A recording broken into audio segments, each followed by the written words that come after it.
UTHM Malaysia. Welcome also for the representative of Foundation Unisma. And also lecturers from University of Islam Malang, all the invitees, participants, distinguished speakers, and all of the audiences.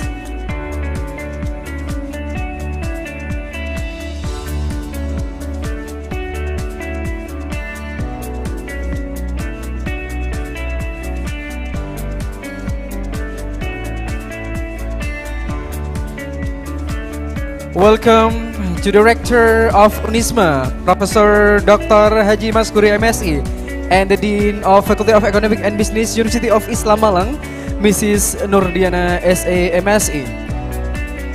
And also Mr. Jerin Rosenberg and Mr. Amir. Welcome to the venue.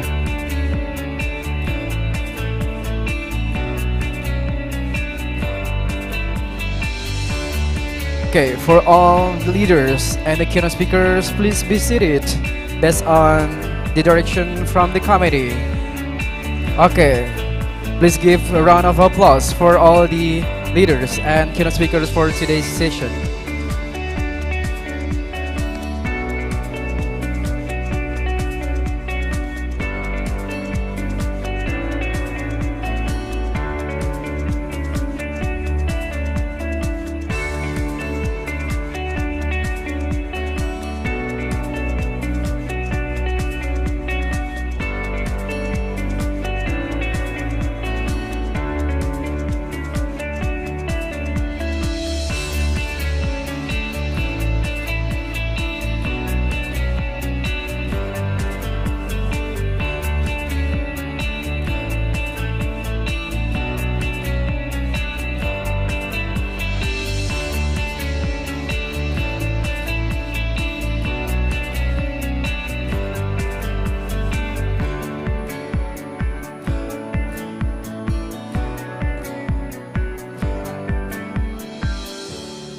Very good morning, ladies and gentlemen, and welcome to K. Haji Abdurrahman Wahid Hall at University of Islam Malang for the opening ceremony of Economics, Business, Entrepreneurship, and Social Sciences International Conference 2022.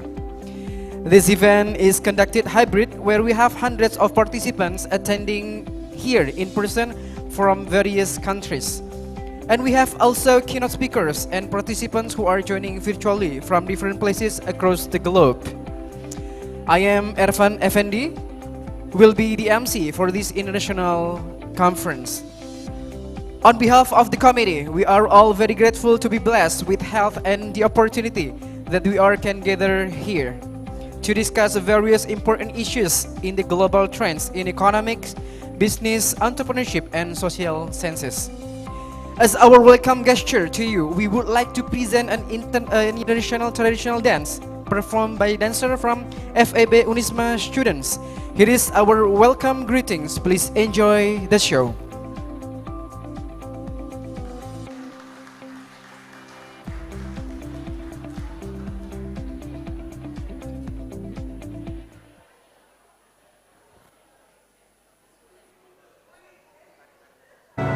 The sacred Nusantara.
Reridu hati.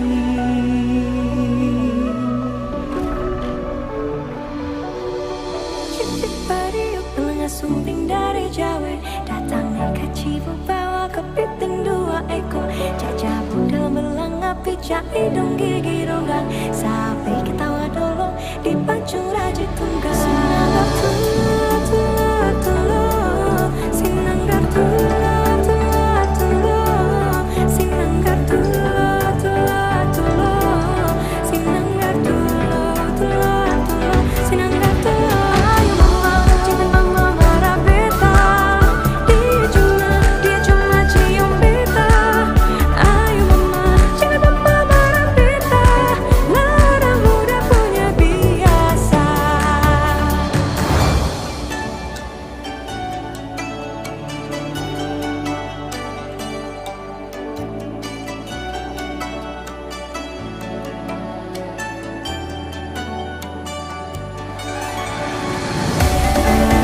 Kami ribu pasang,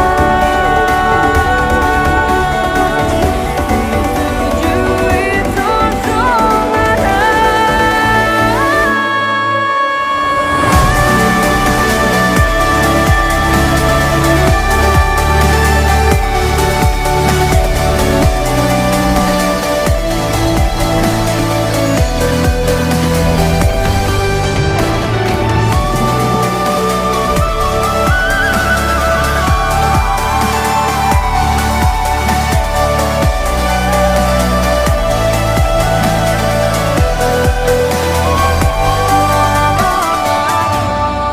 tengah bangkit bawah gunung, deden sapi pondok kau batu hutan,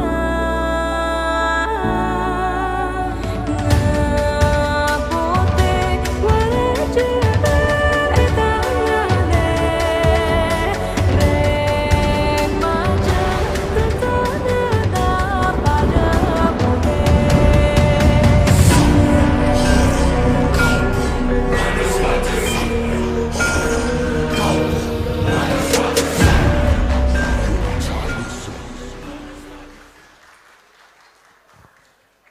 Please give a round of applause for the great performance as resulted from the students FEB Unisma.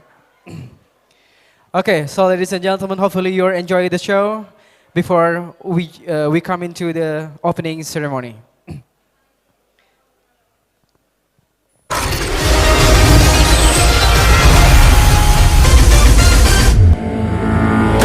Ladies and gentlemen, may I have your attention, please? 10, 9, 8, 7, 6, 5, 4, 3, 2, 1. Welcome.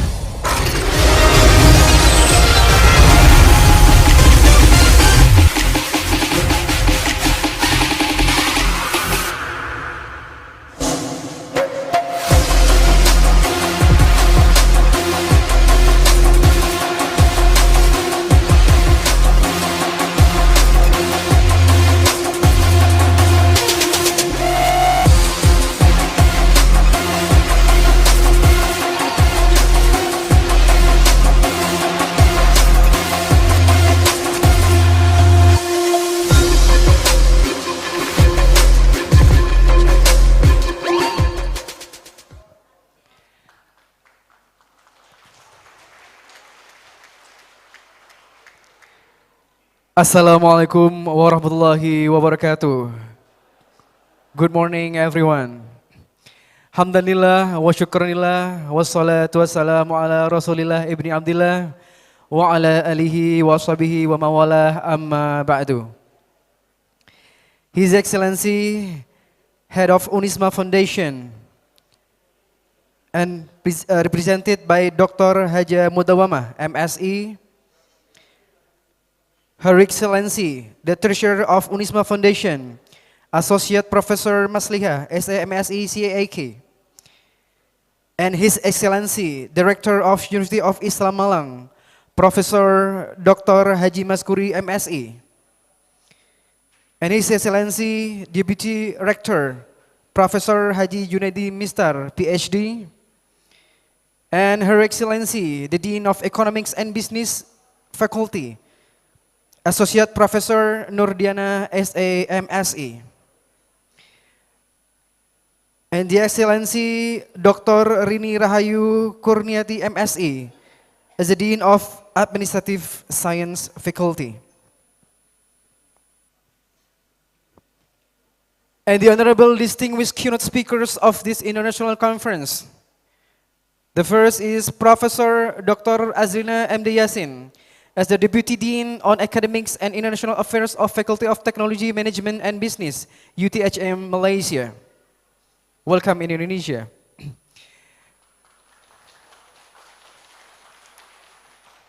Next is Mr. Jeroen Regenbergs.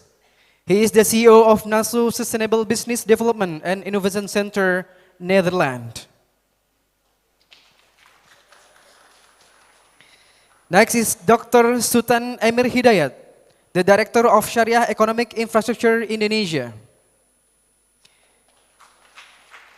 And the next keynote speaker will be Associate Professor Dr. Zulkifli bin Mukhtar, as the Senior Lecturer at Faculty of Entrepreneurship and Business, UMK, Malaysia.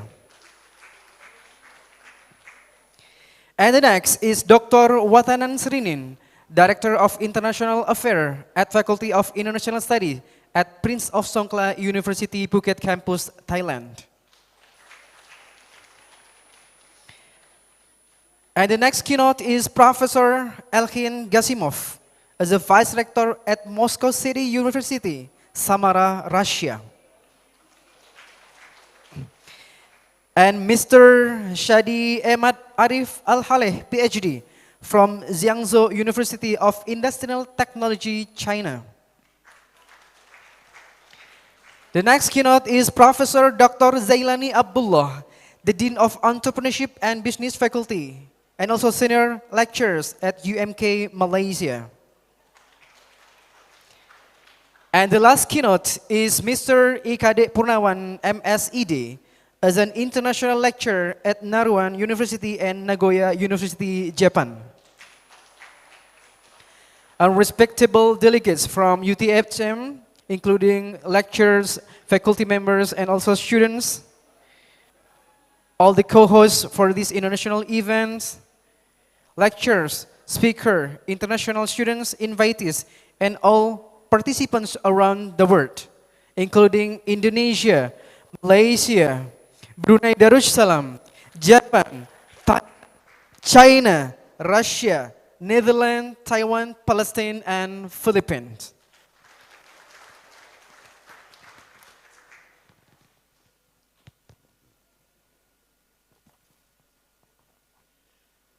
All praises to Allah subhanahu wa ta'ala, the God who has given us His mercy, opportunity, and blessing so that we can get this outstanding agenda. Salawat and salam may always be presented to our Prophet Muhammad sallallahu alaihi wasallam, the man who bring peace and better civilization. The honorable audiences, let's open our great conference by praying. Special for the Muslim, please open by reciting Suratul Al-Fatiha. Ala hadihi niyah wa ala kulli niyatin salihah. Al-Fatiha.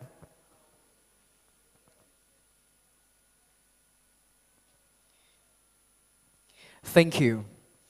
Respectable audiences, ladies and gentlemen, let's sing Indonesia's national anthem and March Subhanul Wathan. For all audience, please stand up.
الوطن يا للوطن حب الوطن من الإيمان ولا تكن من الحرمان انهضوا على الوطن يا للوطن يا للوطن يا للوطن حب الوطن من الإيمان ولا تكن من الحرمان انهضوا على الوطن Indonesia بلادي أنت عنوان الفخامة كل من يأتيك يوما قومي هيا القومامة كل من يأتيك يوما قومي هيا القومامة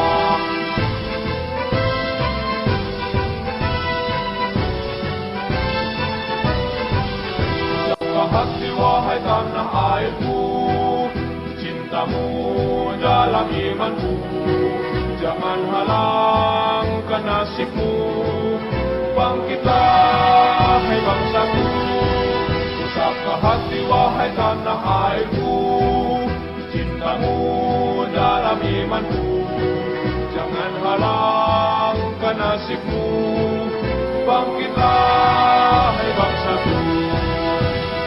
Indonesia negeriku, engkau panji martabatku, siapa datang mengancammu, kan binasa di bawah tulimu, siapa datang mengancammu, kan binasa di bawah tulimu.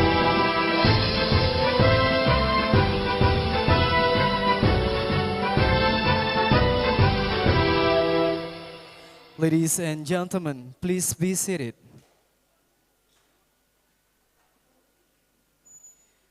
Ladies and gentlemen, to express our love and respect to our Prophet Muhammad sallallahu alaihi wasallam, let's recite Shalawat Nurul Anwar together.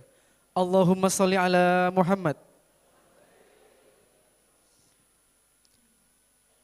Allahumma salli ala Nurul Anwar wasiril asrari wa tiryakil awyar wa miftahi babil yasari sayyidina wa maulana Muhammadinil Mukhtar wa alihi al-athhari wa abihi al-akhyar adada ni'amillahi wa ifdali adada ni'amillahi wa ifdali.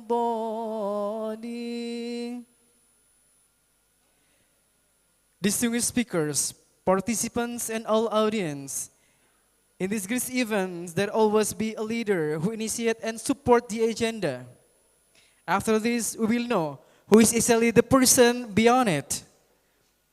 Without further ado, let's welcome the Dean of Economics and Business Faculty, Unisma, Associate Professor Mrs. Nurdiana, SAMSE. The stage is yours.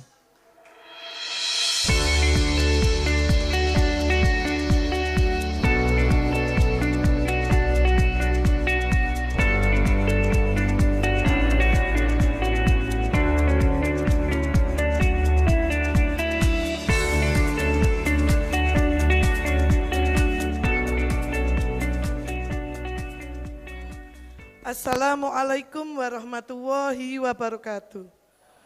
Good morning. Bismillahirrahmanirrahim. Alhamdulillahirabbil alamin.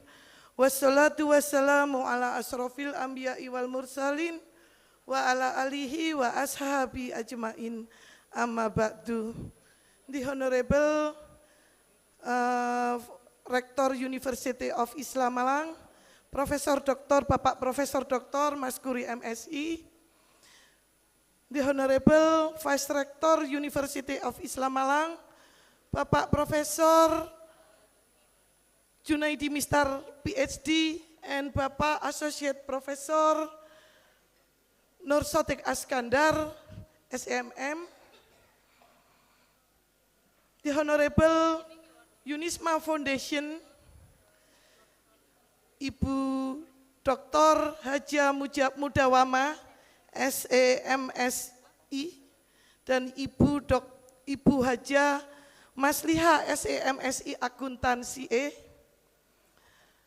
Respectable keynote speaker of the Economic Business, Entrepreneurship and Social Sciences International Conference, EBESSIC 2022, Profesor Elchim Kasimov, PhD, from Moscow State University, Samara, Rusia, Associate Professor Azlina MD Yasin, University Tun Hussein on Malaysia, Bapak Dr.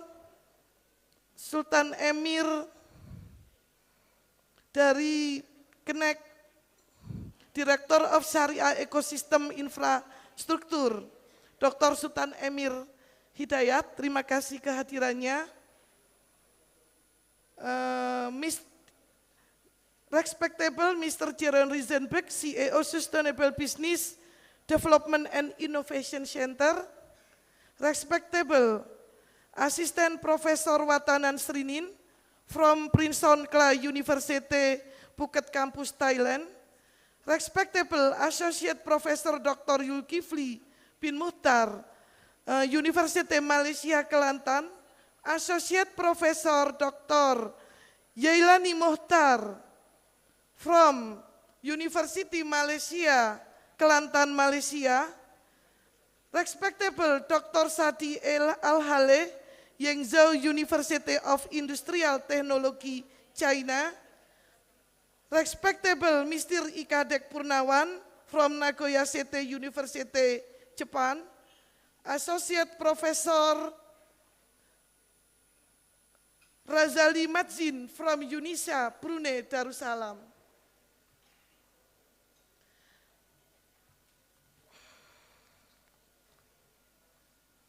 I am pleased to welcome all of you to the Economic Business, Entrepreneurship and Social Sciences International Conference, EBESSIC 2022, hosted by Faculty of Economic Business, Universitas Islam Malang, Indonesia.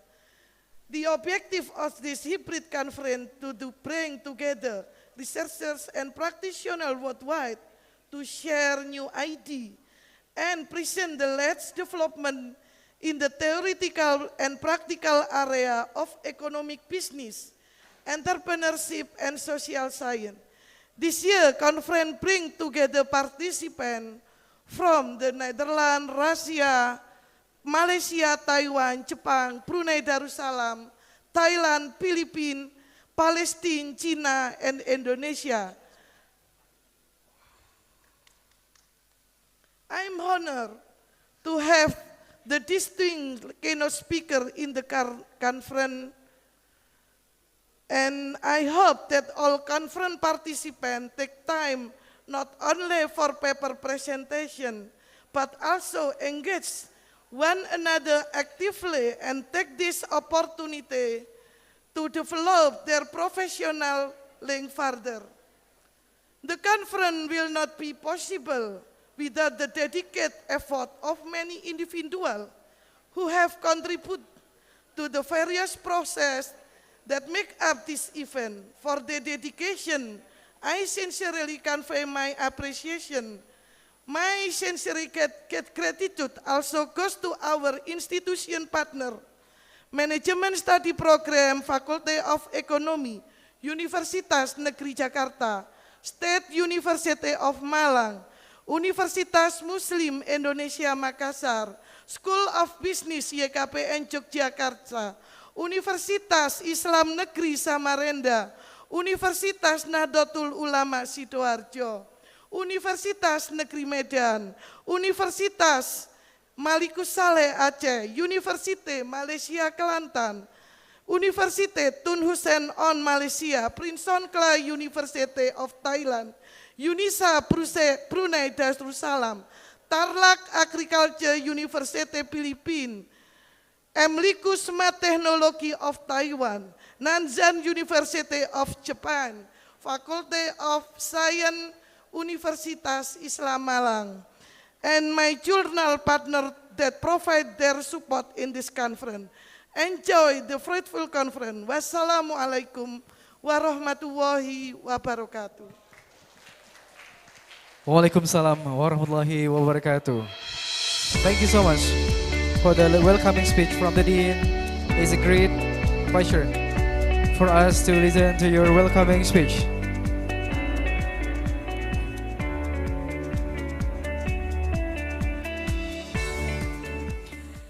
Well, ladies and gentlemen, all audiences, the next we will listen to the opening speech from Director of University of Islam Malang. Let's welcome Mr. Professor Dr. Haji Maskuri MSI, and congratulations for the third inauguration as Director of Unisma.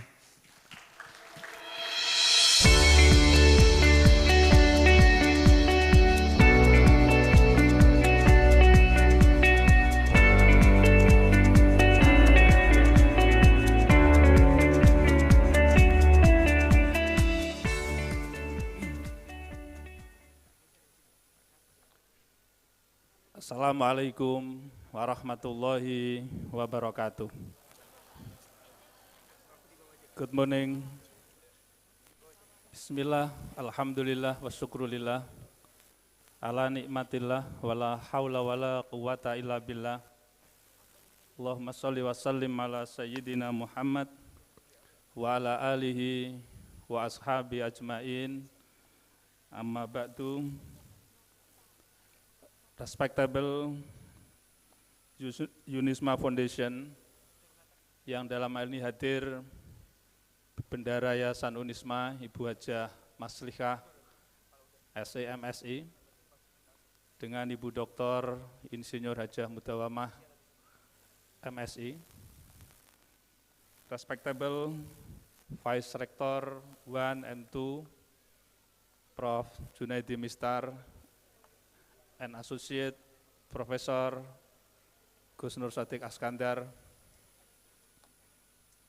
respectable keynote speakers of the Economic, Business, Entrepreneurship, and Social Science International Conference, Professor Elchin Gasimov, PhD, Moscow City University, Samara, Rusia, Assistant Professor Dr.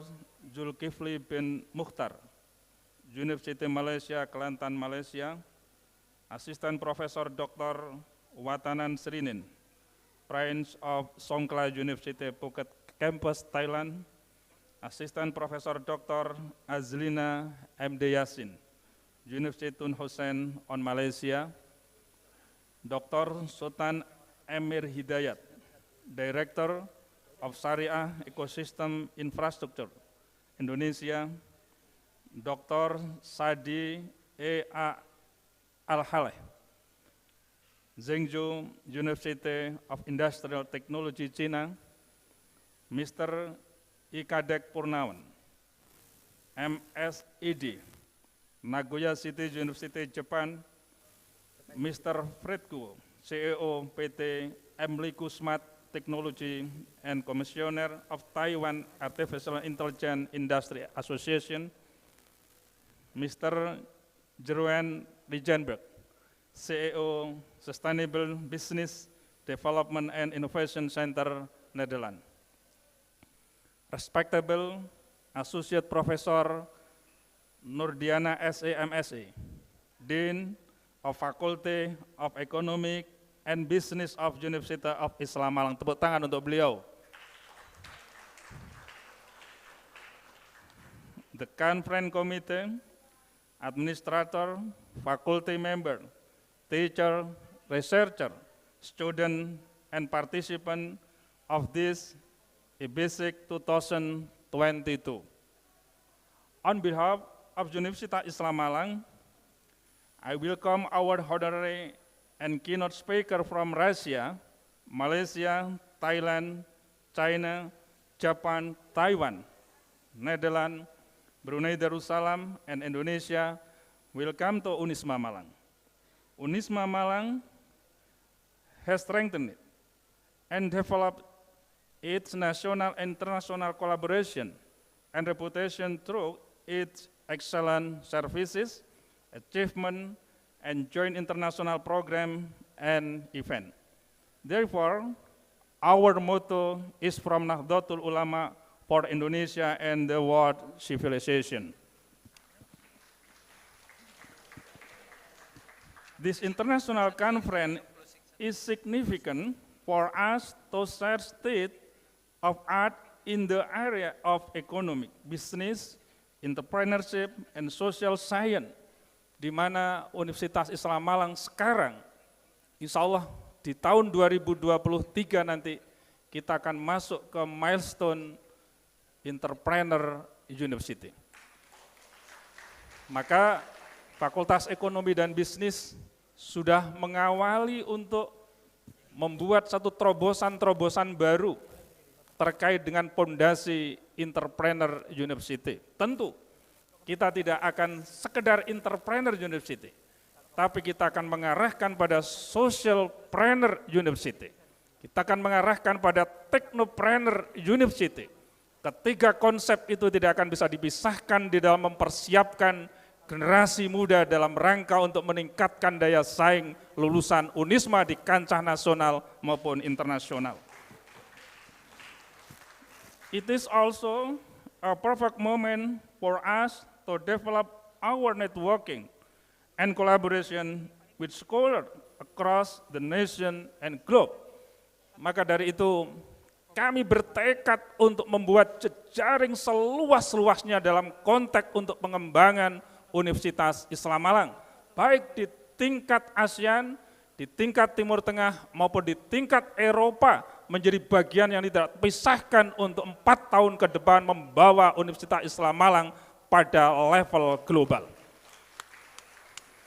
Ladies and gentlemen, on behalf of Unisma Malang, I would like to thank the organizing committee from the Faculty of Economic and Business of Unisma Malang as the host who has prepared, organized, and conducted this international conference on economic, business, entrepreneurship, and social science 2022 successfully. My appreciation also goes to co-host institution and participants from Russia, Malaysia, Thailand, China, Japan, Taiwan, Netherlands, Brunei Darussalam, Sudan, Palestina, Saudi Arabia, Pakistan, Timor Leste, Philippines, Uzbekistan, Singapore, and Indonesia that participate in this international event. We firmly believe that this international conference can increase our innovation and creativity from developing our economy and advancing social science and technology for a better and more harmonious life of all human beings. Ladies and gentlemen, I hope you can participate in all the conference program and benefit from them for your personal and professional development purposes. Ladies and gentlemen, kami buka kegiatan internasional ini dengan bacaan Bismillahirrahmanirrahim. I officially open this Economic, Business, Entrepreneur, and Social Science International Conference 2022 yang diselenggarakan oleh Fakultas Ekonomi dan Bisnis Universitas Islam Malang dengan resmi saya nyatakan dibuka. Thank you very much, and wallahul muwaffiq ila thoriq. Assalamualaikum warahmatullahi wabarakatuh, and have a great day. Terima kasih. Thank you so much for Director of Unisma. Ladies and gentlemen, finally we are going to follow the official opening ceremony because we have a special ceremony for the opening. Therefore, we invite Director of Unisma, the Dean of Unisma, and also representative of the co-host, Professor Azlina Yasin. Please come to the venue because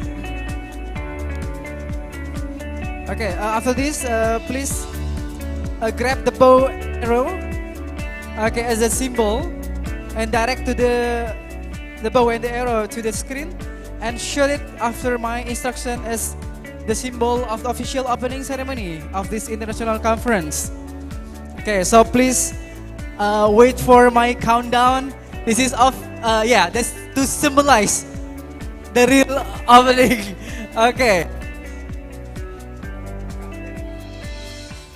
Okay, please shoot it after my instruction. Mohon nanti ditembakkan setelah hitungan 3, 2, 1 nggih, Pak. Nggih. Okay, I will count down.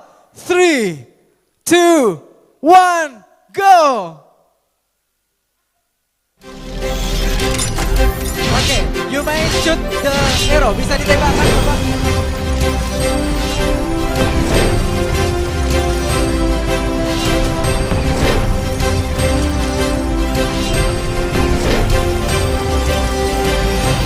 So ladies and gentlemen, now is officially open the EBESSIC conference and is Director of Unisma for the third period and the Dean of Faculty of Economic and Business Unisma, Prof. Elhim Gasimov, Executive Speaker from Prospective University, Dr. Zulkifli Mokhtar, IKD Purnawan from Japan, Dr. Sultan Emir Hidayat, and Dr. Shadi from China, Associate Professor Dr. Azilina from UTHM Malaysia, Mr. Jerry Wijenberg, Dr. Watanan Srini from Thailand, Mr. Franco from Taiwan, Dr. Razali Mansen from Brunei Darussalam, Associate Professor Hussein Abdullah from Universiti Malaysia, and that's all the leaders and the keynote speaker for today's event. Please give a round of applause for all of the leaders and the keynote speakers. Thank you so much.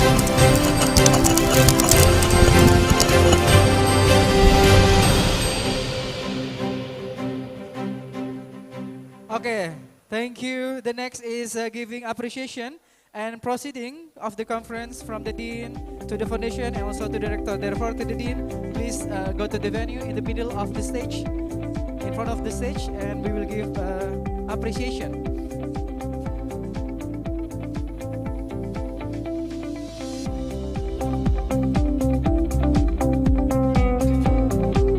Okay, so the first will be given from the Dean to the Foundation of Unisma, Ibu Dr. Mawana, MSc.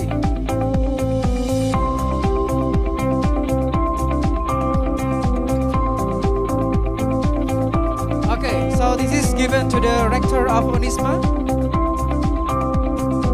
Okay, please give applause. Okay, this is proceeding and appreciation to the Director of Unisma from the Dean of Economic and Business, accompanied by a take picture together.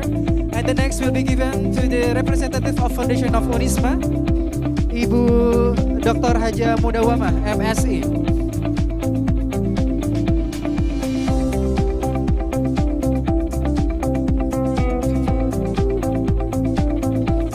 Thank you so much. And the next will be given the proceeding and appreciation for the representative or co-host of today's international conference. And on behalf of the co-host, please, Professor Dr. Azlina Yasin, to receive the proceeding and also appreciation from the Dean of Economic and Business, Associate Professor Nurdiana SMSC. Please give a round of applause, everybody.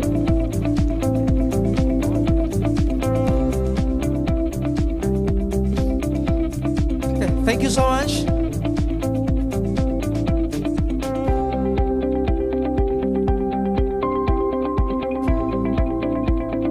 Okay, and giving appreciation.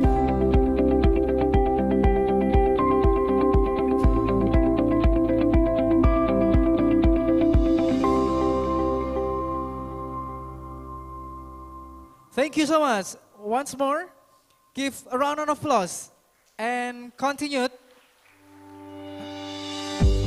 Okay, then we will invite the keynote speakers to go forward to take picture together.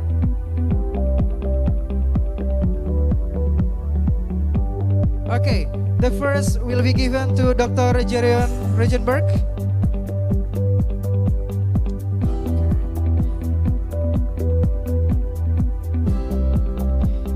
Okay, Dr. Jerion Regenberg is the CEO of NASU Sustainable Business Development and Innovation Center, Netherlands. Okay, Mr. Jerion, thank you, and he is also joining the B20 in the Bali. The next is Dr. Sultan Emir Hidayat, Director of Sharia Economic Infrastructure Indonesia. Please come forward and to receive. Okay, take picture first, Mr. Jerion and Mrs. Nurdiana. And now, NASU has many branches in many countries, not only in Netherlands and Indonesia, but also in several countries around the world. Thank you so much. And the next, the appreciation and also proceeding will be given to Dr. Sultan Emir Hidayat as the Director of Sharia Economic Infrastructure Indonesia.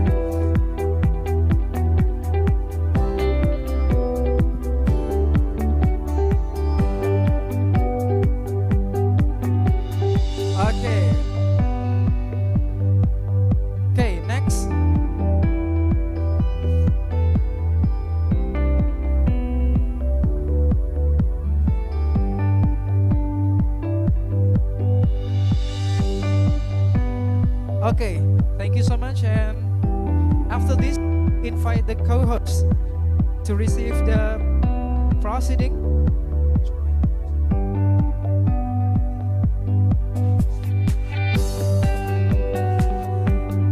Okay, take picture together first. And after this, the appreciation will be given to the co-host from VIA. Okay, please come forward. Ibu Dr. Rini as a dean and a co-host of this conference.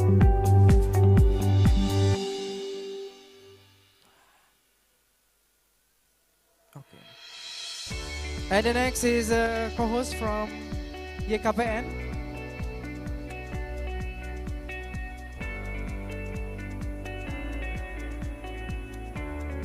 Okay, the co-host from YKPN.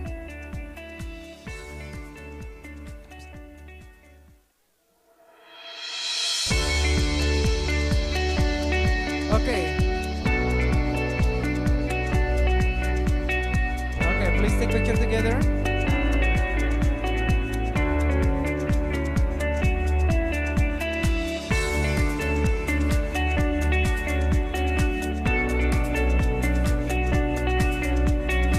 Okay, please lecture from Recession. Please come forward to take picture together.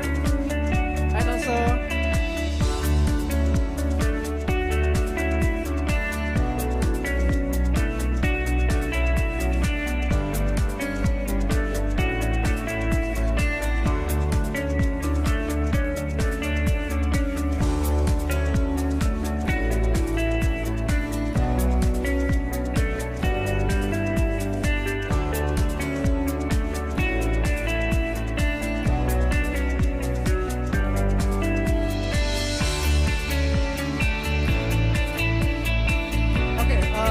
Prof. Chuan, you can go there. One of Prof. Chuan to take picture together. Yeah, okay. One, okay, one, Pak.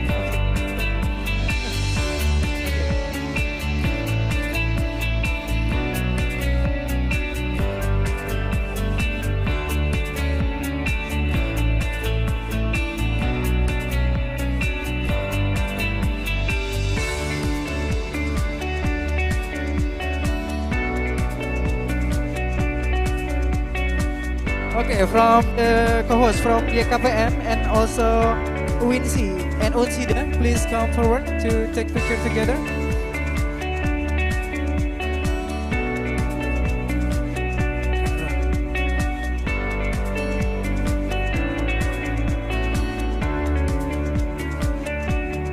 thank you so much.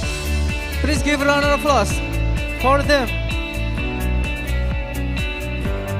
Okay, please, all the lecturers, please come forward to take picture together. Sorry. Okay. So these lecturers joining the Inbound Mobility Program and also the International Conference, and we also invite the Vice Rector 1, Vice Rector 2, and from the foundation, Mr. Sadiq Askandar as a Vice Rector 2, and also Dr. Junaidi and Ibu Masliha, and also all the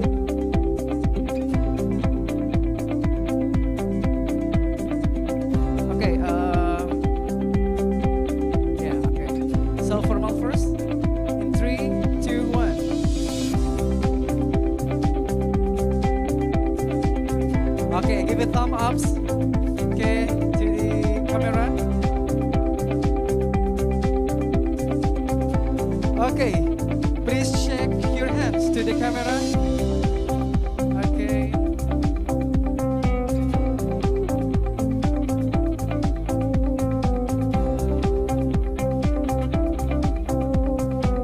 Okay, thank you so much. And please to the dean stay there. But for the keynote speaker and the leaders, you may go back to the stage. But the dean please stay on the in front of the stage. Ibu Dekan mohon tetap di depan karena akan kita berikan apresiasi. Okay. The next will be given appreciation from the representative from all countries joining this event.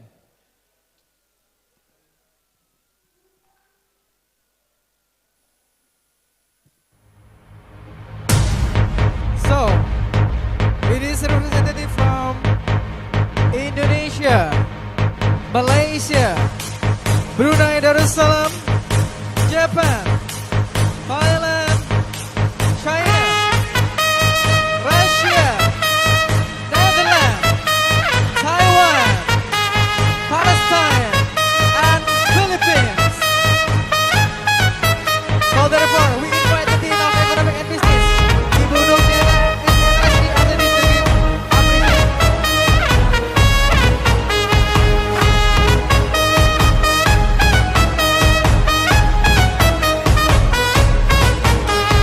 Here's my southern slang, I speak it every day. I'm trying to get it poppin', each and every way. It's one nation, under goons. My goons are stripping Please, all these cats Dean down of in their Economic and Business, Ibu underrooms. Nurdiana, SMSI, Associate Professor, Mrs. Nurdiana, SMSI, to go forward to give appreciation to the representative. We may say the flags here. Okay, the first given to the Japan.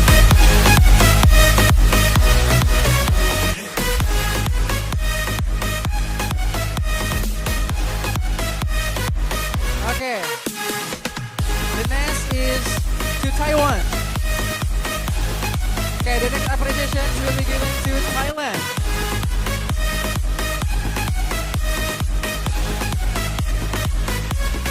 Okay, the next is given to the Palestine. The next to the Brunei Darussalam.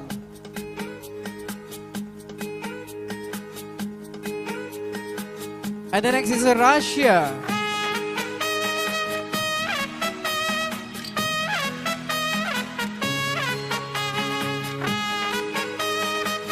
Okay, and the next is to China. Okay, and next given to Malaysia. What is your applause, Malaysia? Okay. And the last will be given to Indonesia. Where is your voice, Indonesia? I'm trying to get it poppin', each and every way. And after this, so we invite all the lecturers, all the leaders from Unisma, UTHM, co-hosts, keynote speaker to go forward.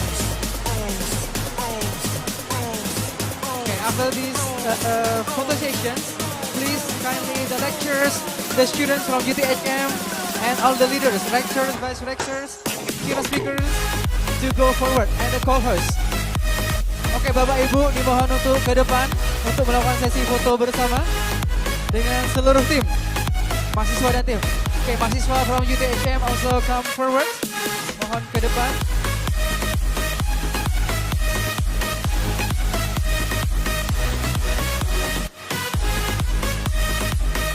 Okay, this is a photo session will include all, including the co-host lecturers from Unisma also. Bapak Ibu dari Unisma silakan foto bersama. Okay, lecturers from Unisma also picture together. All the co-hosts, semua Bapak Ibu yang menjadi co-host dimohon untuk ke depan.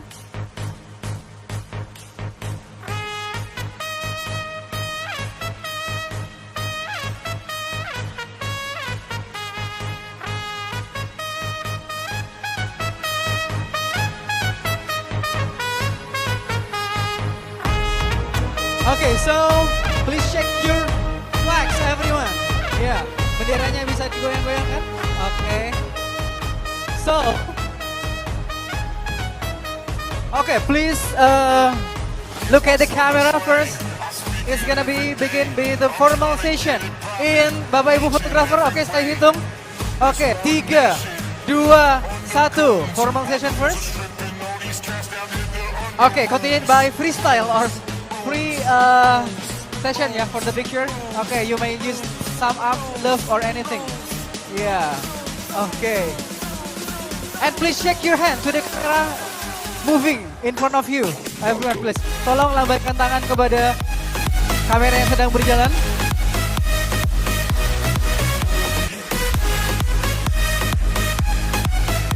Okay, the flag, please check the flag. Okay. Okay, please express yourself ya. Very insightful ya. Tolong ekspresi yang bahagia. Okay, yeah. We finally officially open this program. Thank you so much for the leaders, co-hosts, all the distinguished speakers. Okay, and this is because of the Dean of Faculty of Economic and Business initiate this international conference. Terima kasih Bu Dekan dan juga seluruh pimpinan. Oke, kami persilakan kepada Bapak Ibu untuk kembali ke tempat. You may sit it, everyone. Once more, I will say thank you so much for all support, attention from the beginning till this session.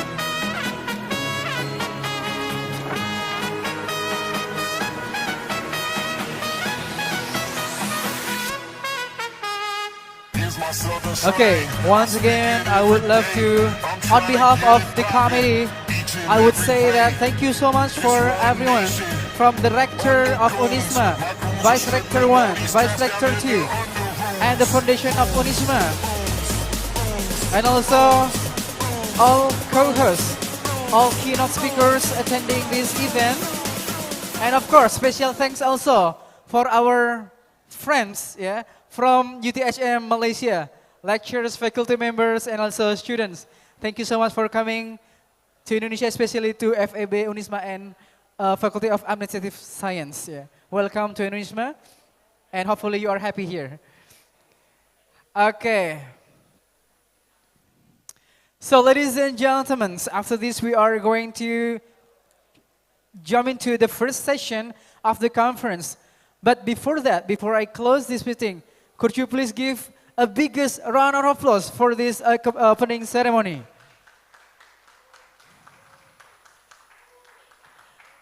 Okay, thank you so much. So, I'm as master of ceremony. I am so sorry if there is now a lot of mistakes from the beginning till the end of this ceremony. And I would close first. Wassalamualaikum warahmatullahi wabarakatuh. Well, the next I would love to invite the moderator for today's session, the first plenary sessions. Okay, let me invite the head of Office of International Affairs, Unisma. He is the person who initiate a lot of collaborations between Unisma and other universities. Let's welcome Dr. Imam Wahyudi Kadimullah, SSMA. And accompanied by the co-host, Mrs. Dewi Dia, SAMSAK. Okay, she is a lecturer in Faculty of Economic and Business. Please give applause to Dr. Imam and Mrs. Dewi Dia.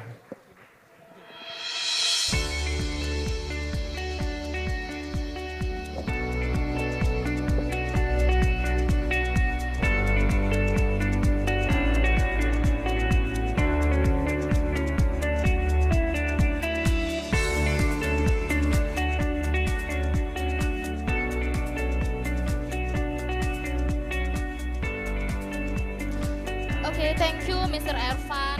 Assalamualaikum warahmatullahi wabarakatuh. Good morning, everyone. Okay. The Honorable Dean of Faculty of Economic and Business of Universitas Islam Malang, Mrs. Nurdiana, SAMSA. The Honorable Mr. Joran Rijenberg as a founder and CEO of NISO Sustainable Business Development and Innovation Center of Netherlands. The Honorable Associate Professor Mr. Sultan Emir Hidayat, Director of Islamic Economic Supporting System. Welcome in Unisma. And the Honorable Dr. Zulkifli bin Mukhtar from Universiti Malaya, Kelantan, Malaysia. Hello. And the Honorable Dr. Watanan Srinin, Prince Songkla University, Thailand. And the Honorable of lecture and student from UTSM, Malaysia. And the Honorable from our guests and lecture that joined today. And as we know, nowadays the world and especially Indonesia have to achieve sustainable development goals that scooping of many aspects of life. And today we have an expert keynote speaker in each aspect that will be presenting their paper. And okay, maybe we can call our keynote speaker and first session directly. Right, thank you very much, Ibu Dia. Ladies and gentlemen, like what we know already, the Economic, Entrepreneurship, Social Science International Conference this morning already opened. And this is the first keynote presentation session. And we would like to call first our keynote speaker, Mr. Jaron Rijenberg, the CEO of Sustainable Development Foundation from Netherlands. Please give a round of applause.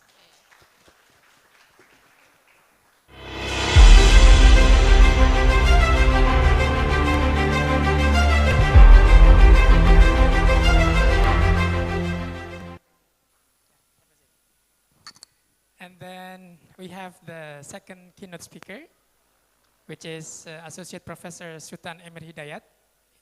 He is one of the important people in Jakarta because he is the Director of Islamic Economic Supporting Ecosystem.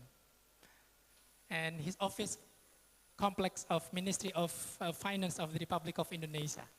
And he will be talking about the optimization of Islamic economy and finance in achieving sustainable development goal targets. Please join us in welcoming Associate Professor Dr. Sultan Emir Hidayat to come forward.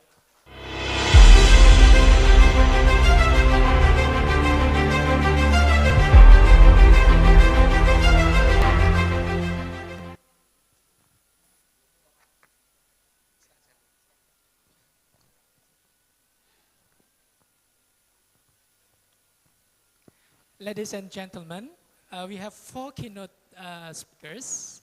2 of them are offline and the other 2 are online, joining us via Zoom meeting platform. First, we would like to call and say hello, Associate Professor Dr. Zulkifli from University Malaysia, Kelantan. Hello, Professor Zulkifli. I hope he is here with us. And then we also have Assistant Professor Dr. Watanan Srinin from Prince of Songkla University, Phuket campus, Thailand. One of the leading scholar in Thailand who is very active in improving, developing the collaboration initiative project, especially in the area of tourism, economic, and business between the people of the Republic of Indonesia and the people of Thailand. Ladies and gentlemen, as already introduced by Ibu Dia, we will have 4 keynote presentation. Because the time is very limited, we will give each of the presenter for about maximum 20 minutes, very strict. Maximum 20 minutes, and each of them will discuss from their own perspective. Mr. Jaren Regenberg, he has a very extensive experience and network, especially in the United Nations network, United Nations Global Compact, European Union projects, and recently he is involved in the B Business 20 during the G20 program in Bali. And we will have also Associate Professor Dr. Sultan Emir Hidayat, which will look at the financial perspective from SDG, especially from the perspective of Islamic economic system. Of course, we have Professor Zulkifli, who will be also talking about the perspective of economy from the perspective of gender. And Dr. Watanan Srinin will be discussing about the potential of economic tourism within the ASEAN country, especially in the Phuket area, which is very for seat of tourism in Thailand. Ladies and gentlemen, we will give time first to Mr. Jaren Regenberg for 20 minutes. And after that, we will have a presentation from Associate Professor Zulkifli. And then we will be back to Associate Professor Dr. Sultan Emir. And then the last, we will have a presentation from Dr. Watanan Srinin. At the end, hopefully we will have a question and answer session.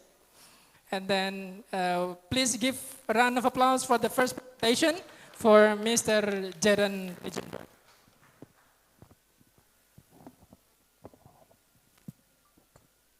You can sit down or stand up or on the stadium subject. Let me stand up. More comfort.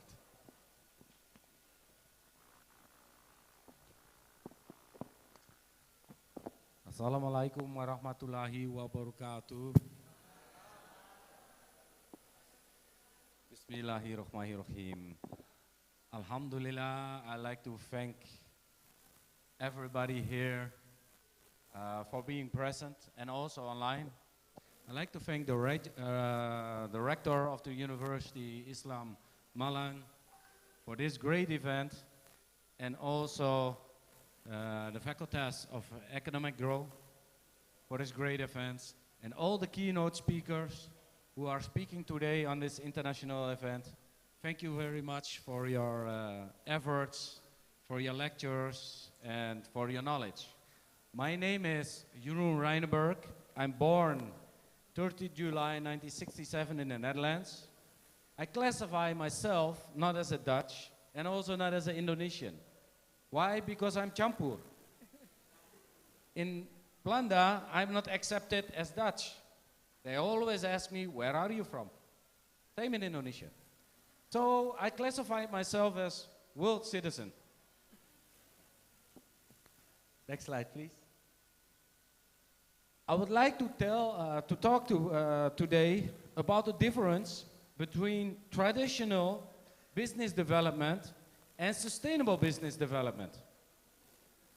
Traditional business development was created based on unequal opportunities. The knowledge transfer is constantly hindered to maintain power. The world is built on oppression and fear. Financial exploitation leads to modern slavery. The poorest countries are actually the richest countries in natural resources and human capital. Corporate and business colonizations creates divide and conquer. The current powers succeed in exploiting those countries, resulting in war, hunger, fear, climate change, natural disasters, and death, with one goal: to maintain their dominant role of power in their business. The course of destruction, our world is divided into borders, religions and business. We suffer today, until the day of today, of the heritage of our colonial past. Our colonial past is infiltrated in our education system, and we can see it back in, for example, the teaching of our Porter model, which we use in communication and business development. But also the famous Chinese model Sun Tzu, who teaches how to defeat your enemy without fighting. Next to that, we have an example of business is war, which is Europe, a big philosophic example of doing business. Is this sustainable? No, this is destructive. Destructive business development, I call it. These business examples, based from Western cultures and also from the Chinese cultures, developed our world of destruction we live in now. So it's time to make a change. Therefore, I like to introduce sustainable business development. Can I get the next slide, please? I explain you a little bit about the traditional business development, which is introduced by the colonized powers back in the days. One of the traditional business models that we have is the Porter model. It teaches us the threat of new entrants. How can we block new entrants in the market? How can we get and keep our dominant position in the market instead of cooperation together? Bearing or negotiating power of buyers. How can we make sure the buyer doesn't have any negotiation power towards my company? How can I block it? Is one of the teaching of the Porter model. Threat of suitable products. How can I block my competition? How can I outsmart my competition? And how can I make sure my competition cannot penetrate my market? Is another teaching of the Porter model. Bearing or negotiation power of supplier. How can I underpress my supplier? How can I make sure my supplier cannot develop? How can I make sure my supplier cannot make any profit so he can become strong? It's another teaching of the Porter model. Rivalry among existing competitors. How can I eliminate my competitor with internal interference? Another teaching of the Porter model. Next slide, please. So the threat of new entrants. This is an example on how the Porter model teach and indoctrinate in our education system how we should block new entrants, like I speak before. But this indoctrination is the opposite of sustainable business development. It ignores and determines the following SDGs. SDG number 1, it ignores and determines no poverty, economic growth, infrastructure, reduce inequalities, sustainable cities, peace and justice, partnerships for the goals, and so on. Next slide, please.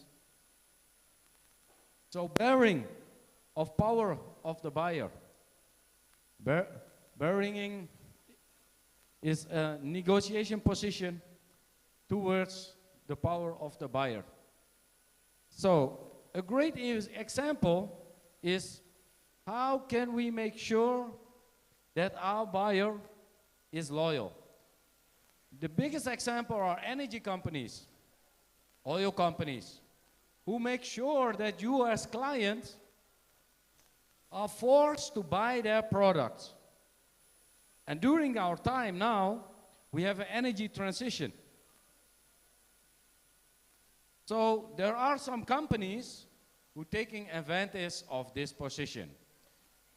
For example, a swap battery company, he can gain the power of the production and sales of their electric motorcycles, but also the only monopoly position on the sales of the electric charging or swap batteries.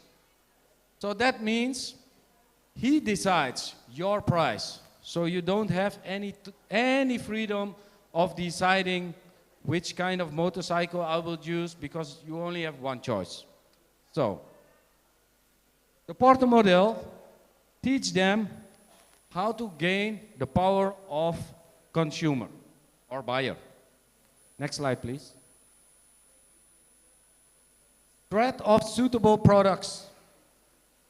So the Porter model teach you on how to investigate, monetize, but especially how to protect your product and defeat your competition. So many war games are being done in our business models. Many games began from multinationals against other multinationals are being played to keep the dominant role of their business. Also, the Porter model teach you that it's again fully against the Sustainable Development Goals of the United Nations. It's against the SDGs. Next slide, please. Bearing power of supplier. Under-pressuring farmers in agriculture. Give them the lowest price you can. Make sure they don't get any education. There are a lot of examples that multinationals in the past did. I don't want to call brands, but the chocolate companies, coffee companies, and so on. We just have to look at the history and the present, and we could see that they are under-pressuring the suppliers. One of the strategies of the Porter model. Next slide, please. Next slide. Now, Sun Tzu, the art of war. One of the most famous strategies in the world used by governments, business and small enterprises. It teaches you how to defend your company and defeat your enemy without direct confrontation. How does it work? It teaches you to interfere internal in the business or set up different businesses against each other, so then later on you can take over the business and protect your values of your company. Next slide, please. Business is war. It's a famous quote in Europe. Why people always talking about business is war? Shouldn't business be peace? Shouldn't business be cooperation together? Shouldn't it be not that we have to share our business with each other? So we should stop saying business is war, because it's not war. It's a destructive philosophy to think that business is war. Next slide, please. Sustainable business development. What is sustainable business development? SBDI Center Foundation is focusing on sustainable business development. Our sustainable business development date from the ancient Javanese philosophy. It comes from the Matapai Empire. Gotong royong is the true sustainable business development. Gotong royong was adopted by President Sukarno, the first president of Indonesia. If we take back to the history of the effort that President Sukarno put into the world, he made a conference at the United Nations, and he alone arranged it, that the United Nations was expanded, became bigger. with the exception of African countries inside the United Nations, Saudi countries inside the United Nations, and the South African countries inside of the United Nations. Mr. Sukarno educated the West on the Pancasila.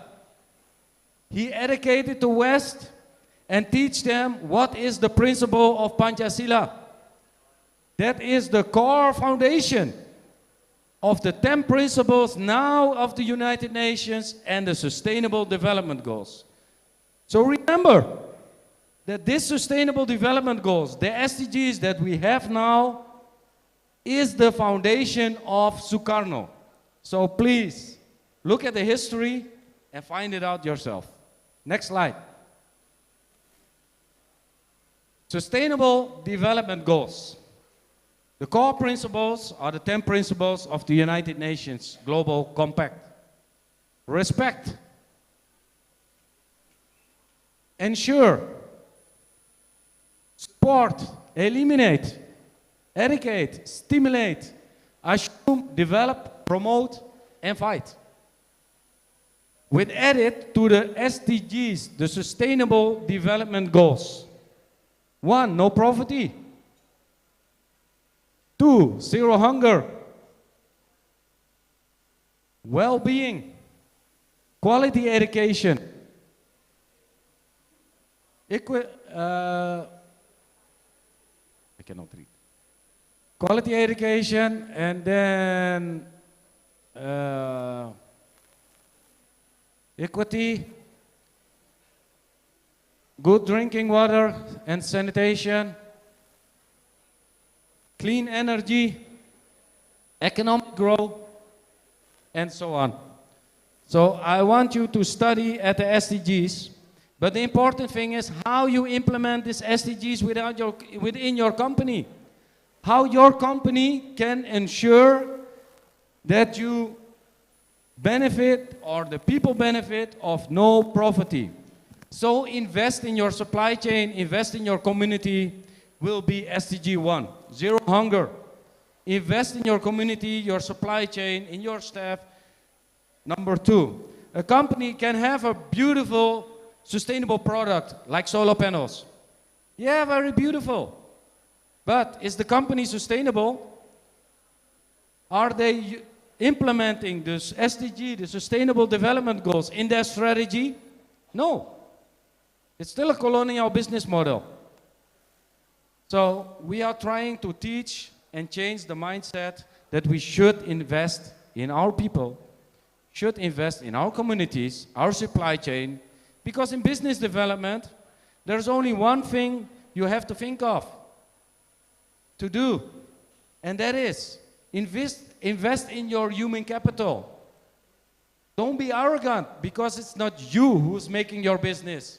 It's the human capital who's building your business.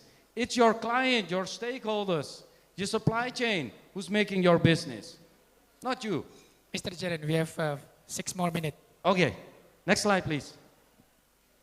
Next. Next. Next. Next. Next. Next. Next. Next. Next. Next. Okay, back. One back. Yes. Okay, for business development, you should make a program for yourself. So, give yourself 4 weeks to investigate and research about the UNGC, United Nations Global Compact. The UNDP, United Nations Development Program. How can you benefit of the UNDP? The SDGs, what are the SDGs? And important, the G20. What did they discuss in the G20 and what will become the world policies? And you can provide of that by implementing that in your business model. Give yourself 2 weeks to research about fundraising, crowdfunding, and investment. How can I get investments for my company? How can I get crowdfunding for my company? And what is fundraising? Gather that knowledge for yourself to become financial independent for the startup of your business. 2 weeks. It's operational. Product, what kind of products do I want to sell? What is the market? Or what is the project? 4 weeks, create your management plan and implement the SDGs inside of your management plan. So, 4 weeks, create a communication plan. Again, implement the Sustainable Development Goals or Gotong Royong or the state philosophy of Indonesia inside your business plan. Why? To create awareness and human capital. To create brand loyalty and respect from your consumers, your supply chain, and your stakeholders. 4 weeks, financial plan. Create a financial plan. How I divide my financials. How do I get my financials? Based on your knowledge of fundraising, crowdfunding, or investments. So once your business plan is finished, you have an operational plan and you're ready for a startup.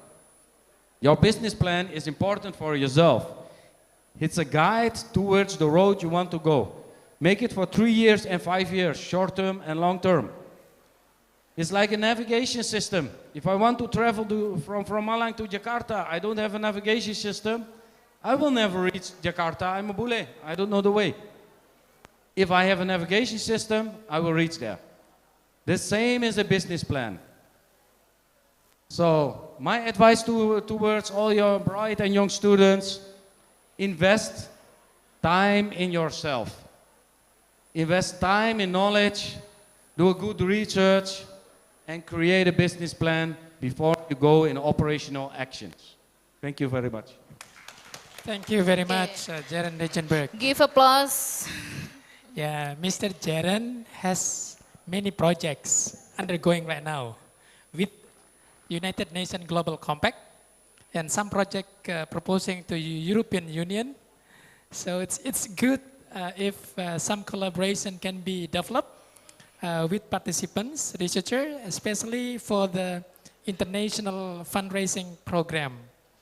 Well, it's very interesting, the integration. It's interesting too yeah. because combine based on Gotong Royong concept for Right. unity and diversity. Yeah. Yes. Thinking about business and also how the internalization of SDG goals in the business. It's very interesting. Thank you. Ladies and gentlemen, next is from University Malaysia, Yes. Kelantan. And then we have, maybe Budi I can call. Okay. Maybe we can call for Dr. Zulkifli bin Mukhtar from University Malaya, Kelantan, Malaysia. Hello, good morning, Dr. Zulkifli. Yeah, he's going to talk about research, women, entrepreneurship, social capital perspective. So we would like to give him for about 20 minutes to present his presentation. Please join us in welcoming Associate Professor Dr. Zulkifli Mukhtar.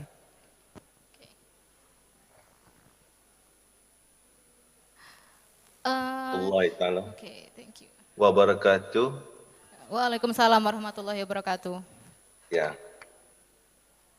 Can I proceed or shall I wait for? Can I proceed? Yes. Yes, please. Yes, please. Go ahead. All right. Firstly, I would like to thank and congratulate Fakultas Ekonomi dan Bisnes Universitas Islam Malang for being able to conduct and also inviting me to present a paper in Economics, Business, Entrepreneurship and Social Science International Conference 2022. As introduced, I am Zulkifli bin Mukhtar. At the moment, I am an associate professor in University Malaysia, Kelantan. For those who are not know about UMK, we are a public university in Malaysia, located in the state of Kelantan. I think most of our friends from FEB, Udinsma, have been in Kelantan, including my dear friend, Ibu Dekan Diana. She was here before the pandemic. In terms of location, UMK is in Kelantan, whereby the state itself is the border to Thailand. So it's about 400 kilometers from the capital city of Malaysia, Kuala Lumpur. Okay, so that's more or less about introductory of my presentation. And today I would like to share a bit of my research project that I've conducted together with my postgraduate researcher. So, ladies and gentlemen, this is my topic. It's about researching women entrepreneurship, social capital perspectives. I think this is a very timely and very important topic, whereby most of the countries, including Indonesia and elsewhere, primarily in developing economies, they put emphasis and also high hope for women entrepreneurs to be successful. Okay, so then I will explain about what it means by social capital perspectives, how it means. So this project has been conducted by myself together with my postgraduate researcher in UMK, Iklim Hausna, and also my good friend, Associate Professor Dr. Anis Amira.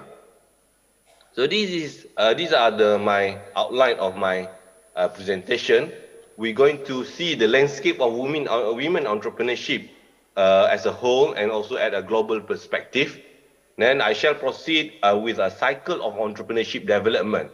It might be a snapshot of the cycle, and perhaps when we expand it to deepen our understanding, we could use this as our fundamental understanding. The third agenda here, I will talk about issues on women entrepreneurship development, and we shall look at research space and also theoretical reflection, and at the end of the presentation, I will offer a conclusion for my presentation. So, ladies and gentlemen, this is the landscape of women entrepreneurship development at a global scene. I believe in the 17th century, the agenda of entrepreneurship is a gendered agenda, whereby in the 17th century, entrepreneurship primarily designated for male individual. No discussion or not even mention about women, their involvement in economic activities. I guess the main reason for that is most of the industries in the 17th century requires what we call muscles or brawn in order to make the business successful. For example, manufacturing of weapons, manufacturing of many things that use a very what we call energy consumed machinery. In the 19th century, we started to witness women entrepreneurs are widely acknowledged. So it's not the recent one, but I believe this is where we can see women started to receive good attention, either from the government or more importantly from the society. In the 19th century, society started to see women as a part of the contribution to society development and more importantly to economic development. And what more in nowadays in 21st century, we witness again women entrepreneurs become more prevalent. If you look at the literature, look at the national report, you can acknowledge that women entrepreneurs have been highlighted as the main contributors to the economic development. Ladies and gentlemen, having said that, we see also the declining, what we see is the issues of declining in women entrepreneurship. Okay, however, starting from 2014, global rate of women entrepreneurship increased by 10%. This is a very good sign. And in the last 2 years, the gender gap has shrunk by 5%. So you just imagine from the 17th century, whereby only male-described economic activities became the main agenda of the society. Nowadays, we see that the gender gap has shrunk in 2014 and above. And at the moment, I think the data between 2016 to 2019, we see there are approximately 221 million women operated in firms in the 59 economies around the world. So I can't give you the exact population of the world, but I believe this is more or less about 50% to 60% of the population of the world. So you can imagine that from zero to 50 to becoming 50% of the contributors to the society. Ladies and gentlemen, another thing I would like to highlight in this slide is there's a data from Global Entrepreneurship Monitor, because as you can acknowledge that I'll be talking about gender equality as well in economic development. One interesting fact that has been highlighted by Global Entrepreneurship Monitors is if we want to make sure that there is gender equality in entrepreneurship and economic development, we need to spend around 100 years. So I can't imagine who is going to be alive. Definitely not myself in 100 years' time. So that's the fact that if we want to have equality in gender, in economic development and entrepreneurship, we need to have another 100 years to make it happen. You know. So here you can see this is what we call a typical cycle of entrepreneurship development. First thing, we want to acknowledge and also good to have survivability of enterprise survivability in our economy. The main reason here is actually we want the enterprise to utilize whatever resources available in any countries, for example, in Malaysia, Indonesia, and elsewhere, convert that resources to something or output that can benefit many people. Okay, so the keyword here is about the enterprise survivability. I'm sure in Indonesia you want, you want the SMEs or small medium enterprises to survive, because in a certain area they very much dependent on these SMEs in employment, in producing goods or services that we enjoy today. If I ask you again, maybe you can name one or two companies that you are very dependent on daily basis. You can imagine these enterprises went bankrupt, so because we are so institutionalized with their establishment. From this concept, we see the government, especially in developing economy, has worked hard to foster the women entrepreneurs to be in the enterprise survivability.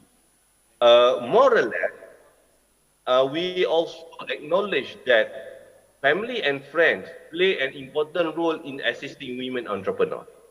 Okay, for example, in my state, Kelantan, most of the petty traders who involved in small medium enterprises business are women. Okay, so you just imagine if women make or even play active role in the business, where are the men? Where are the friends in male gender? So they actually play an important role as well in assisting women entrepreneurs indirectly. This is what we call informal social support or informal social capital. Okay? They exist, we acknowledge them, but we never document them properly. Okay? That's the main argument of what we call informal social capital. And perhaps from the interaction between the government initiative and support from family and friends, we can achieve survivability, especially in formation of new business enterprise. We're really concerned about survivability of business startups. Okay, I believe developing economy like Malaysia and Indonesia, we very much dependent, and we proud to see every other day there are significant numbers of startup has been entering our economy.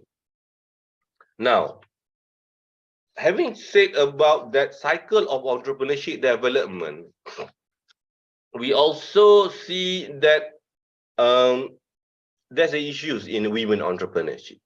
Okay, we cannot run from this fact.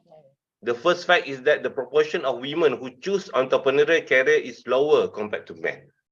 It might be there's a certain skeptical view about women involvement in economy. It might be they can be considered as the secondary to the men, or even they are only eligible in conducting a supporting role to the men. Okay, so previous study found that women perceived as subordinate to the men, which prevent women from engaging in business activity. So this is what we call a bias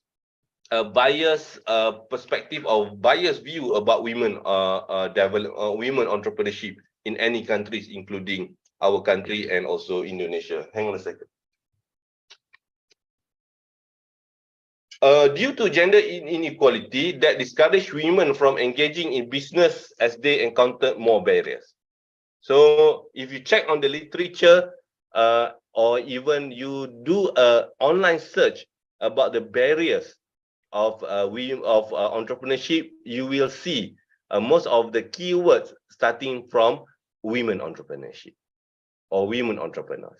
Okay, so past researchers proclaim that women entrepreneurs are having difficulties in obtaining or lack of support in business compared to men. However, if we go deep through using this path, we cannot understand more about this scenario. So we need an alternative view in studying women entrepreneurship to make sure that we have a good understanding, and also we can come out with a constructive support framework for them. Now, research space. So where actually we can bring this issue forward. First, we see that women entrepreneurs in developing economies encounter different barriers and challenges. That's the fact. The second fact, factors that contribute to the low percentage of women is different in developing economies. So the point in the green box, we see that if we compare women's survivability between Malaysia and Indonesia, we will find a different conclusion. We will offer a different conclusion because this issue is a contextual basis. Okay, contextual basis. So the barriers and challenges, together with the different factors that influence women entrepreneurship, we'll see the existing studies on women entrepreneurship will focus on general research of the field and crucial factors of the entrepreneurs only. So they only concern about factors, you know. Most of them are quantitative. They would like to check on the factors that influence these entrepreneurs. However, research on survivability of enterprise by men and women is substantially scarce. So this is very important. I think this is the scope of any research if you are interested in researching women entrepreneurs. Okay, this is area of inquiry. I think it will make yeah, sorry. Your time is 8 minutes remaining. 8 minutes. 8 minutes. Okay. I think I'll be alright. Just few more slides I will do. Okay, so areas of inquiry, we can see or we can try to understand by answering or by asking question, how do the social capital institution affect women entrepreneurs in their survivability? Social capital here, I'm referring to formal and informal social capital. Formal social capital refers to institutions that involve in development of this women entrepreneurship. The second thing is about asking the question of what is the nature of social capital institution support in women survivability in economies, So it could be this area of inquiry leading to comparative study between one country to another country, because each country, they have their own nature in supporting social capital institution that they have. Okay. The third area of inquiry, that is what is the impact of social capital institution in supporting the development and the survivability of women. So we want to see not only about the input, but also the output of that support. So we must acknowledge their impact. It might be financial and also non-financial. Most of people will have interest on financial impact. I think we also must try to understand the non-financial impact of the support. For example, their capability. For example, about their ability to offer jobs to the local people. Okay. And last but not least, how to foster and encourage the development and survivability of women-owned enterprise in developing economies. Okay. Direction of inquiry. So we can explore the approaches of social capital institution in supporting the survivability of women-owned enterprise. And we must critically evaluating the process, how the social capital that we are referring to support of family and members or friends to the survivability of these women entrepreneurs. Analyzing effective of the social capital institution, effectiveness is related to the impact that I mentioned in the previous slide. And more importantly, each and every country must have or even propose framework for survivability, which could foster, encourage the development and survivability of the women entrepreneurship. So these are the theory, if you are interested in more or less theoretical framework of this area inquiry. I suggest here 3 theories that may relevant to your interest. Is the first one is a liberal feminist theory, second is social feminist theory, and last is the institutional theory. So liberal feminist theory looking at the what we call it the external environment of women entrepreneur, with concern about their business experience, business education, financial resources, and social network.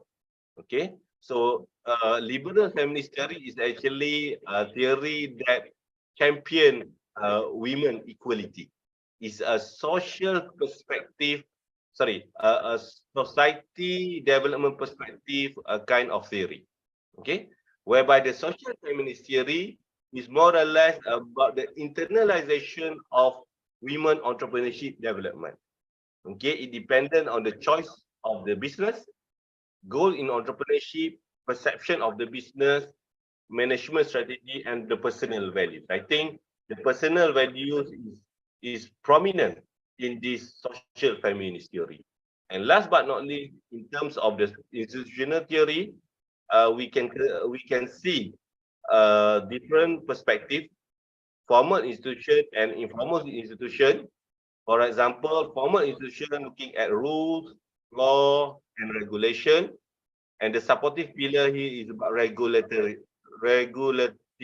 Okay, whereby informal institution, the example is culture, norms, ethics, values, and belief. Okay. As a conclusion, we see that this area of investigation, researching women entrepreneurship from social capital perspective, is very important for us because it may provide a further contribution to the literature in terms of what we call contribution to the knowledge.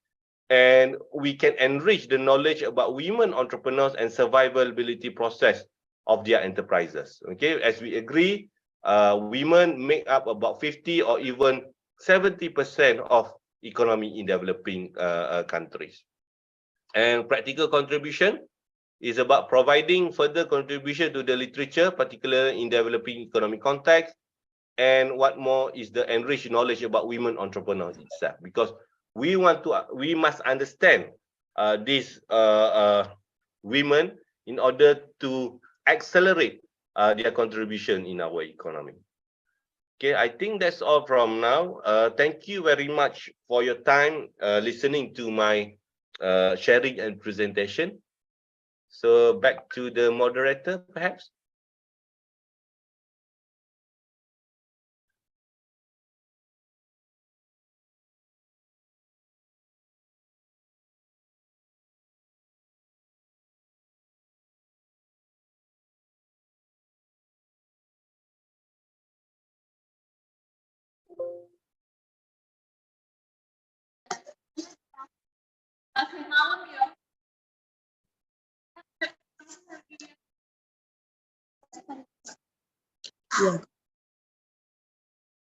A question and answer at the end of the session, so please.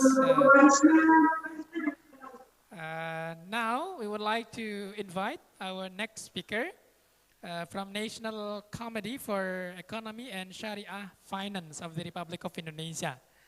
Please join me in welcoming Associate Professor Dr. Sultan Emir Hayat, the Director of Islamic Economic Supporting Ecosystem of the Republic of Indonesia. Time is yours.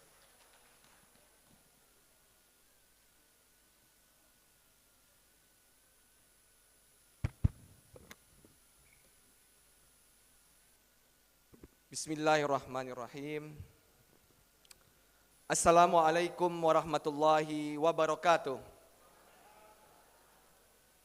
Alhamdulillahi rabbil alamin, wabihi nasta'in, ala umurid dunya waddin, wassalatu wassalamu ala asyrafil anbiya'i wal mursalin, wa ala alihi wa ashabihi ajma'in, amma ba'du.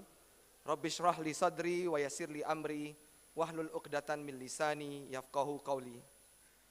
The Honorable Dean of Faculty of Economics and Business, Universitas Islam Malang, Associate Professor Nurdiana SAMSE, representative from Unisma Foundation, Dr.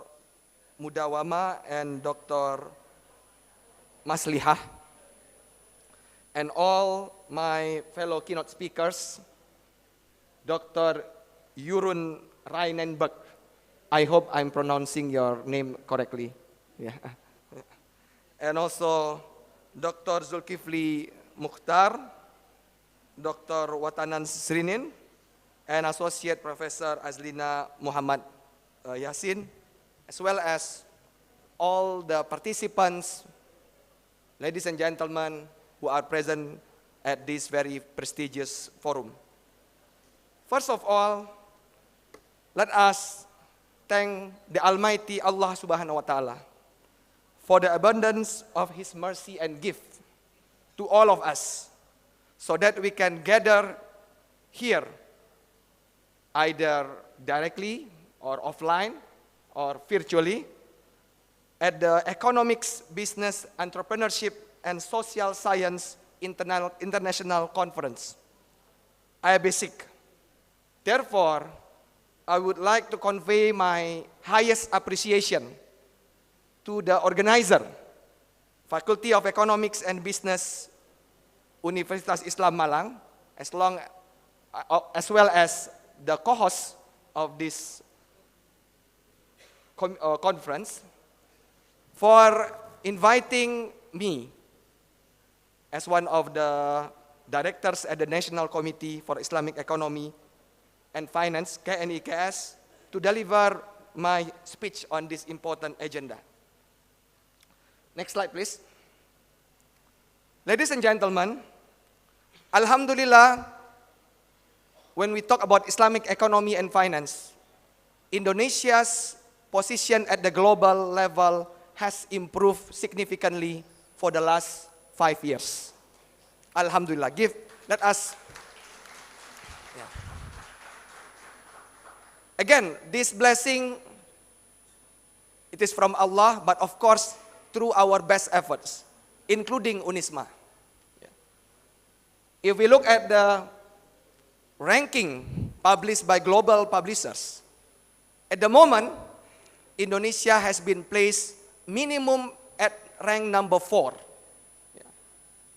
If you talk about 5 years ago, our country was placed at number 11, outside top 10.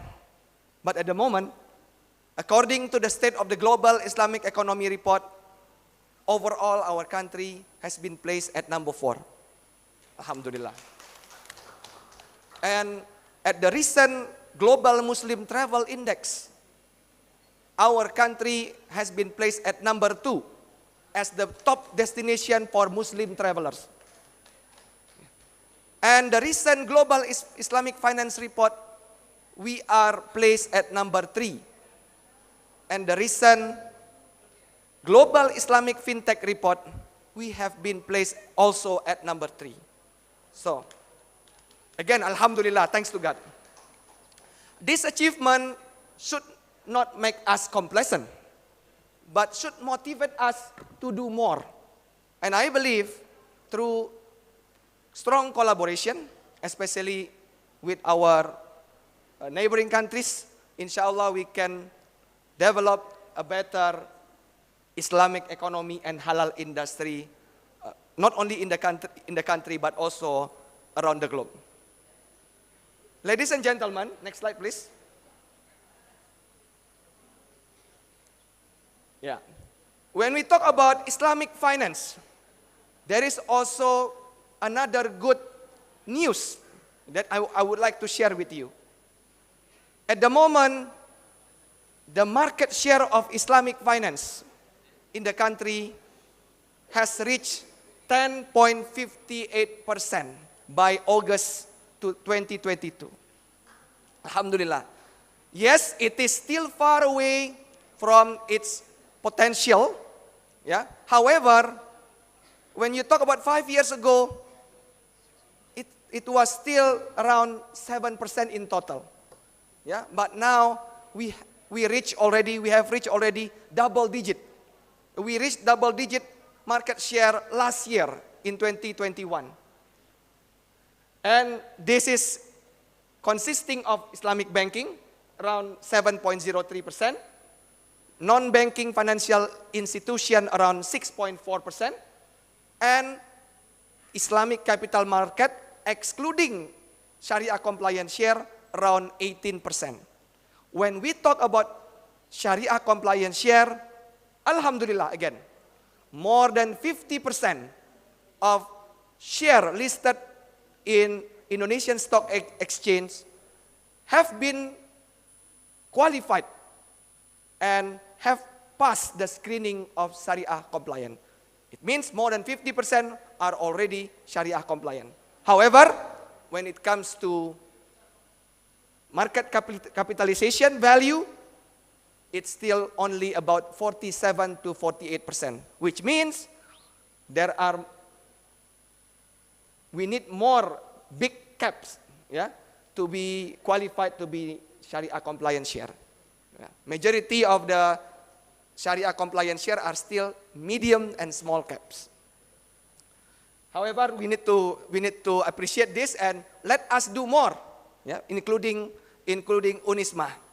If let's say UNISMA hasn't yet put their money in Islamic bank, don't forget, after this seminar, please transfer all the money into Islamic bank. Also, for the micro, small, and medium enterprises, let us create halal ecosystem. Use Islamic banking, help local community, Muslim entrepreneurs, and don't forget also to support, micro, small, and medium enterprises. I am accompanied by two ladies here, Ibu Meli and Ibu Laili. My old friend, Ibu Meli she's with me. We were together in Bahrain for about around 10 years together. And now, Alhamdulillah, I managed to meet her again after long years we didn't meet each other. Ladies and gentlemen, next slide please.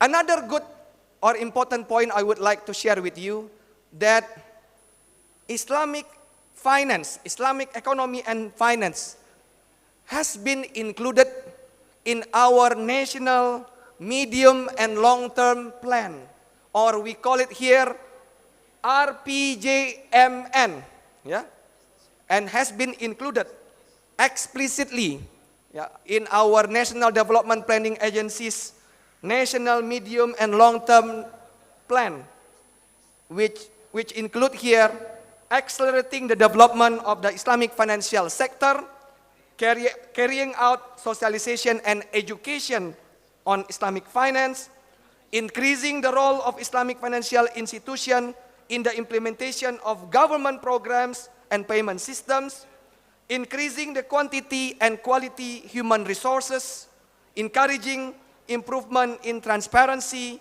accountability, ownership, and professionalism in the management of religious social funds, zakah, infak, sedekah, and awqaf, and optimizing their usage for the implementation of the development. And the last, encouraging the role of Islamic finance in the development of real sectors. These have been written explicitly in our RPJMN or RPJMN. Next slide, please. Dr. Yondron already explained a lot about SDGs. Yeah, as you know, as its heart are 17 Sustainable Development Goals, which are very important for all countries to act. And actually, these 17 Sustainable Development Goals are captured by 5 core areas called people, planet, prosperity, peace, and partnership.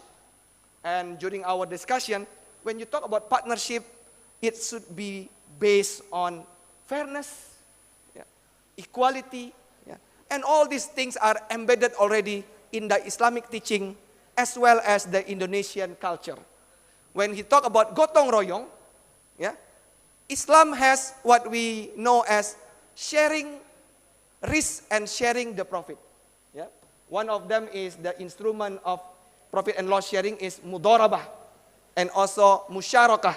Yeah, those contracts, yeah, which have been applied in the Islamic financial transaction, they are actually based on gotong royong. So, gotong royong, SDGs, Islamic economic and finance, they are like match made in heaven. Bapak, Ibu. Yeah. Next slide, please. Ladies and gentlemen, the objective of Maqasidus Syariah, yeah, in Islamic economy include 5 things, namely preservation of religion, yeah, hifzuddin, preservation of life, hifzun nafs, preservation of reason or intellectuality, hifzul akal, and also preservation of descendants or hifzun nafs, and preservation of property or hifzul mal.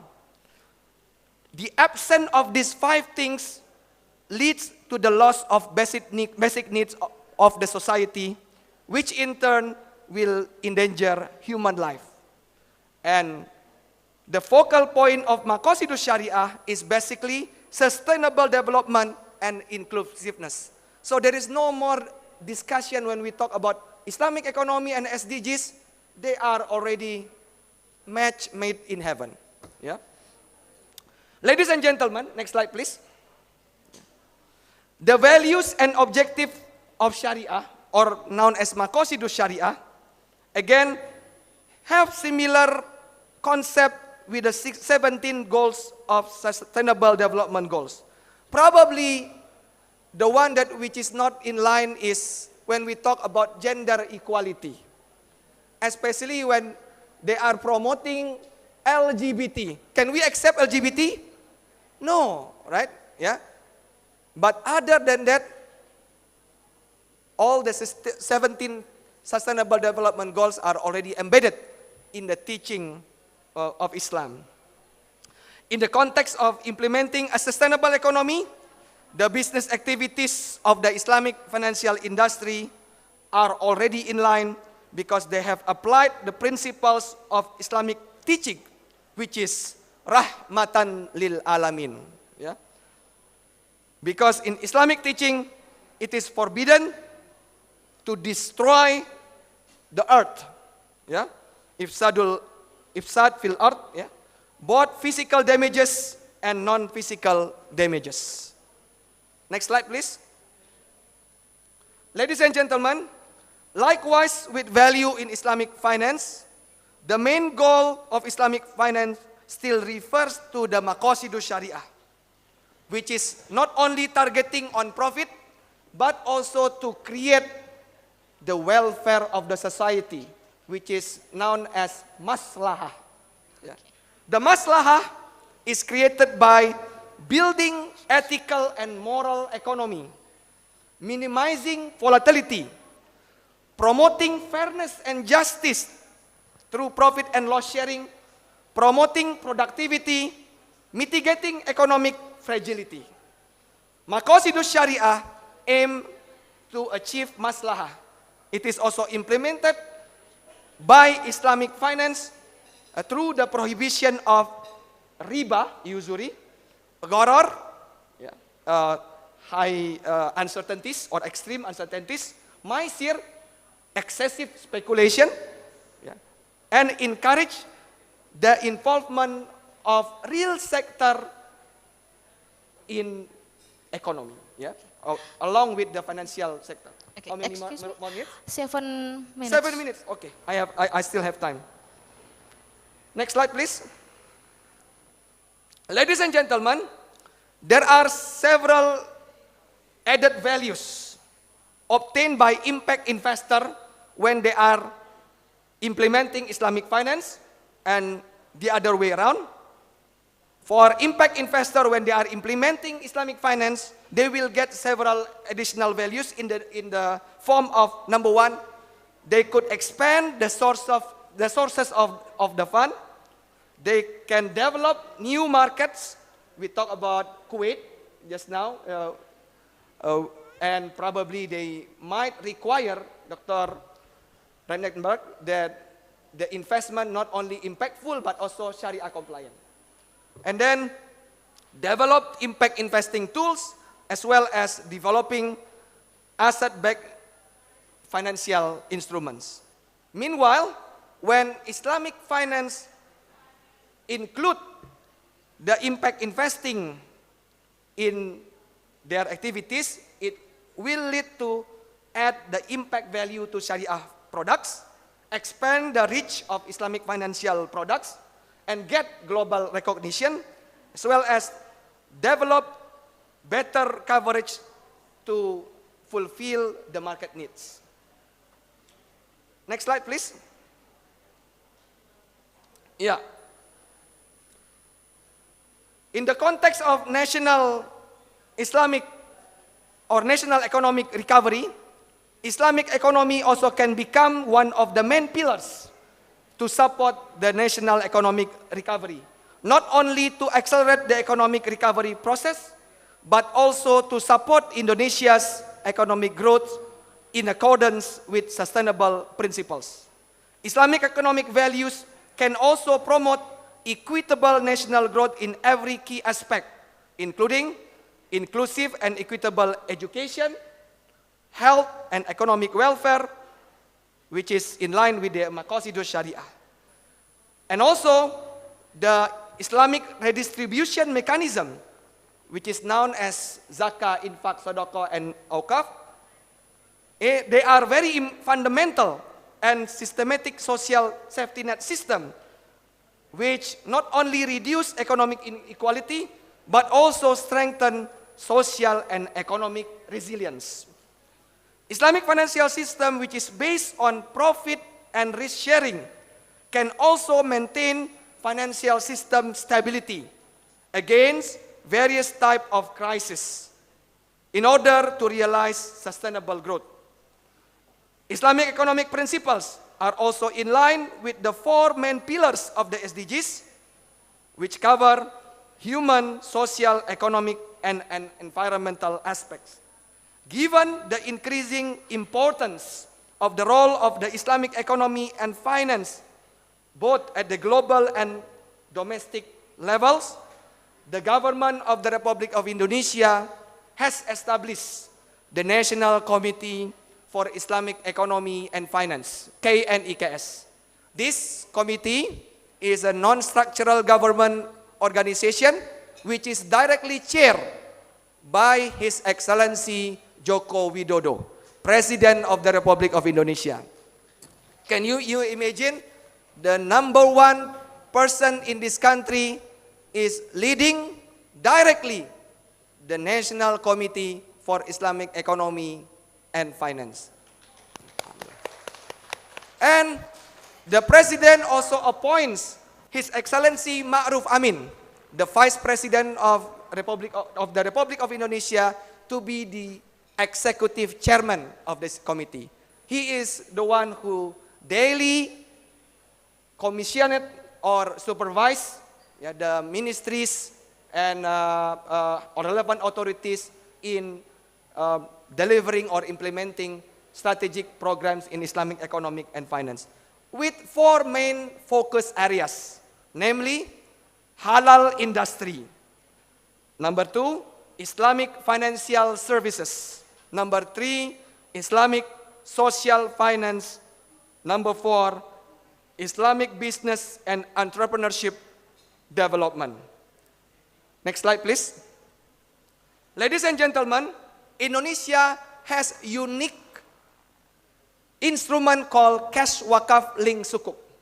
Cash Wakaf Link Sukuk combine social instrument, namely wakaf, with commercial instrument, namely sukuk, in which you can donate cash wakaf, and the cash wakaf will be invested in sovereign sukuk, which is relatively secure, and you don't take back the return. Your return will be spent for social purposes. Yeah. One of the real project that has been realized is the development of Ahmad Wardadi Hospital in Banten, yeah, which is enhanced through the return of wakaf. I believe Unisma also is very good in cash wakaf movement. If I'm not mistaken, the hospital, right? Yeah, I don't want to represent Unisma because I'm afraid to give wrong information, but give applause to Unisma first. Can you imagine if we optimize this cash wakaf, yeah, and then we will give benefit to many people, like what Unisma has been doing so far. Ladies and gentlemen, don't worry. How many more minutes? 1 minute. Oh, still okay. I will make it shorter. Yeah. Another important point is Islamic microfinance institution. I will not read this because it will take long. Yeah. Indonesia has a unique Islamic microfinance institution. Anyone here knows BMT? BMT? Yes. Yeah. More than 4,000 BMT. What is BMT? Baitul Mal Wat Tamwil. Right? It is actually Islamic cooperative. Right? Mostly. This institution combines 2 houses under one room, under one house. Yeah. Baitul Mal, social house. Yeah. It collects zakat, infak, sedekah, and also give a benevolent loan, Qardul Hasan, yeah, interest-free loan to people. But it is not only social aspect that this institution is taking care. They also take care of commercial aspect in another house, Baitut Tamwil. Can you imagine this house is a kind of blended finance, combining social and commercial finance under one roof. And it is available in Indonesia. If we can optimize this, I don't know how many people will get benefit. For your information, Nigeria, yeah, has come to Indonesia and they want to learn how to somehow ATM. What is ATM? Amati, tiru, modifikasi. So they came to Indonesia and learn about BMT, and now they are developing their own BMT. Can you imagine if we don't appreciate this and we don't utilize it? I don't know why other people appreciate our thing and we don't appreciate it. With that, I would like to thank again organizer, and I will end my presentation here. Hopefully you will get benefit from my short presentation. Assalamualaikum warahmatullahi wabarakatuh. Thank you again for Mr. Sultan Emir Hidayat. Okay, Mr. Sultan, we must to know that 11 lectures of FEB Unisma has a certificate of pendamping produk halal, so we already contribute for halal industry in Indonesia. Okay, please give applause, and Unisma have a halal center too, so we can already contribute to developing of Islamic economic in Indonesia. Yeah, it's very surprising to me that Indonesia's position on the Islamic economy is quite high this previous years. And talk about maqasid Sharia for maslahah, which is not really from achieving the sustainable development goals. And what is interesting from Dr. Emir's presentation, Islamic business and entrepreneurship. And his position in Indonesia is quite important as a director who is overseeing the process of Islamic economic and Islamic finance, Islamic Sharia. So we are so fortunate having a discussion from the perspective of Jeroen from Sustainable Development Goals, and then mix it with Islamic perspective on SDGs, maslahah, and also from the previous discussion about women empowerment from the perspective of economy as well. And now we are changing our topic into another business perspective from the perspective of tourism. Okay, of tourism. From the perspective of tourism, which will be delivered by Associate Professor Dr. Watanan Srinin. So she will be discussing, she will present about how is the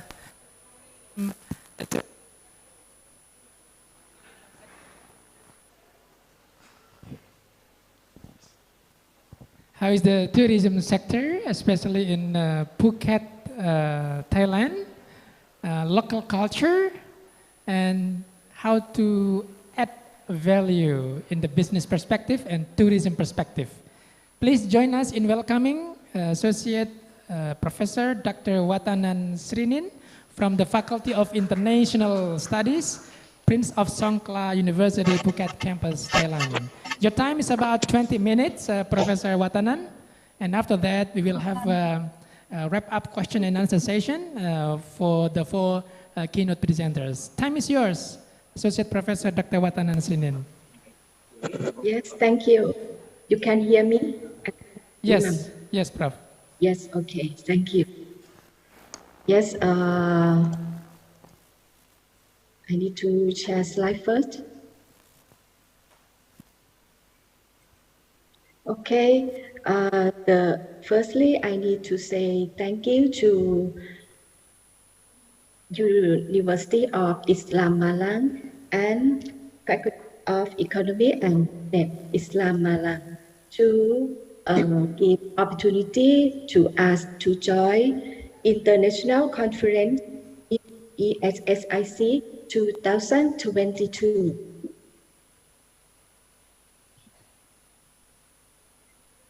Yes, ladies and gentlemen, I'm Watanan Srinin and Dr. Thilathorn Ramnaukut. We are lecturers from Faculty of International Studies, Prince of Songkla University, Phuket campus, Thailand. We are delighted to share my study titled Phuket Old Town, Local Cultural Capital Toward Value Added in Tourism. This is outline. We have divided my present into 4 parts. You can hear me? Yes? You do? Okay, sorry. Yes. Into 4 parts, I will with introduction, next research methodology, after that finding and discussion.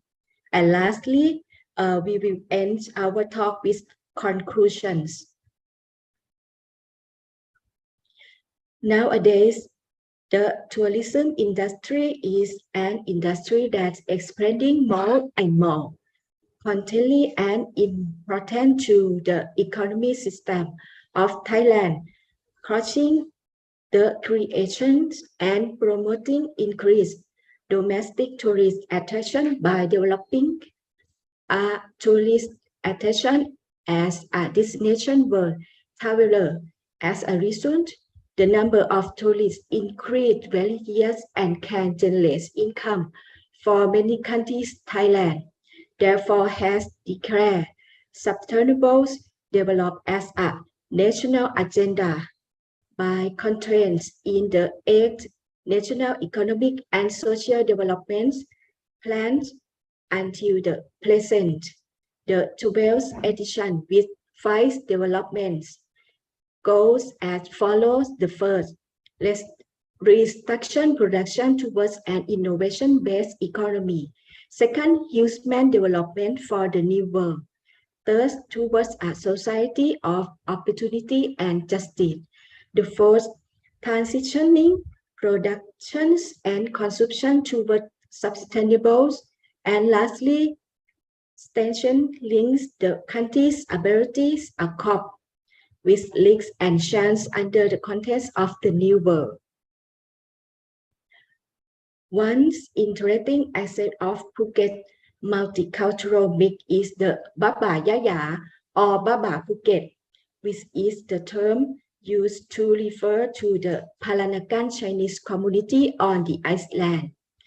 During Phuket's 19th century winning heyday, multicultural Peranakan Chinese formed across Southeast Asia and immigrants from Malang Chinese descent upon the island to work the mining industry or rubber plantations and as traders and fishermen. From this info go a taking an increasing proportions community of Phuket Baba, whose influence permeates Phuket culture, cuisines, and even architectures. Phuket's own town is an urban heritage with a long history. It is constantly evolving and can be considered as a stylized old town. It can be observed from cultural banding of Phuket own town that remain and inherit to the present. Unclear evidence is the architectures, the combined Chinese, Malay, European, and Thai influence as well, which is being taken care, and the building to being used includes the atmosphere of the old town Phuket that remain relevant to the present days. Phuket old town today it is a commercial area for trade and tourism, because there are both Thai and foreigner tourism touring to Tarlac Road. Phuket old town is a lot, and a result, Phuket old town has a lot of new business emerging, such as souvenir shop, restaurant, beverage shop, and accommodations for tourism, reflection the chance and developments of the district in the present period. Phuket old town has changed into business district for more tourism by bringing local cultural capital to add value in a tourism business. Our objectives, the first, to study the characteristic of cultural capital of Phuket old town. The second, the role of cultural capital affecting community economy development. Lastly, to promote community tourism, preserving local cultures and enhancing the community economy sustainable. Scope of the research. This we focus on the main loss of the Phuket Old Town is Tarlac loss. There are 6 main roads in the Phuket. The first is Rasada Road. The second is Krabi. The third is Dibu. The fourth is Tarlac Road. The fifth is Phanga, and lastly is Prasati Road. From the picture is you can see the nature of the map is like a square, and then Tarlac Road is the center of the Phuket towns. This is Tarlac Road. In nowadays have like a on like a weekend on Sunday have many tourism come to buy something souvenir at the like we have a street culture or something on Sunday, just only Sundays. And next we talk about research methodology. This we use descriptive research study the character of cultural capital and the role of cultural capital on the economy development of Phuket Old Town. And next, findings and discussions. Character of cultural capitals in communities in Tarlac Road in Phuket Old Town, like architecture, tradition, local foods, local desserts, local costume. The second, the role of the culture capital affecting community economy developments. Next, about architectures. The style, the house, like the left is the old picture and the right is the new picture. We already renovate. The style, the house in Phuket Old Town is called Chino Portuguese style house. It is a house built in the legends of King Rama V of the Ratanakosin period. The design is influenced by a combination of Chinese, Malay, and Portuguese design. The house reflects the history background, tradition, and way of life the people in the past. Allow us to know the story that happens in the past as well. And nowadays, house on Tarlac Road in Phuket Old Town have been transformed into restaurant, coffee shop, and souvenir shop for tourists. But inside the house is still in style of Chino Portuguese style house, which is charming and able to attract both Thai and foreign tourists to travel to Tarlac Road in Phuket Old Town, especially during long holiday. The design of the house have like a holes in the wall to make an air vents to allow outside air to enter the house without fans. And next, tradition, belief, and rituals such as Phuket Vegetarian Festival or Jet Chai in the Hokkien language is mean takes vegetable, right? Which is the group of Chinese immigrants from Fujian province, mainland Chinese, and traveled to do meaning in Phuket since Ayutthaya period. It will be held on the first 9 days of the 9 months every year. Participants in the festival must wear white dresses for the 9 days and take only vegetables and avoid meat, because we believe during vegetarian festival is a way to purify the mind and avoid meat. It can be makes the mind happier. And next, local food and desserts. This is Hokkien noodles local food of Phuket people of Hokkien Chinese descent. It is a large yellow noodle similar to Japan soba. It is a commonly stir-fried pig, pork, shrimp, squid, fish meat, and meatballs. And next, this is a local costume. The picture on the left we call Baba, and on the right we call Yonya and Yaya. Originating from enterprise Hokkien Chinese labels and merchants who arrived on the Malay Peninsula hundreds of years ago. Phuket Baba is a distinctive living culture blending Chinese, Thai, and Europeans influence. In Malay males Peranakan, descendants of the Chinese immigrants who married local Malay women, are called Baba, and female Peranakan are Yonya. Next is the law of cultural capital affecting to community economy development. The community has broad cultural capital that exists within the community develop into a career, generates income for a community.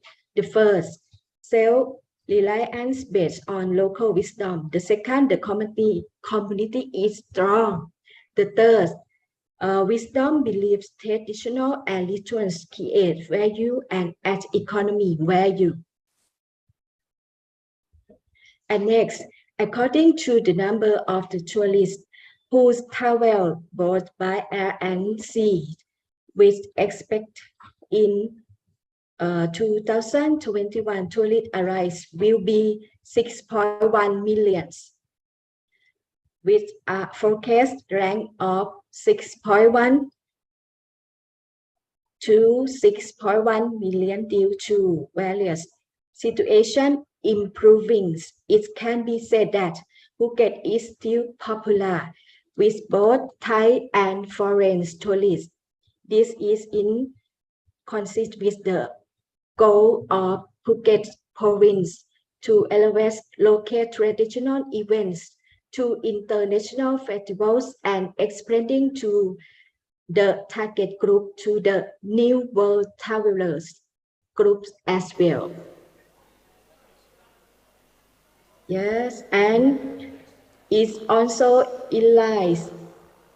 It consists with the SDG, number 1, number 10, and number 17. It was found that people in community have a role and participate in bringing cultural capitals to develop various product, generates income for members, and evaluates the community's economy, makes the community strong and self-reliant. It is also a preservation and development of the Phuket own town by bringing local cultural capital to add value from sustainable tourism.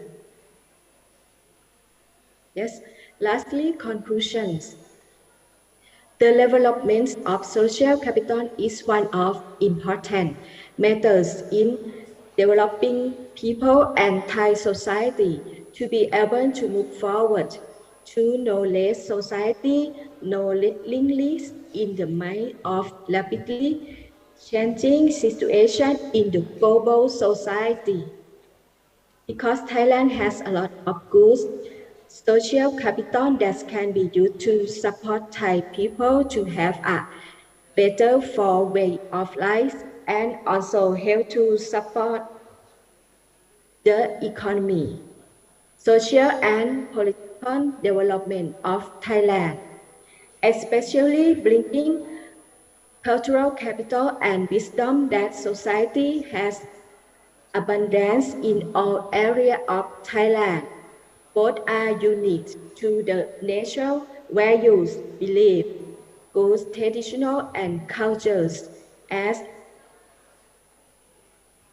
mechanisms for social development, as well as the Tarlac community in Phuket own town. With cultural capital, such as architecture, traditional belief, foods, and local dresses, and local costume, which has a cultural mix and has been influenced by Chinese, European, Malay, and Thai together, especially the Sino-Portuguese style house that remain and inherit to present. Yes, that is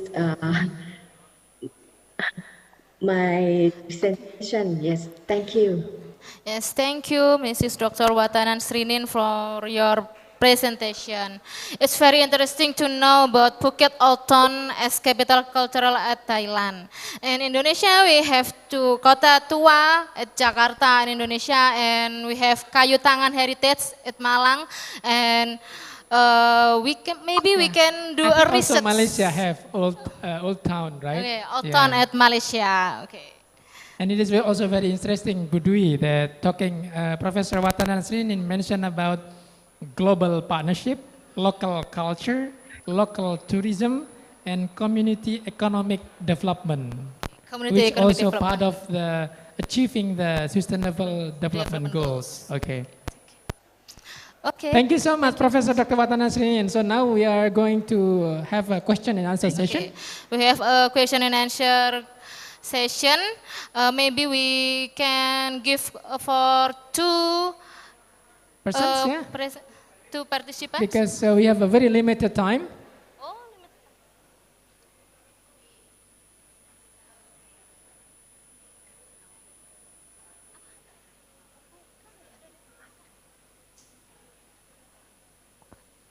Yes, we have two questions. Please raise your hand. Okay. Another one? Yes. Please stand up and then mention your name, where you are from, and then the question to whom you address. Okay.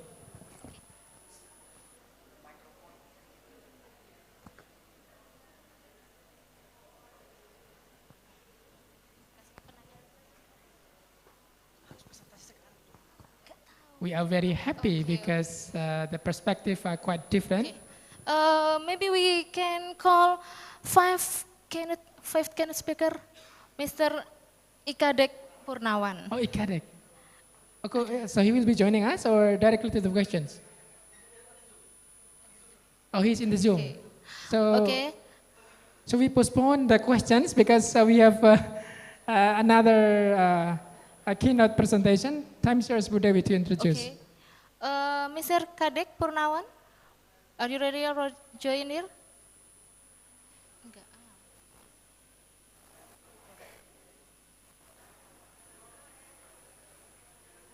Ladies and gentlemen, we have other keynote speaker joining with us from Japan, Mr. Kadek Kurniawan. Are you with us now? Okay, yes, Okay, Mr. Imam. Okay, please. We have very limited time for about maximum 20 minutes. And after that, we'll I have a will be question and very, answer, very please. short. Okay, please, go ahead. Thank you so much. So first, I would like to share my PowerPoints here. See.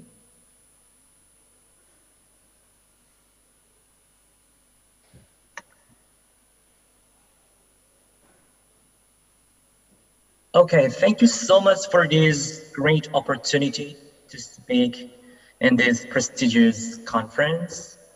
So my name is Ikadek Purnawan. I'm from Bali, Indonesia, but now I'm living in Japan. I'm teaching Indonesian language for Japanese students in Japan. So this is my case study, Indonesian language training for Japanese employees.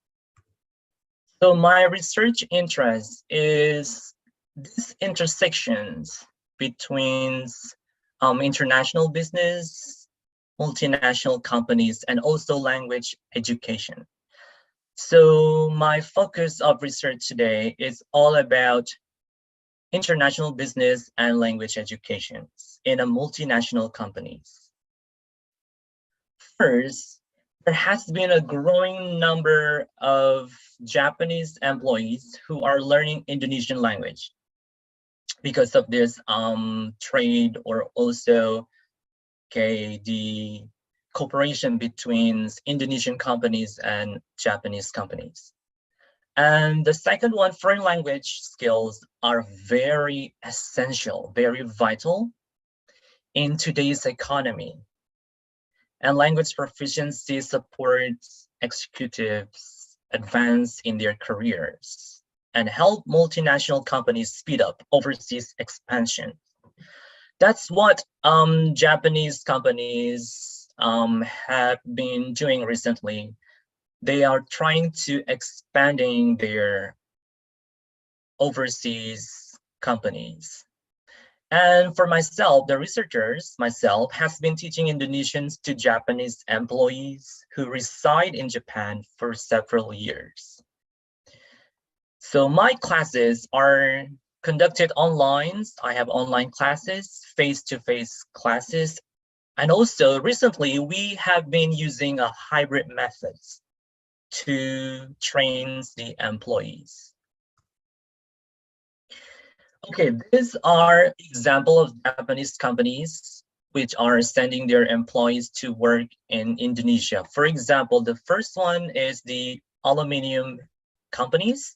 It's called UACJ. This is one of the world-class aluminum manufacturers in Japan.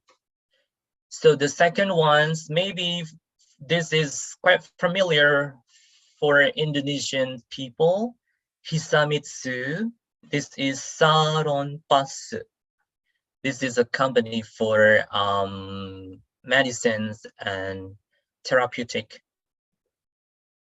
And also the last one, this is a car company's Toyota. This is the biggest company in Japan. So I've been teaching these employees from these companies for several years, and then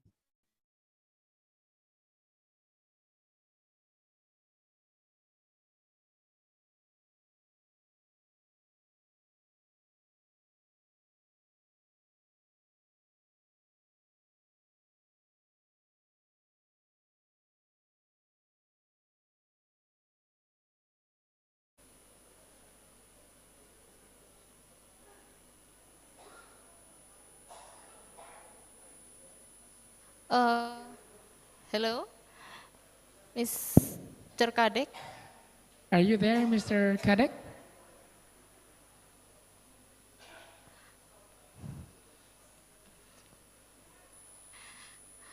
I think the connection is error from there.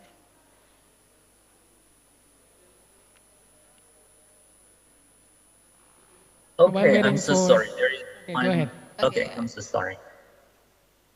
I'll just need to. Okay, you can continue?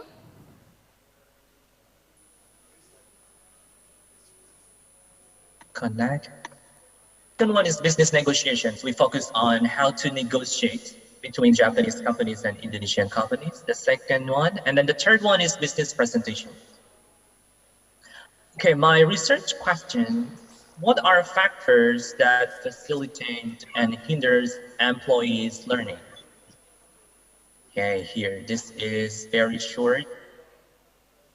And from the questionnaires and also interviews and also observations I conducted during my classes, I found out that there are some factors that facilitate and hinder learning. First factors for learning facilitation is the positive attitude toward learning.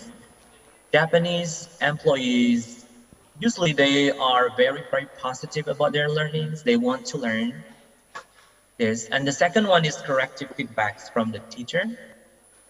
And this is very interesting. The third one, line chats. So Japanese employees are using SNS and also line chats a lot. So this is very good for feedback outside the classroom.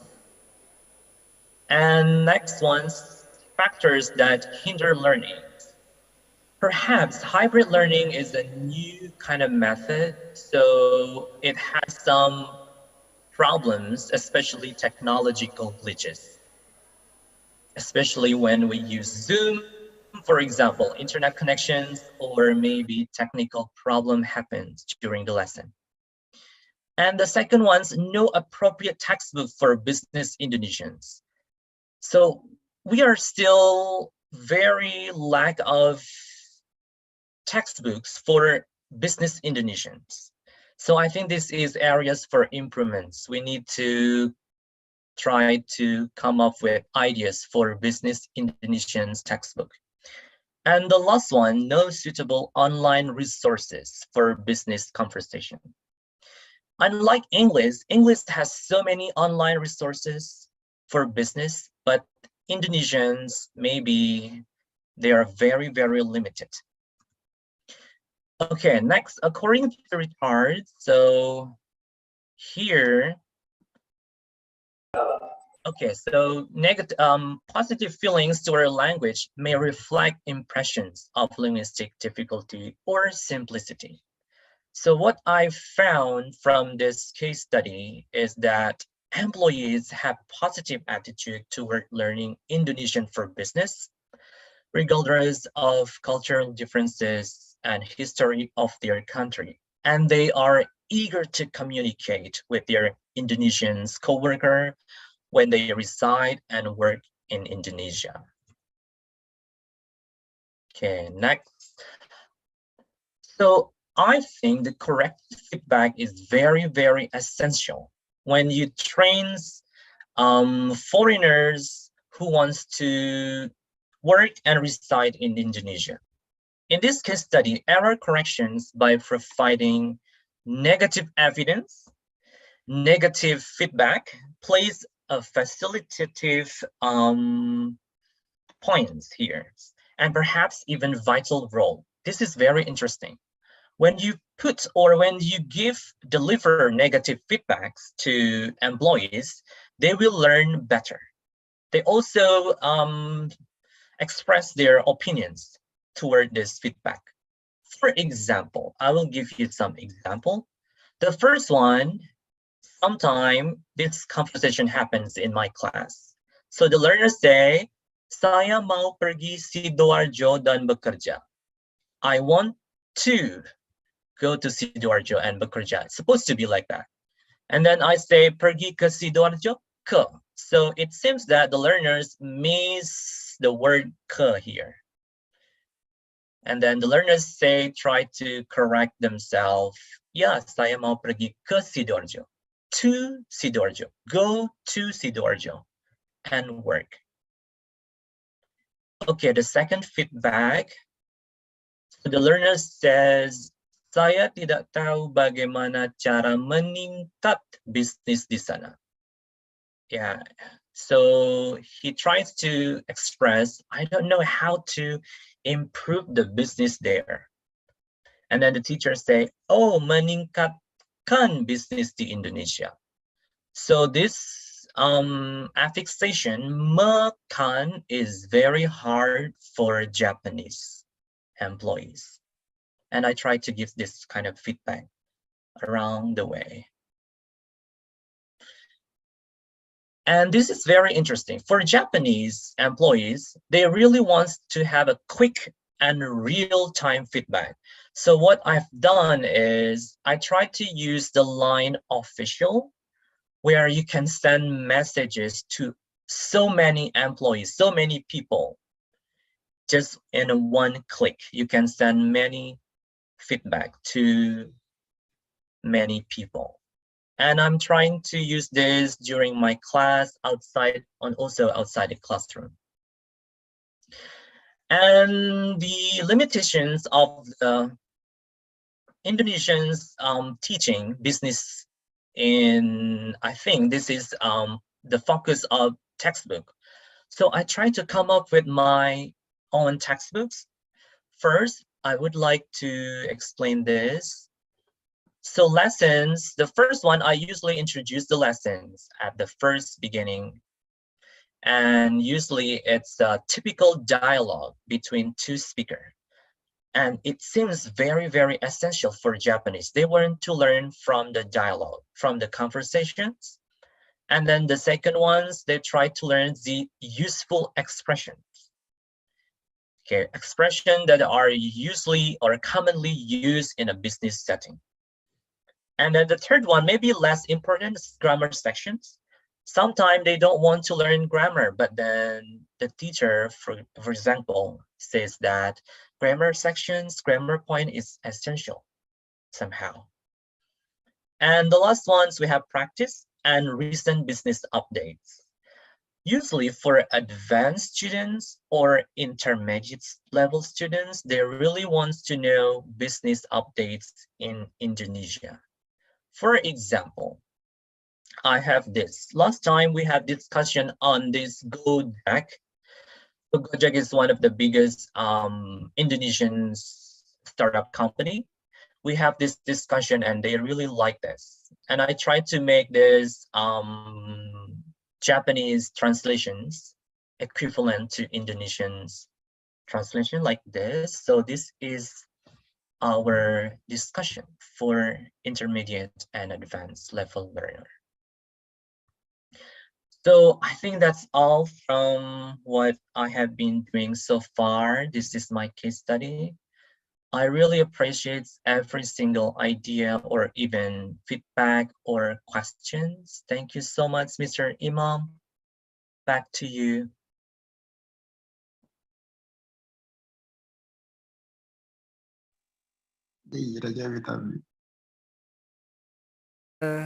EKD Purnawan. So, I'm sorry, Mr. Imam should go first because there is an agenda. Well, so for the audiences here, do you have any questions related with the talk? Especially for the online speakers, because the online speakers are staying here. Just for online speakers. Yeah. Yes. Okay. Please. Anyone? Any question? Oh, sure. Okay.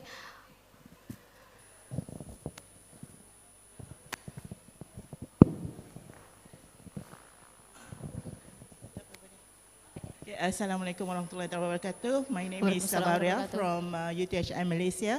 I'm from Real Estate Department, Faculty of Technology Management and Business. Okay, basically, since from the first speaker, I would like to thank, I would like to congratulate, I believe, Mr. Sultan about the Islamic finance, yeah, because I think that is something that we can learn from about the Islamic finance that can be contributed. Just that from what I gather is that the successfulness of the Islamic finance maybe is due to the Prime Minister, Mr. Widodo, yeah, because it's a top-down. I do believe that, and I hope that we can do it in Malaysia too with our new Prime Minister. All right, and secondly with Mr. Juren. Is it the name, Mr. Juren? Yeah. Okay. I've seen from the what you call it, the presentation. Yeah. He has a connection to the UN. In fact, because United Nations, we have a lot of things to offer, especially for the third world country. And for Malaysia, sometimes we do miss out. Yeah. And I attended all the SDG conferences in Malaysia. Because the move for the SDG is under Kementerian Perumahan dan Kerajaan Tempatan. Yeah? So basically it's also a top-down to the local authority. Maybe here we call it is Wisata, I don't know, the province. Yeah? All right. So basically the activities, yeah, maybe it's not spread out like maybe it's not spread out, not many people knows, because SDG is a new thing, yeah? And it's good that if everybody can have a share on what is SDG, because it's quite interesting. So my question, both of them are not here, unfortunately. Actually, I just want to ask, in Indonesian government, Okay, for this to be successful, is it a top-down? The same like Malaysia. Because even if you don't have a top-down, you know, it's very hard. You know, it's not like a one-man show thingy. Okay, saya nak buat, saya berjaya, cannot. Without the government support. Yeah, and then another is from what you call it, from the Thailand. Yeah, you have a very nice on the to lift up the old cities. Here we are from Batu Pahat. Okay, so I just want to share that one of our members also doing the Batu Pahat Heritage Trail. Yeah. So maybe we can do collaboration later on, or maybe with Indonesia as well, if you are interested. So we can have a talk later. Yeah. All right. So thank you very much. That's all. Okay. Thank you for your insight for us. Okay. Maybe we'll be to the next session, Mr. Ervan. Okay. Next question. Next session. Oh, next session. No. Next session. Okay. For giving the certificate for keynote speaker for online speaker. Okay.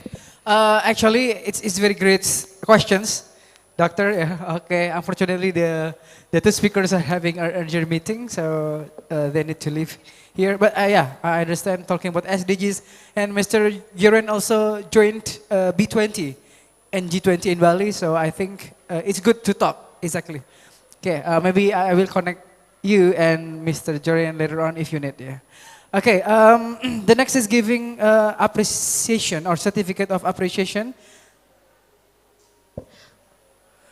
Okay, to the online speakers atau keynote speakers. So we invite the Dean of Faculty of Economics and Business, Mrs. Nurdiana, Associate Professor Mrs. Nurdiana SMSE, to give the certificate, online certificate to the keynote speakers who are joining through virtual meeting.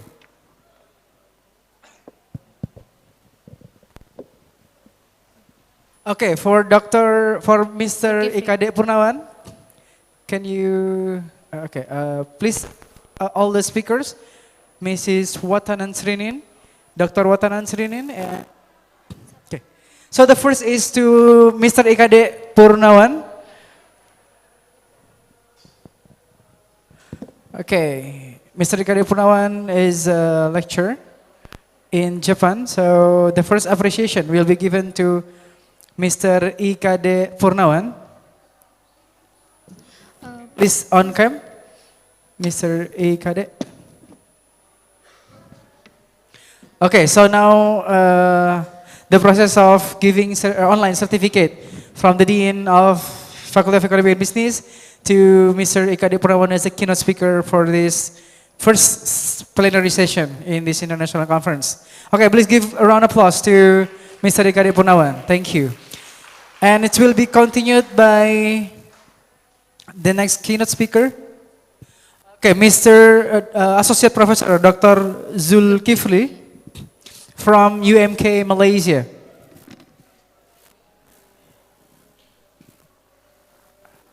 Okay, hello, Dr. Zul.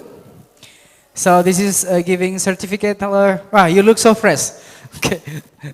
Thank you, Dr. Zul. Yeah, okay. Giving certificate from the Dean to Dr. Zul from UMK Malaysia. Okay, Faculty of Economic and Entrepreneurship, Business and Entrepreneurship in UMK Malaysia. Okay, thank you. Give applause, everyone.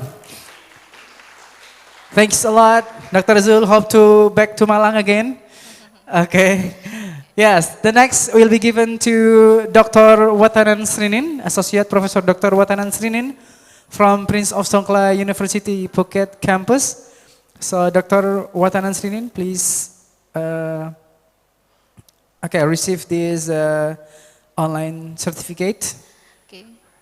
Okay, thank you so much for coming. Terima kasih. Okay, so now is...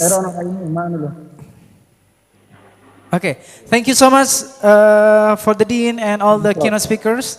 And all participants. If any...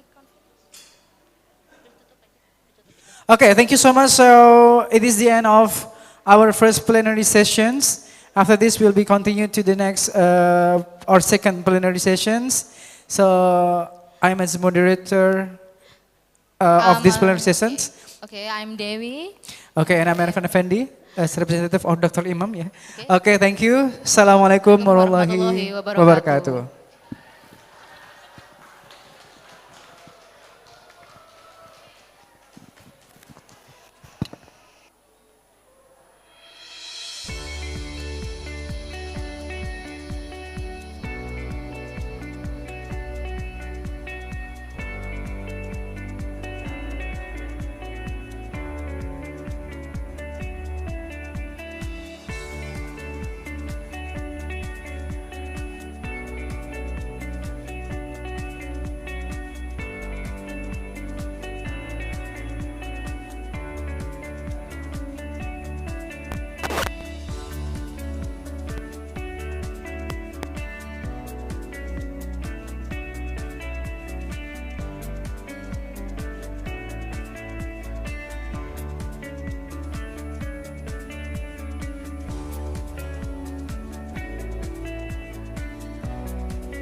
The first is the Honorable, our keynote speakers in this afternoon, Professor Dr. Aslina M.D. Yassin from UTHM Malaysia, and today Professor Dr. Aslina with us for offline, and the second speakers, Dr. Shadi E.A. Al-Haleh from Zhengzhou University of Industrial Technology, China. And the third speakers, Associate Professor T.S. Dr. Zailani Abdullah from Universiti Malaysia, Kelantan. And the fourth, Professor Elchin Agasimov from Moscow City University. Ladies and gentlemen, I hope you still enthusiastic and in this session. I'm Sirajuddin and my partner. I am Arista.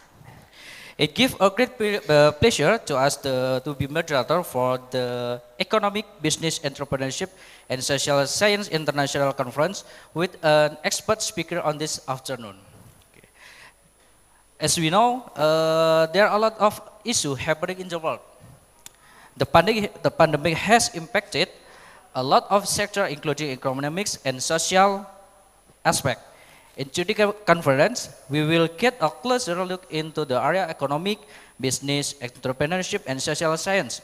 In order to solve this issue, some great speakers are joining this event. Okay, now we will invite the greatest, the amazing keynote speaker for today, Professor Dr. Aslina. Please come in with us.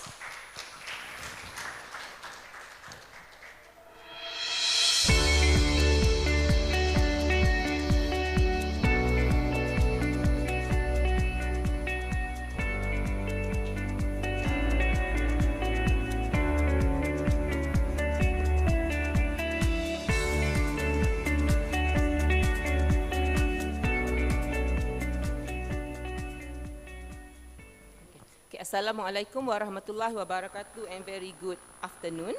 First of all, thank you very much to the session chair. Okay, first of all, I would like to congratulate University of Islam Malang for successfully hosting the prestige events, Economics, Business, Entrepreneurship and Social Sciences International Conference 2022. Congratulations again. And on behalf of the University Tun Hussein in Malaysia, and particularly from the Faculty of Management, Technology and Business, I would like to deliver our thanks to UNISMA for inviting and having us participating in this prestige event. So I would like to take this opportunity to deliver and sharing my topics for this evening, which title of Artificial Island Development, the Potential Towards Sustainable Development Goals. So from the morning, from the beginnings of session, so every keynote speakers seriously mentioned about the business, economics and entrepreneurs. I come from the real estate background, which is we acknowledge the property and real estate is a part of the economics and business. So everybody should understand that's the property and construction is a country's mirrors of economics. So indirectly, if the country having the successful and significantly achievement in sense of the construction and development, and also provide property as a part of the economics per se, that we can consider it the economics of the country is going significant in the future. That's what I can say. So for this afternoon, I would like to sharing about a parts of my research, which is about the artificial development, or indirectly we can say about the waterfront developments. Okay, why I choose this topic is because of artificial island development is considered something significant and close with the natural resources, which is water bodies. So since the water bodies and river is a part of the country's natural resources, that we should maintain our resources as part of the sustainable development goals, which is we believe that by providing and maximizing the economic value of natural resources, particularly on the natural and water resource, that can be sustain our natural resources for the next future generation use. Okay. So generally, artificial or man-made is often recognized as a replica or synthetic that is frequently a carbon copy or something natural created by humans. And in recent years, there is an emerging trend in the real estate market for artificial island development worldwide. So indirectly, we can consider it the phenomena of waterfront development and island development is something gaining popular in many countries and throughout the world. So by adopting these new phenomena of development, then we do hope the development can carry out much more benefit and giving impact to the beneficial bodies and also to many stakeholders involved in the construction and development. Okay, artificial island construction is not a recent concept in Malaysia, whereby we do have several projects embracing this type and concept of the developments. However, despite the increasing numbers of development adopting this kind of concept, it has been opposed by the public over the environmental concern.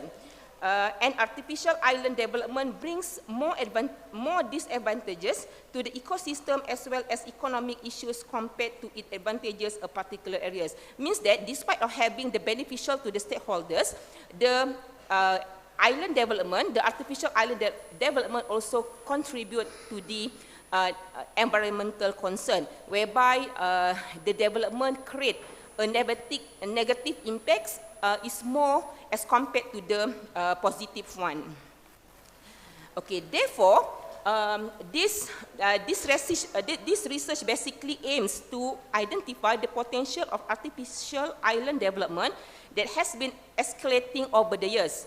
Okay, by exploring the impacts, advantages, and disadvantages towards the SDG within a local community as well as the practitioner.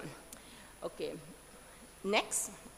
Okay, basically this topic relates and closely integrate with the one of the pillars of the SDG, which is I choose the SDG 11, which title of make cities inclusive, safe, resilient, and sustainable.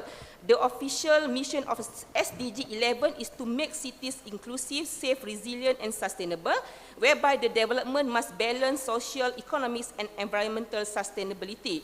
So we do hope the artificial island development concept implemented in the construction works must have impacts, must have positive impacts more than disadvantages to these stakeholders.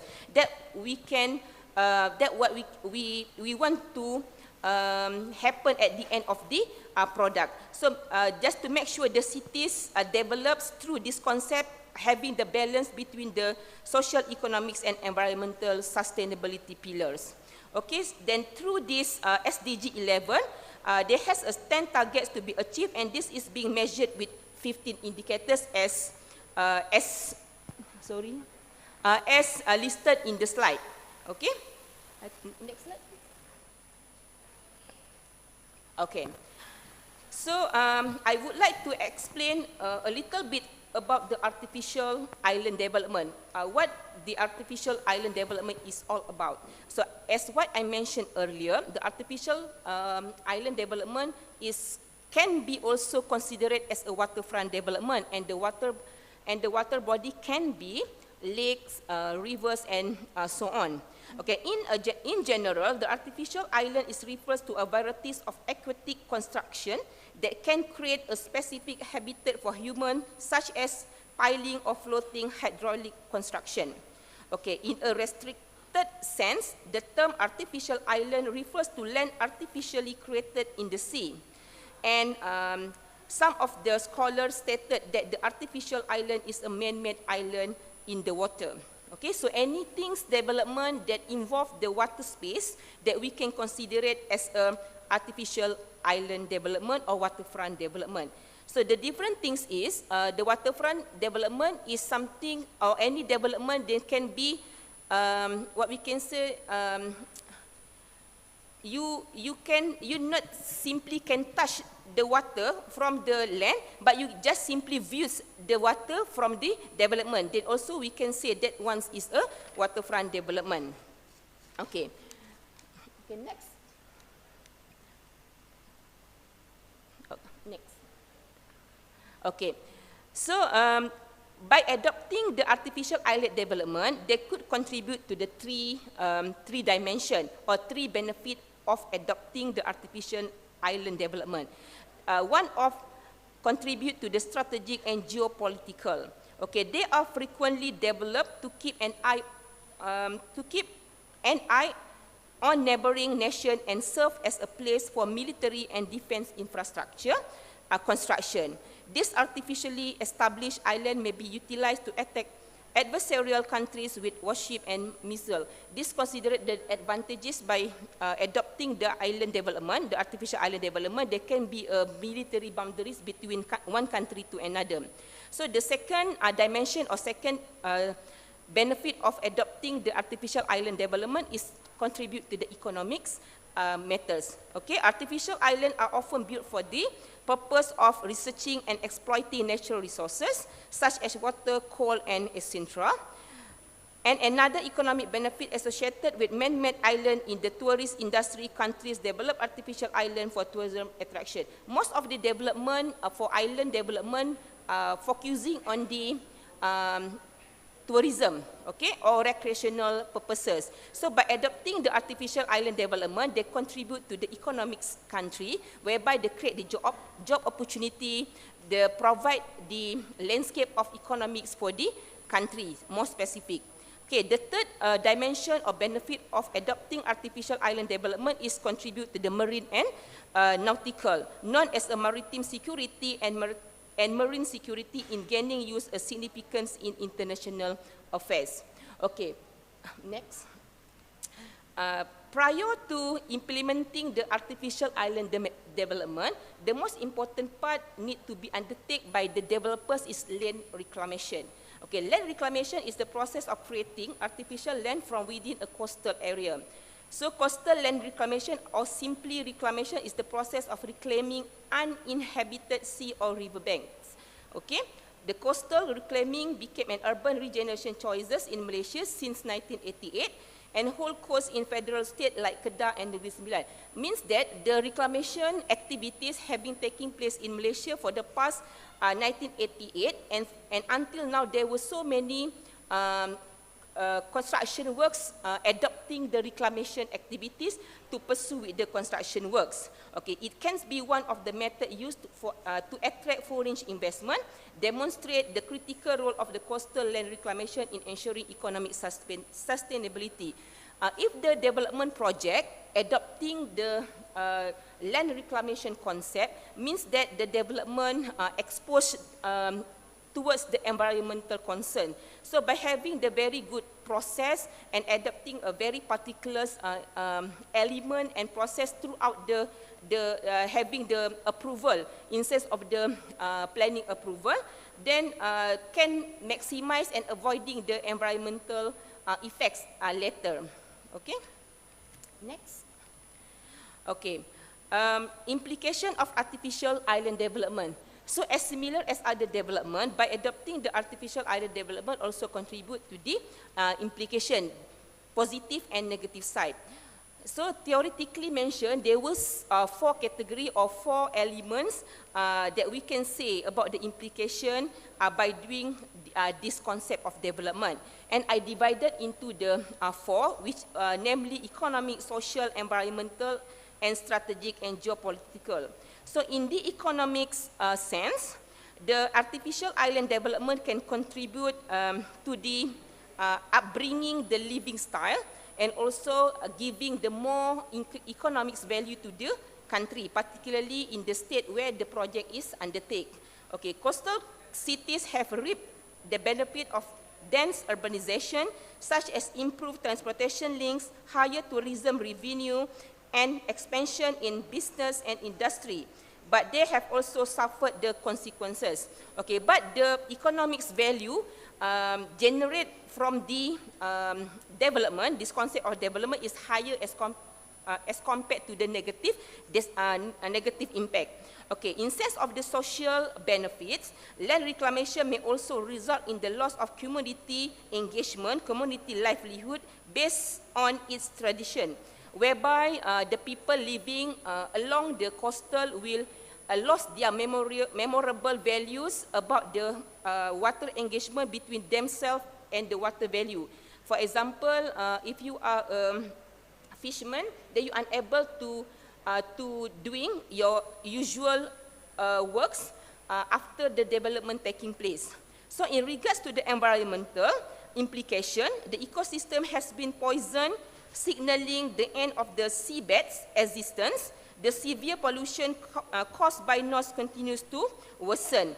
That's the most concern about the artificial development, whereby they expose the water resources to the environmental matters, namely water pollution. That's something needs to be highlighted and need to be put more considerable while adopting this concept, whereby the end of the development, they must be benefited to all the stakeholders, which include the human and also flora and fauna. Okay, and the last implication is in the strategic and geopolitical, whereby by adopting this artificial island developments, military and defense infrastructure is typically built in this area as a means of keeping steps on neighboring countries. That means they can having the boundaries safety after this development taking place in that particular area. Okay, next. Okay, this research basically adopting quantitative research approach by choosing the Malacca Gateway as a case study. Okay, and involving two groups of respondents, which is local communities and practitioners. Okay, why do we select from this different category of respondent? Because we wanted to know from the ground and also from the top management about the effect of the developments. So we are using the survey as an instrument to gather all the information, and after that we analyze the data by using the SPSS. Okay, so from the results, okay, basically we gain quite a good response rate from the two groups of respondents. So from the local community side, from the 200 questionnaire distributed to them, we gain about 80% response rate, which is good. And from the 30 surveyed distributed to the practitioner, we gain about almost 67 response rate. It also sound good in sense to get the generalization of the output. Okay, next. Okay, these are the details of the respondent participated in this study. So basically, these two tables having the two different details from two categories of respondent. The left side is for the real estate practitioner, and the right side from the local community. So what we can see from here, most of them are someone we select from the actual what we can say activity or actual involvement within the construction development. Okay, means that the real estate practitioner, that someone really directly involved with that particular project, and the local community as someone living nearby that area, and also someone having the frequent visited to that case study area. Okay, next. Okay, referring to the potential of artificial island development on property market, so what we can see from the table is the result shows a very significant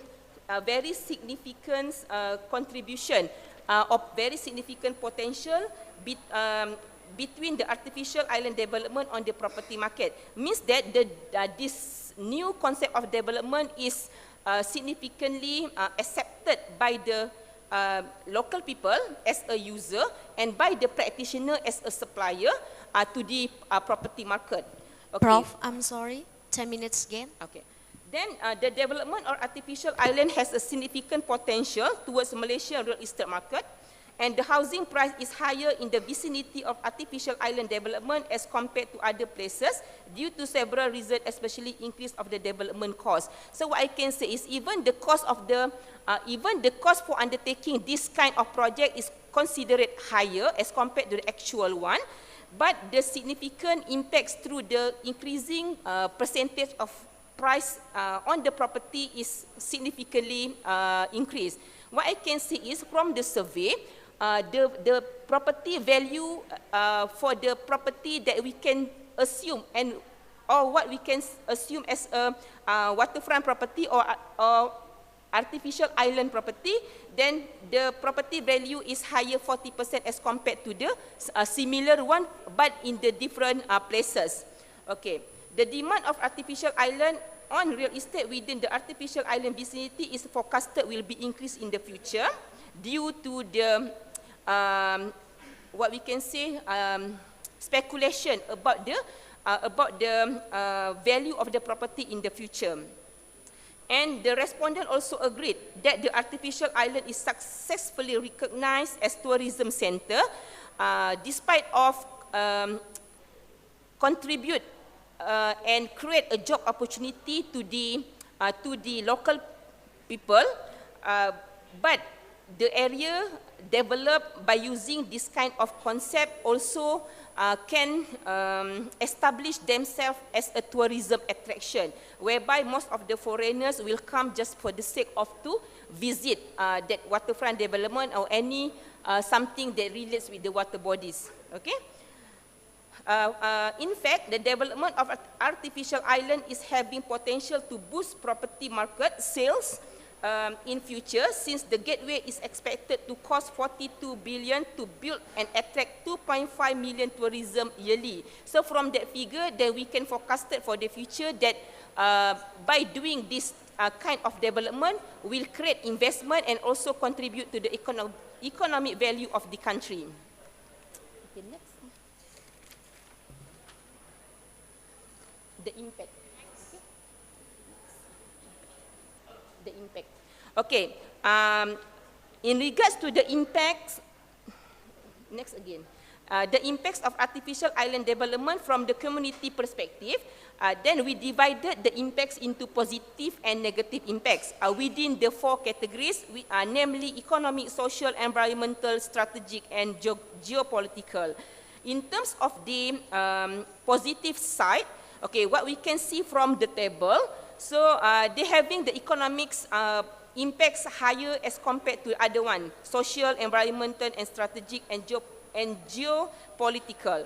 The artificial island is an initiative of green city, smart city, healthy city, low carbon city, livable cities, whereby to establish the goal of sustainable urban development, which include numerous phrases such as a sustainable cities and green city. So by adopting this concept, actually we contribute or we actually comply with this green, able, and smart city development.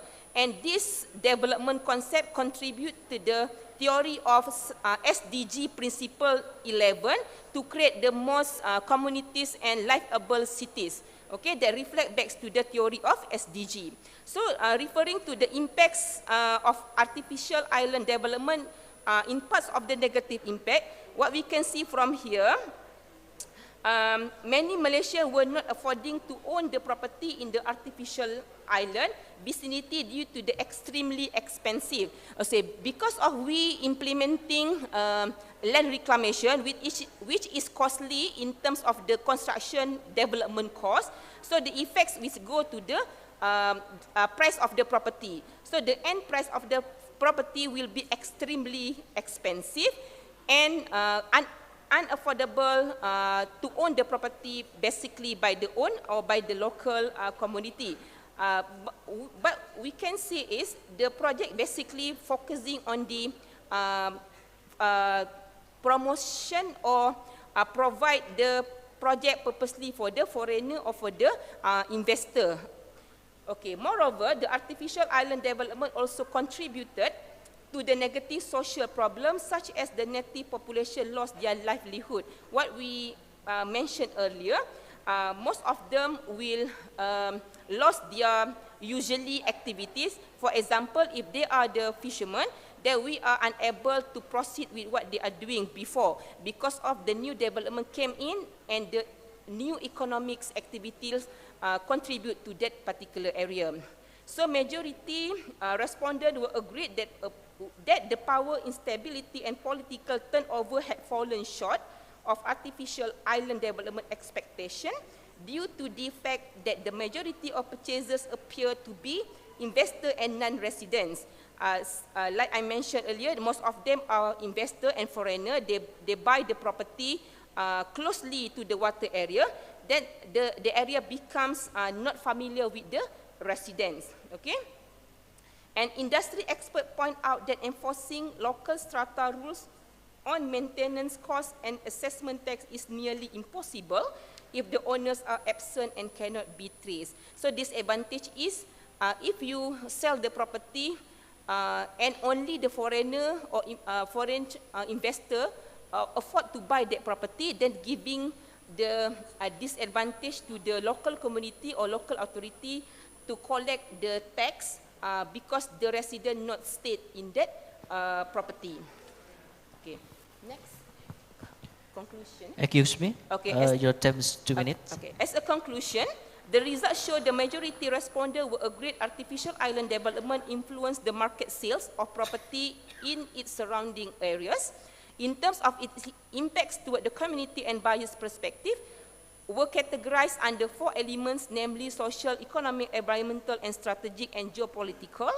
And the most significant impact was an improvement in quality of life, while the most significant disadvantage was a possible harm to a marine ecosystem that we found from the research. And this result will be benefited to both government and private sector, public community as well as the researcher to explore the new angle of development for the future.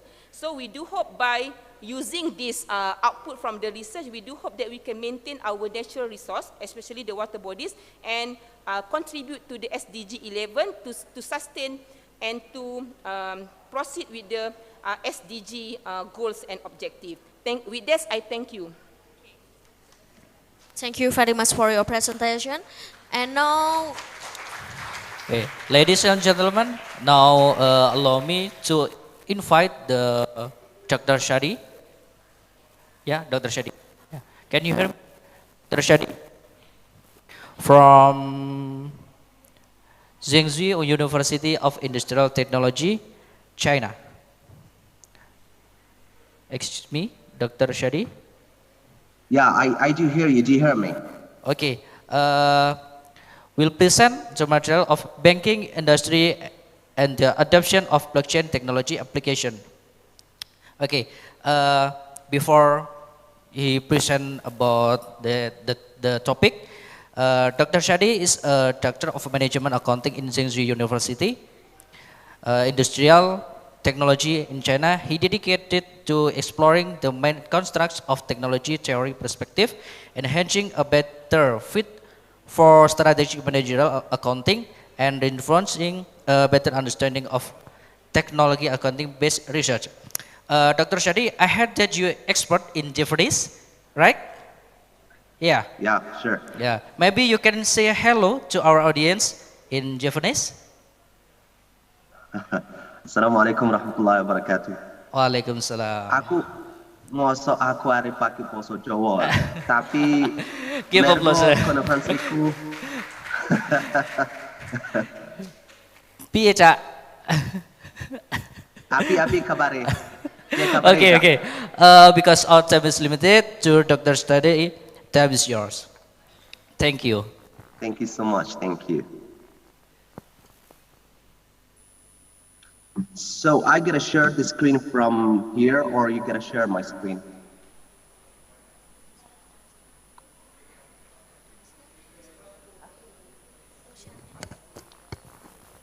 we can All share right, from here, Prof.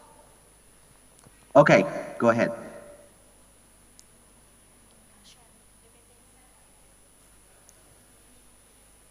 Wait a minute. Yes. Okay, thank you so much. First of all, good afternoon. It's a pleasure and it's an honor for me to join such a great conference organized and held by Onisma Islam Malang. And before I get started, I just want to say, Dr. Azalina, your presentation was inspiring and stunning. I do like it. So because I had a chance today, I would be happy to present something about blockchain technology, and more specifically, it's going to be about the blockchain technology applications inside of Palestinian banks. So my presentation will be about banking industry and adoption of blockchain technology applications, evidence from Palestine. Next one, please. Next one. I can hear my voice, by the way. Yeah. All right, table of contents. So it would be summarized in different steps. I got to talk about the abstract, the introduction, and theories adopted, and so on. Move on.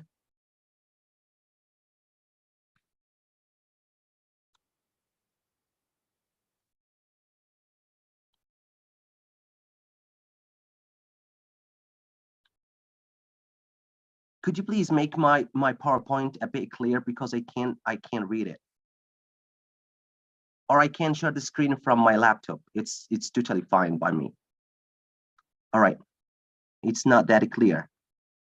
May I share my PowerPoint?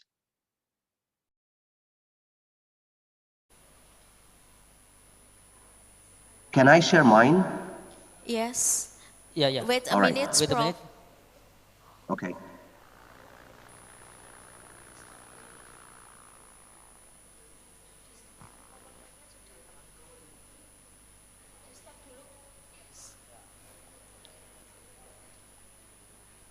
You can share your presentation? Yeah, sure. Okay. Yeah.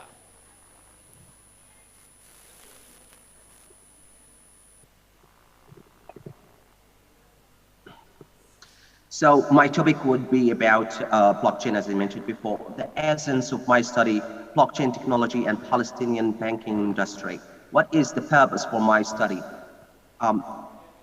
The purpose is to be, in short, I gotta say, I just want to make a separate system belongs to Palestinian party instead of any other party. And as you know, in Palestine, we have a lot of conflicts, and more specifically, we had financial conflict. So to have a limit and to put an end to this conflict, I've decided to create a system, a financial system called blockchain, which all Palestinian banks can use to fix the problem or any challenge could face Palestinian banks in the future. So the purpose here, I can say, aims to interpret and empirically investigate the factors affecting blockchain technology adoption in the banking industry in Palestine as a less developed country. For the design and methodology approach, this work has done with exploratory and quantitative research.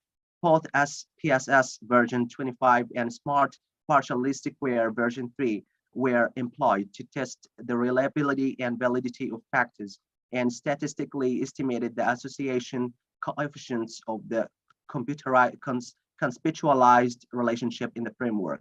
The originality and value of my research, we have in practice, the significance of the study for practitioners is to generate research that guides the development of blockchain practices within the banking sector to accomplish the highest levels of blockchain adoption in its financial service. Besides, this work will add to the body of knowledge recent updates on blockchain technology, which will be useful for scholars and academics to explore, analyze, and aid core future research.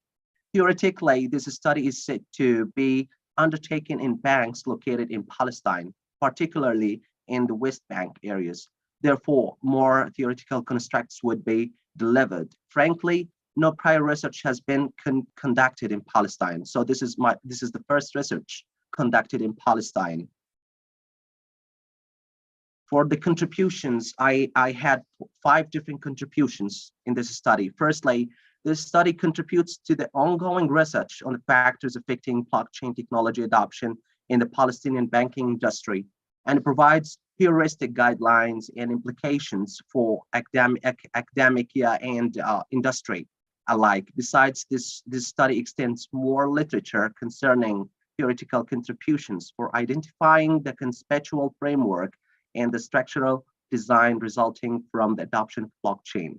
Secondly, it contributes to increasing the awareness of the Palestinian financial institutions and techno-finance research centers towards the application of blockchain technology and their role in improving the financial performance process. Thirdly, it contributes to strengthen the financial and technological practices in the Palestinian banks via the adoption of blockchain. Fourthly, it contributes to providing banking sector with more evidences on a blockchain attached with its policies, usages, future strategic scenarios, and advantages. And finally, this study further contributes to the existing literature and contemporary disclosures on the recent involvement of adopting blockchain and their associated strategic plans and policies set by the officials in charge. So here, what do I mean by blockchain technology? Here we had a process for blockchain technology. Actually, from one country into another, there is a different definition for blockchain technology. So based on Palestine, blockchain technology in my research could be defined as a process and included 5 steps. Firstly, in general, I can say it is started as a digital ledger that keeps a record of all transactions taking place on a peer-to-peer network. And as you know, blockchain technology, it's not a centralized process, it's a decentralized process. So we have a lot of subsystems and subcomputers connected to the main system. And secondly, after blockchain, after it records all the transactions taking part, then all the information transferred via blockchain is encrypted, and every occurrence recorded, meaning it cannot be altered. So after recording, then the information will be transferred from one party into another party, and all the information would never ever be shown up. It would be encrypted. Then after that, it is a decentralized, as I mentioned before. So there is no need for any central or certifying authority. So for blockchain technology, there is no authority worldwide. So in any place you can find a blockchain with no organized authority, not controlled by any country, as I mentioned. So it's a decentralized system. Then after that, we move to the step 4. It can be used for much more than the transfer of currency, contracts, records, and other kinds of data can be shared.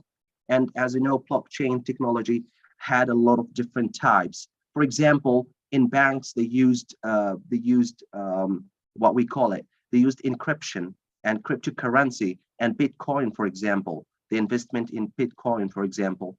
For companies and enterprises and big ones, they normally use smart contracts. For example, if you're from Japan and you're an investor from Indonesia, there is no need to come to Indonesia to sign the contract. They can make a call called a smart contract.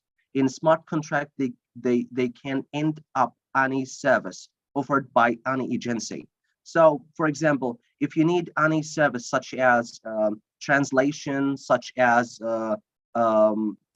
giving some information on the place and guidance, no need for all these things by using blockchain. Just smart contract. You can organize it with any investor worldwide. And finally, we go to the last step of blockchain technology. We call it encrypted information, which is the main advantage of blockchain. Encrypted information can be shared across multiple providers without risk of a privacy breach. And that means the privacy of blockchain is highly better than any other technology. And it's an in-age technology, by the way, and a brand new technology. Move forward.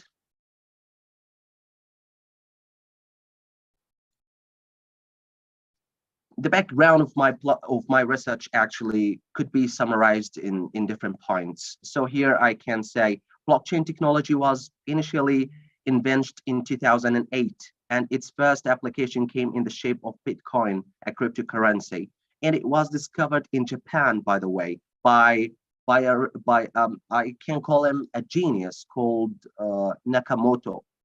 And secondly, a blockchain is an expanding list of cryptographically signed, irrevocable transactional records shared by all participants in a network.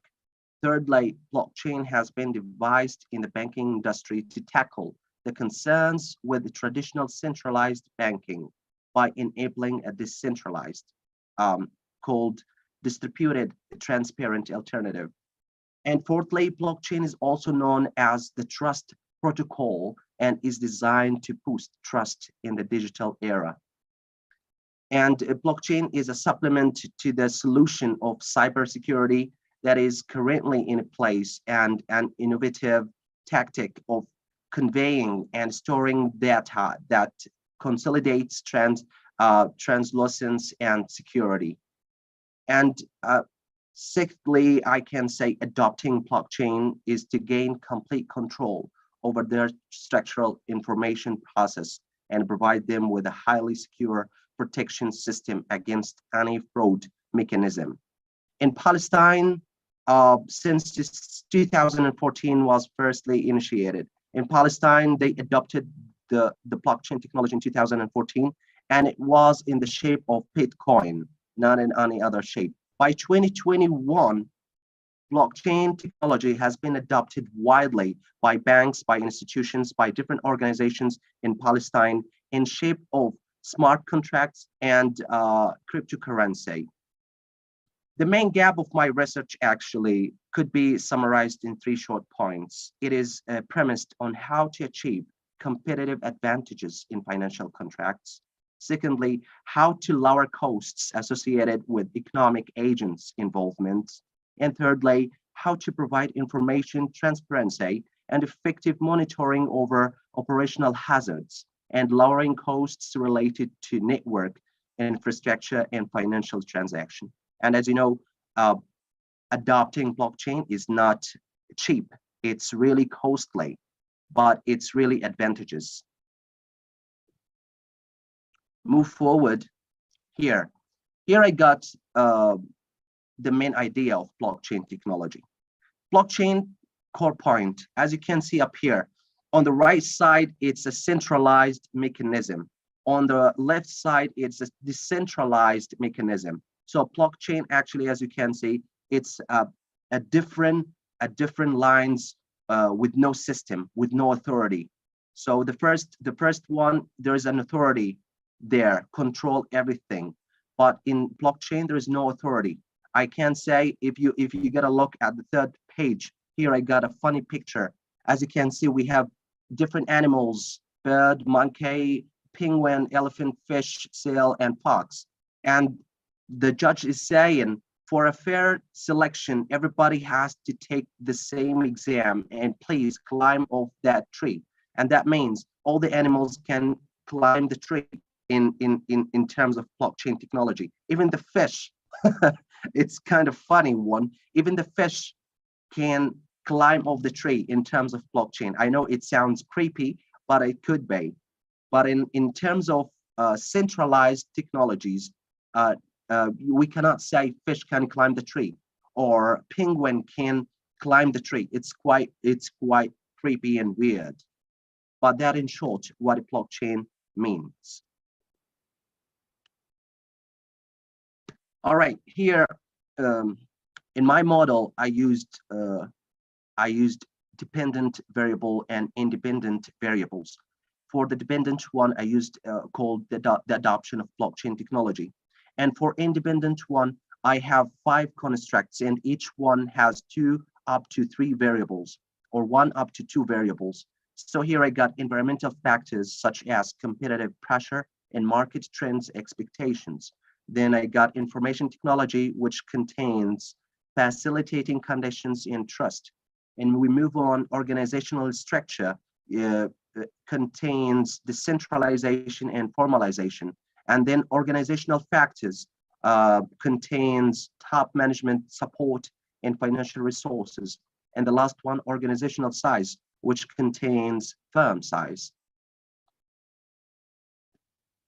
The main theories adopted in this research. Firstly, technology, environment, organizational framework. This is the first theory. And the second theory is the unified theory of acceptance and use of technology, OT-out. And in this theory, I used a lot of different theories, as you can see. But the main one I used, which was, where is it? Here. Technology acceptance model, TAM. Because of trust, I had a trust as an independent variable, so I used this this theory. And the last one, contingency theory. These three theories were employed highly in my research.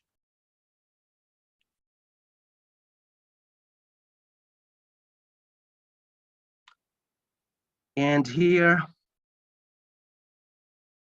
it talks about blockchain in short.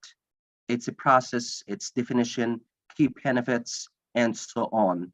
And as you can see up here, I would like to talk about only one, which is key benefits. The key benefits of blockchain technology, we have a lot of benefits, by the way, but the main three things of blockchain benefits could be summarized in decentralization, trust, and security. Once you use a secure technology, you feel really happy and you feel that you are totally satisfied with this technology and you would like to employ it over and over and over and over again. And that goes with blockchain technology. How does it work? As I mentioned before, in different steps, but it is totally systematic steps. So how does it work? Firstly, transaction is initiated. So you should have a financial transaction. Secondly, the transaction is unified like a block. So in a blockchain, we have a private block and a public block. And after that, this block is shared across the network. Then after that, the block will be shared by you and other users on the network. Then after that, we go to monetary exchange is completed. Then the irreversible approved block is added to the chain. And finally, the network approves that transaction. So it's all about, it starts with a transaction and ends with a transaction with a high secure process. That's in short what does blockchain means.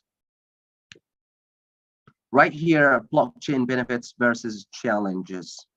As we have benefits for blockchain, actually we have some challenges dealing with blockchain technology. From the challenges, we can say security issues, low scalability, low interoperability, and high energy consumption, and low workforce availability.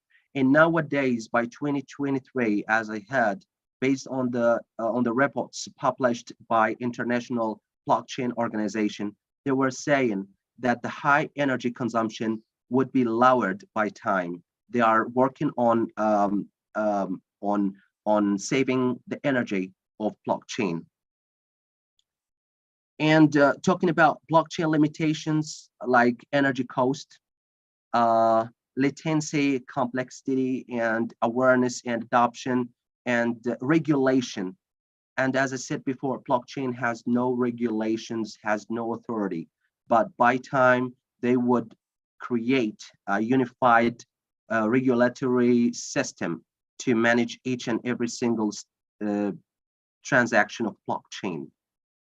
As I said, by 2023, by next year. Okay, and here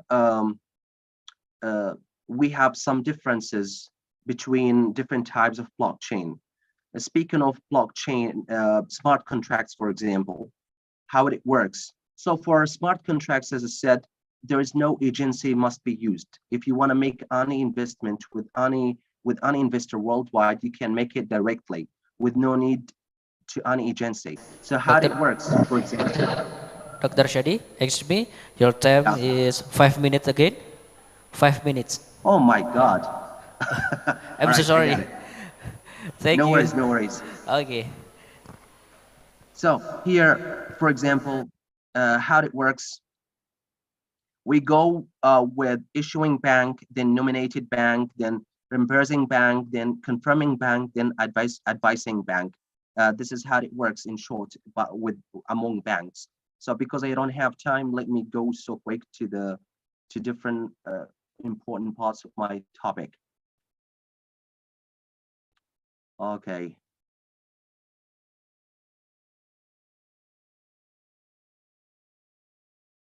So here, what is the influence of blockchain, by the way? Eliminating intermediaries transaction and facilitates real-time cryptography transaction, maintaining extensive data analysis, decreasing operational costs, fraudulent attempts on centralized infrastructure, and assuring transaction integrity. And finally, providing the potential for cost saving by decreasing transaction and operating expenses.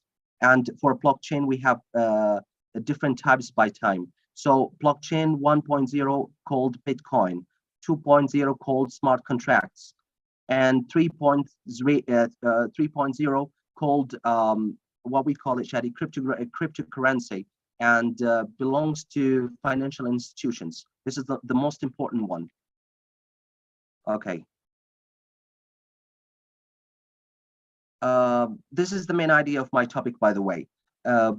For people who cannot take a loan before, like if you want to go to the bank to have a loan, actually they will say no based on your business size. If you have a small sized business, they would say no, we cannot give you a loan. But if you have a big institution, they will give you a loan. But nowadays, by blockchain technology, you can take a loan, and that's through the system. If you, for example, if I have a small business and I would like to have a loan from the bank can use my old data on the system. Just they can register my name, and they could know whether I'm a good guy or a bad guy to give me the loan. So blockchain has a lot of benefits, and the most important one is a trust. So I would not be able to explain all the things and even my analysis. So let me go for the conclusion so quick.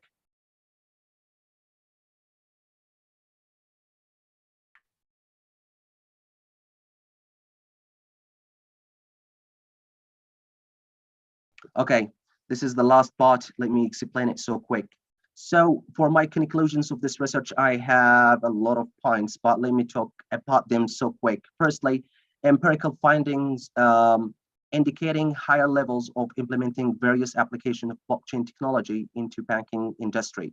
Besides, these findings also indicate a good tendency to acquire major blockchain technology applications, which would help banks contain and encounter challenges imposed by unstable environments. Secondly, the competitive pressure and market trend expectations conclude that the more the pressure and trends, the more the intention towards increasing the awareness of and information about innovative technologies. More specifically, blockchain, and therefore this indicates that the Palestinian banks could play a more influential role in boosting the core advantage of blockchain technology.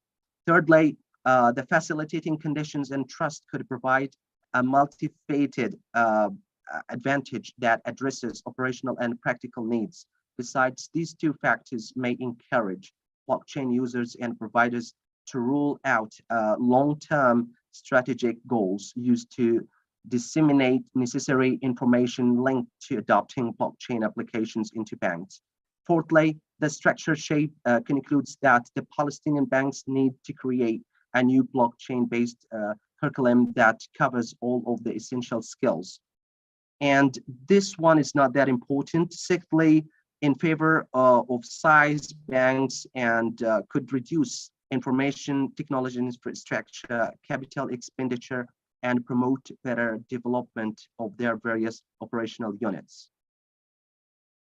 And finally, it was inspiring to notice that numerous banks who adopted blockchain did so by utilizing cloud-based blockchain platforms and technologies to get beyond the restraints of their initial absence of operational maturity. That's enough, I think. Oh my God, I have a lot of things in my research. All right, thank you. Matur suwun, rek kabeh nak nik kini. Wassalamualaikum warahmatullahi wabarakatuh. Waalaikumsalam. Waalaikumsalam Thank you. warahmatullahi wabarakatuh. You can please stay. Q&A and in the end of this session. And the next presentation now from Associate Professor T.S. Dr. Zailani Abdullah from UMK Malaysia.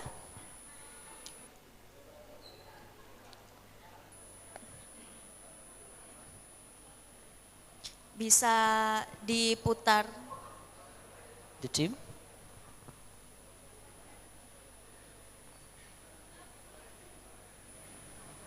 Bismillahirrahmanirrahim. Assalamualaikum warahmatullahi wabarakatuh. Very good morning and selamat siang.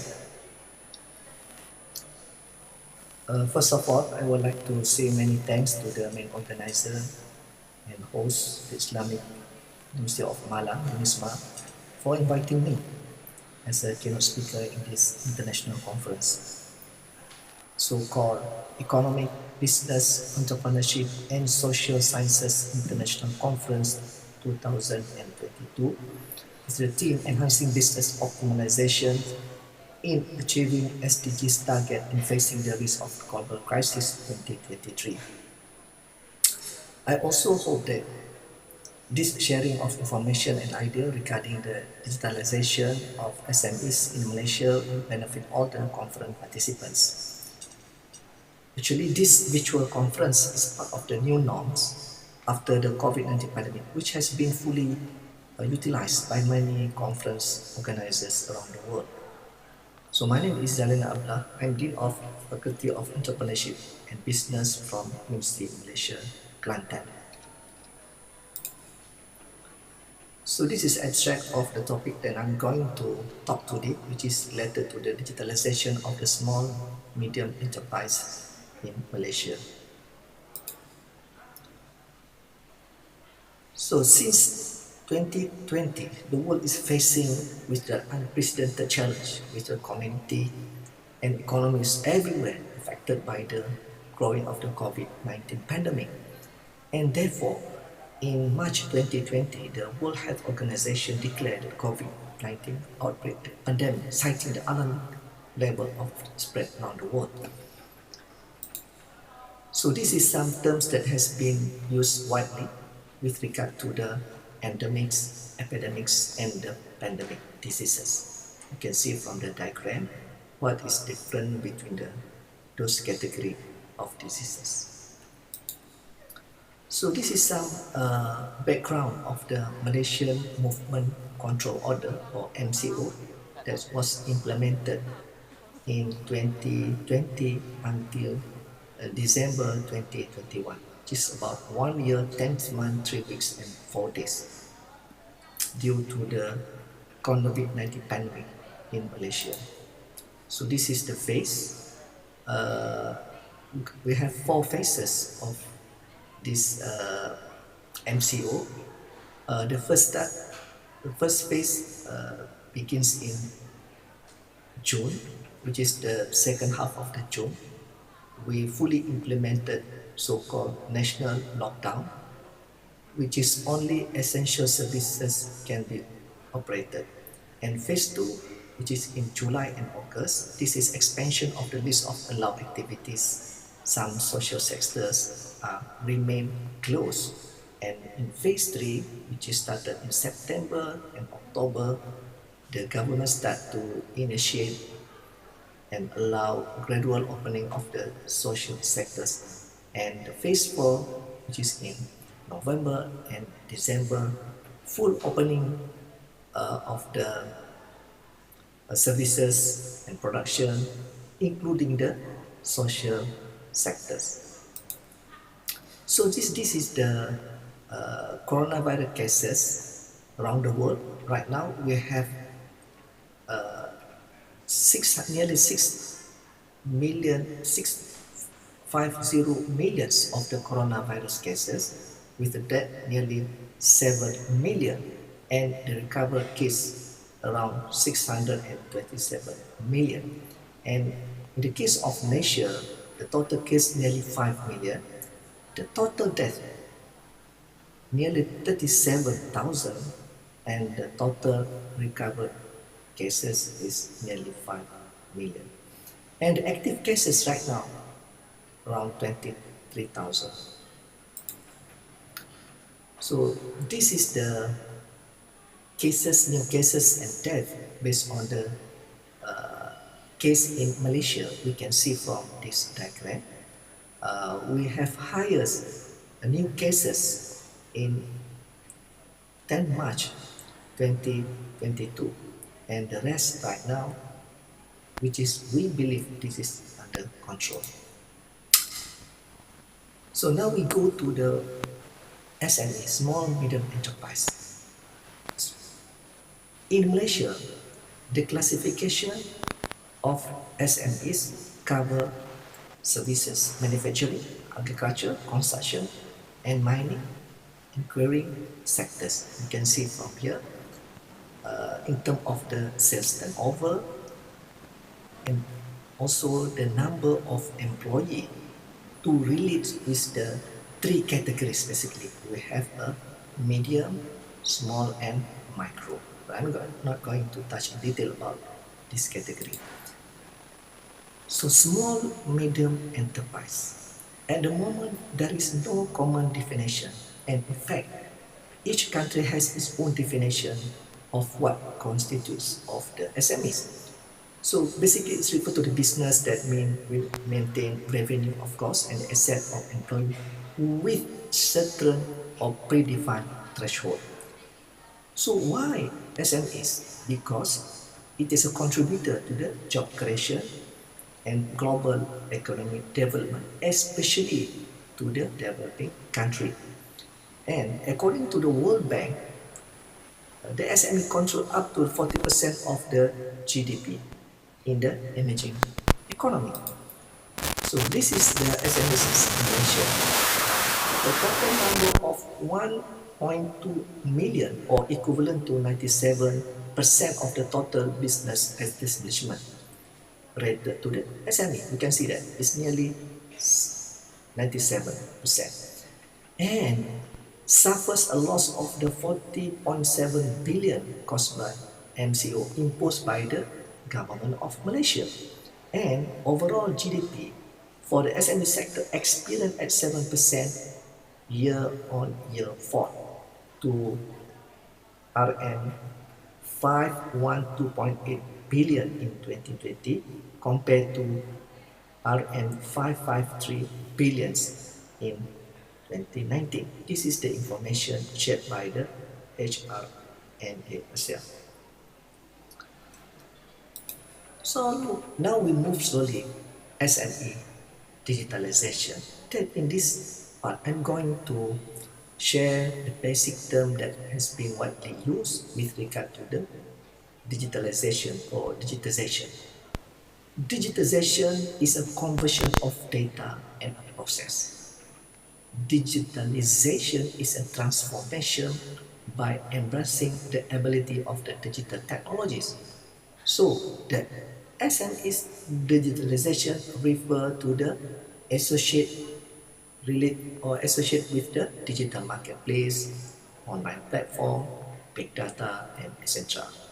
So the process of organizational transformation through the adoption of the digital technology basically refer to the SME digitalization. So SME digitalization, we cannot run away the digital technology from the social, mobile, big data, etc. So why digitalization is really matter to SME?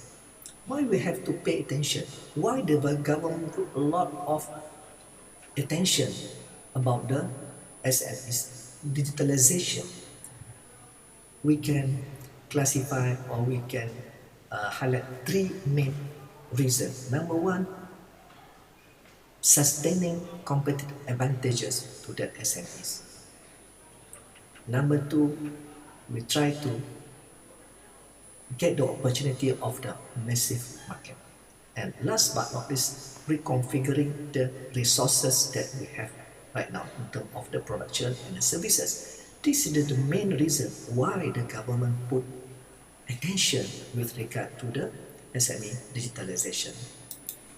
And this is the key areas related to SMEs digitalization. You can see from here the key areas and the description. I'm not going to touch in detail about this slide. So we move to the next one. This is the problem in Malaysia. There are about 9,675 SME ceased operation during the first phase of the MCO from March 18 to the June 9, 2020, and 22,794 during the recovery MCO phase from the June to September 2020. So this is the issue actually. This is a problem that we're going to share. And then the majority, for your information, of the business that closed were micro SME, making up 79.5% of the closures during the MCO and 70.8% during the recovery MCO. This is the report from the Parliament Measure 2020. Alright, this is the worldwide information. From the survey conducted by the International Trade Center in 2020 among 132 countries, show that 2/3 of SME are strongly affected their business operation, and 1/5 indicates the risk of shutting down permanently within 3 months. And then, according to McKinsey report in 2020, between 25 to 36% of the small businesses could close down permanently from the disruption in the first 4 months of the pandemic. And according to the OECD report 2021, between February 2020 and April 2021, 70 to 80% of SME across 32 countries of the world lost between 30% to 50% of their revenue. So we cannot deny that there are still exists a digital divide among businesses in SMEs. So according to the World Bank Group in 2018, digital adoption among SME is not really impressive. Based on this information, this is some indicators why the World Bank Group in 2018 highlight the digital adoption problem, which is only 29% of the business have a web presence. They are not in the web at all. Only 5.2% of it is engaged in e-commerce in 2015. Only 25% business achieved advanced digitalization, and only 46.1% of SME use digital finance and accounting system. Now we can see that why digital adoption among SME is not so impressive, and why this is why many governments around the world pay attention, including the Malaysian government. Okay, the objective, we are going actually this presentation, we are going to reveal the Malaysian government incentive of business digitalization to the SME as an attempt to reduce the impact of COVID-19 pandemic. So this study is based on analyzing the available secondary sources of data and review of the existing literature, including the research article, policy paper, and many more. Right? Right. Discussion. So Malaysian government has introduced so many incentives to encourage greater market expansion. It's aiming for the digital economy by 2030. What is digital economy?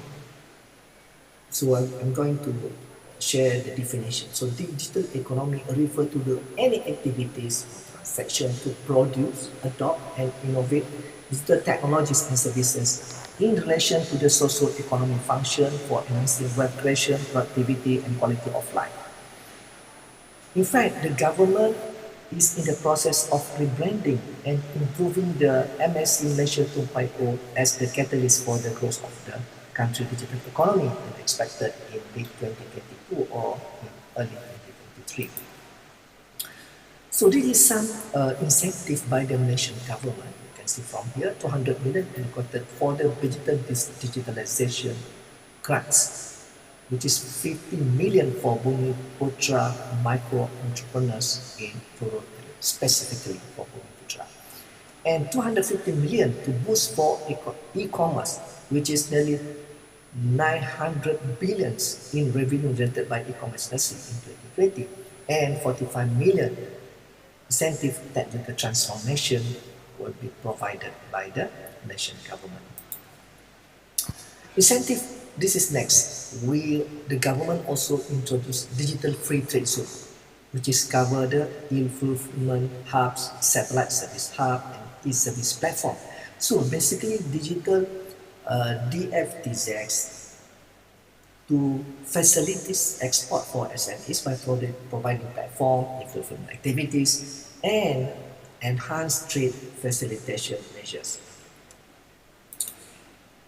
So another incentive by the Malaysian government is we call a Government's National Economic Recovery Plan, Pejana 2020, with hashtag Smart Automation Grant from the Malaysian Development Corporation and available for information for 50% of the total project cost or up to the maximum grant cap up to 200,000. And SAG actually covers the cost of IT hardware, equipment, cost of software, associated license fees, process design, and so on and so forth. So another initiative, business scale up program, which is they put allocation about 400,000 grants to cover machinery, sensor, CRM, automation system, front end, retrofitting and warehouse system.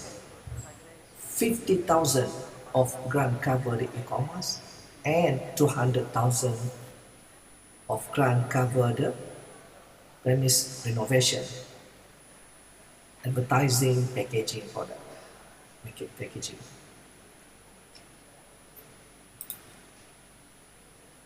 So another incentive we call Go E-commerce. So Go E-commerce is an online platform that provides a comprehensive guide for micro entrepreneurs and subject matter experts SME interested in growing their business through digital platform. Basically, this Go E-commerce also provide the tools for SME to take business to the next level, which is covering the business management, financial management, social media network, website, and the mobile application. So another fund we call Industry for WRT, Forward Intervention Fund, from the Malaysian Prospective Corporation, MPC. This is a financial support facility for SMEs in the focusing in the manufacturing and related service sector. So the idea is to adopt IR 4.0 application technology. So with this fund, maximum 500,000, and the company, the SME also eligible for tax deduction up to 27,000 if they are not successful to obtain this grant. So another incentive we call a My Digital and Malaysia Digital Economy Blueprint. So this is a 10 years roadmap aims to transform Malaysia into digital-driven, high-income nation and regional leaders in the digital economy. And for your information, this blueprint was launched on 18th of February 2021, which is cover 21 billion project to strengthen existing connectivity by the end of 2025. and 1.65 billion ringgit will be invested by the telecommunication company to strengthen the connectivity until 2023. 50 billion will be invested over a period of 10 years for the implementation of 5G nationwide, and 12 billion to 15 billion will be invested by the cloud service provider. So actually, what is the challenges facing by the SMEs in Malaysia? This is some point that we are going to share. First, start at the initial stage, which is from the report by the Business Today issued in 11 November 2021, 77% of the Malaysian SME start in early stage of the digitalization. And number two, infrastructure and the system, which is according to them inadequate equipment in dealing with the new norms of remote working. Number three is advanced cyber security.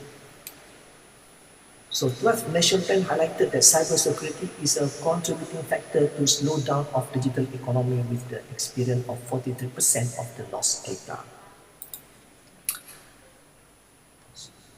So another challenge is the financing. So especially the micro enterprises, they are not able to afford the transformation journey, while the larger ones may be unsure of the ROI. And in terms of the employee skill, so lack of employee skill set and knowledge to drive transformation of their businesses into a digital SMEs versus just installing the standalone computer, that very straightforward. And technology, they are not aware at all about the digitalization tools or how to leverage the tools to drive their business transformation.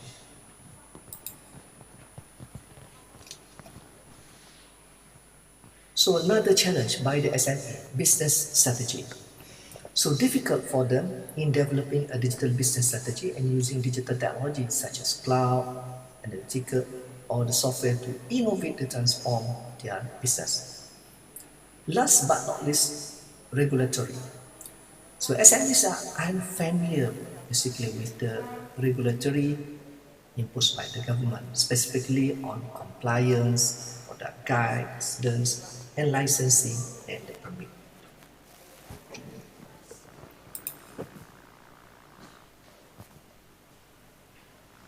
So what are the advantages of SME digitalization? First of all, empowering employee. By utilizing the digitalization, can channel more effort into activities that can help grow the business. So number two,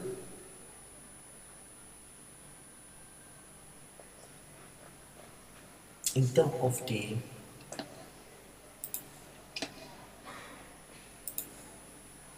reduce cost and increase profit margin via automation of production processes and data-driven quality control, and also to improve efficiency, competitiveness, and economy of scale. So finally, the conclusion of the SME digitalization in Malaysia, there are a significant number of SME around the globe who were shutting down their business due to the COVID-19 pandemic since 2020. This is a fact. The right support via appropriate incentive from the government and the corporate sector are vital to ensure SME digitalization goes as per plan and within the time frame. And last but not least, SMEs also need to embrace the digitalization in their business and transform their firm in ensuring that they can accelerate the national agenda towards leveraging the digital economy. So I think that's all for my presentation. Thank you for your time. And Assalamualaikum warahmatullahi wabarakatuh. Waalaikumsalam warahmatullahi wabarakatuh. Thank you for Associate Professor T.S. Dr. Zailani Abdullah. And next, who will present it? Last our speaker today, Prof. Elchin Kasimov, Vice President of the Samara branch of the Damascus City University and Head of the Samara Municipal Center of Education. Can you hear me, Prof. Elchin? Prof. Elchin. Prof. Elchin, hello. Good afternoon. Good afternoon. Prof. Elchin? I'm here. Okay. You can Good afternoon. present. Okay. To Prof. Elchin, time is yours. Okay, thank you very much.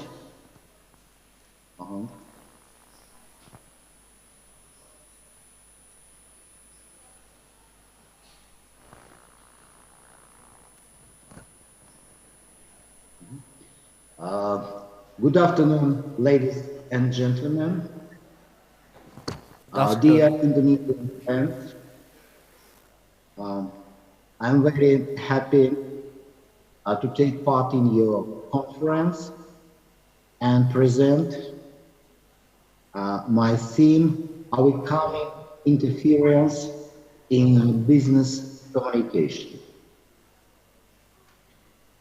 The current situation in the world is characterized by extreme tension, instability, and unpredictability.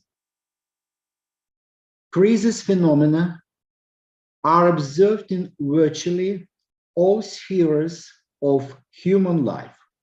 It is climate, natural environment, world economy, and international politics, growth of social heart, and scientific and technological progress impact on the human society.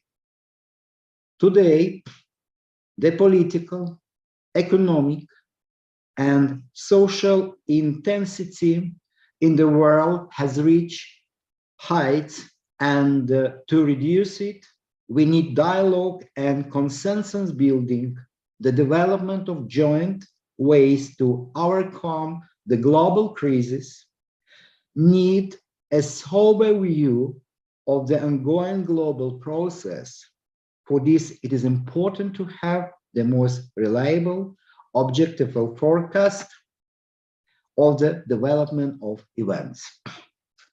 The system of values of the people, national character, lifestyle, mentality, traditions, customs, all these, along with the real world surrounding a person, the real condition of his life, is reflected in the language.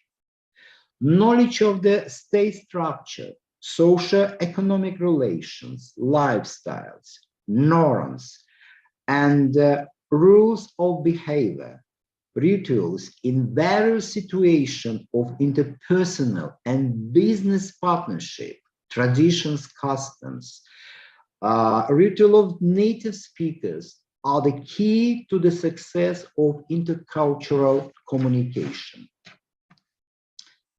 In the context of modern educational policy, the content of language education in particular is being resolved. The problems of the interrelation of language, culture, and communication, and the integration of the individual into national and world culture are becoming the most relevant.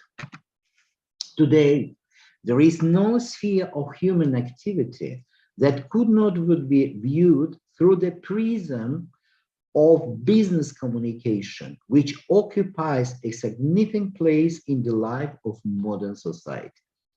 Business communication is a code that we should decode. And of course, business communication is interpersonal communication for the purpose of organizing and optimizing a particular type of human activity. And business communication is conscious international transfer of information in the process of business communication. Business, entrepreneurship, the concepts are very capacious, multifaceted. Nevertheless, any particular business can be represented as a business operation consisting of several stages. There are planning, obtaining, and implementing the final product, as well as evaluating the results of activities. Based on the above, we define business communication as a set of all types of speech activity, the essential features of which are receiving, processing, transfer, storage, and use of information at various stages of a business operation. In the process of business communication, there is a constant exchange of textually organized semantic information carried out within a certain socio-economic and cultural context, and the products of textual activity, business texts, become part of the objective world surrounding a person, an integral element of his professional experience and the basis of practical activity. This gives us reason to assert that in the text activity is the link that organizes the interaction of all members of the team in order to fulfill production plans. Of course, we should know that business communication is an universal unit. There are two components, communication and business. Communication is a culture code, and business communication and business is a culture code too. So, of course, both business and communication are concepts, linguistic and cultural codes that we need to be viewed through a system of values and correctly decoded. In any field, in any professional activity, communication is the key to achieve or achieving our understanding, and we need to achieve our success. In my speech, of course, I'm not planning to describe what communication is. What are the main goals and objectives of business communication? These are known truths. We are primarily concerned about those interfering phenomena, other common phenomena that affect the entire communication process. Among the factors that determine the successful exchange of information between the participants of business communication, the dominant one should be called the general body of knowledge and ideas about the world, the totality of which is a cognitive space of an individual. Like any kind of subject activity, business sphere is characterized by a set of concepts that are objectified through language. This group of concepts is one of the hand, a lexical subsystem, the elements of which relate to general sphere of reality, and on the other hand, a certain schematization of the experience of the members of the language collective in the area. Starting from the 19th century, many philosophers, many linguists assign a significant role to understanding the process convergence in the conditions of interaction of foreign cultures. It was believed that it was interlanguage context that general, the convention, restructuration of languages, and the comprehension of the new world. However, the language system could not be a tear-off point in the generation of convergence. The interaction of foreign cultures implies the interaction of two opposite elements, and in our understanding, two or more cultures. The perception of a new world, namely a new language, a culture, is possible only under the condition of gradual decoding of a new lingua-cultural code. To understand the lingua-cultural code is to realize the linguistic picture of the world, where each ethnos, each nations, on the basis of its own worldview principles, strives to create its own universal picture of the world. In the linguistic picture of the world, helps us to better understand the language and cultural in terms of the integrity and symbiosis of the needs of human existence. Openness of language and culture is an openness of national culture specificity and the inner world of a foreign language culture. By comprehending, studying, introducing into foreign culture, we thereby contribute to the process of integrating languages and cultures, the result of which is not only understanding and awareness of the very sense of foreign culture, but also the emergence of interfering models that lead to a change in the norms and standards of language and culture. Indeed, the world is in a crisis. This is an economic crisis. This is a post-pandemic period of development of society.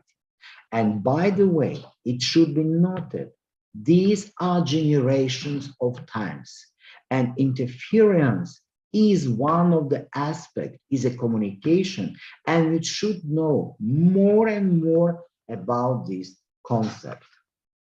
Successful business communication is often associated with writing and speaking, well, being articulate or proficient with words. Yet, in the quarter book, the famed linguistic Hayakawa from Japan wisely observed that meaning lies within us, not in the word we use. Indeed, communication in the text is defined as a process of understanding and sharing meaning. When you communicate, you are sharing meaning with one or more other people. This may include members of your family, your community, your work community, your university, or any group that considers itself a group. How do we communicate? How do we think?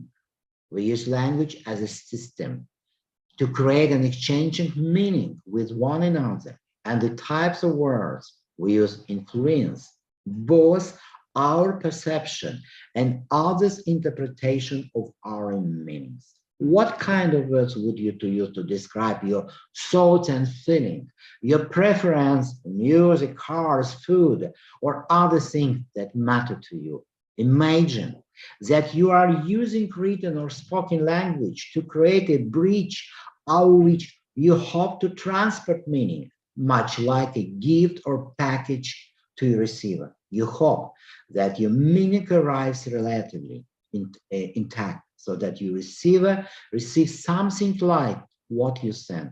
Will the package look the same to them on the receiving end? Will they interpret the package, its wrapping and colors, the way you intend? That depends. Actually, all the communications are subject to any type of barrier. Though it is impossible to overcome all the barriers to communication, we can reduce them to a large extent. The following guidelines can be prescribed for overcoming the barriers to effective communication. Communication is key to your success in relationships, in the workplace, in a business, as a citizen of your country and across your lifetime. Your ability to communicate comes from experience, and experience can be an effective teacher, but this text and the related business communication course will offer you a wealth of experience gathered from professional speakers across their lifetimes. Speaking about the interference as a wall, as a phenomenon arising in the process of interaction of two or more cultures, polyglots, linguists. Prof. Elchin, your time is 5 minutes again. Okay. Okay, thank you. I try. Okay, I'm going to continue my speech. Okay, Yes. okay. And in the theory and methodology of teaching, where the main goal of teaching foreign language is the formation of communicative competence, this factor was not taken into account. Namely, language and culture are taught in the framework of my own culture in the context of the artificial bilingualism, where the native language and native culture are dominant. Humboldt, the German philosopher linguist, gave a true definition of language for language is not a product of activity, but activity itself. And in the process of communication, because communication is an activity, it is important to establish the scope of possible interference both in language and culture. Important in the process of mastering foreign culture and understanding the essence of interference is an understanding of the mental code of foreign culture, each ethnic group has its own mental code, and the perception of the world, both internal and external, is known through the prism of its culture. In other words, through in the mental code. Mental code has inherent traits of a national character. But of course, we live in a digital era, and the digital era influences for us.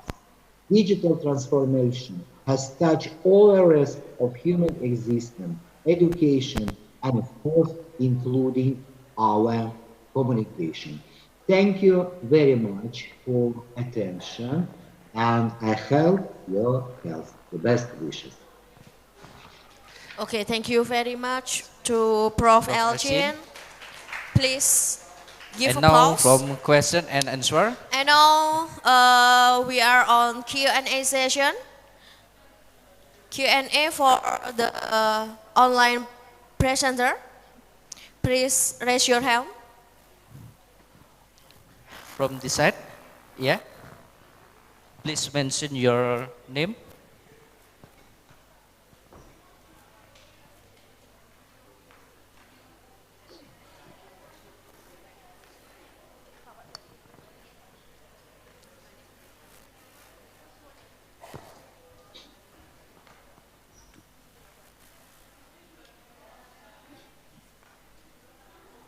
Your name and for who?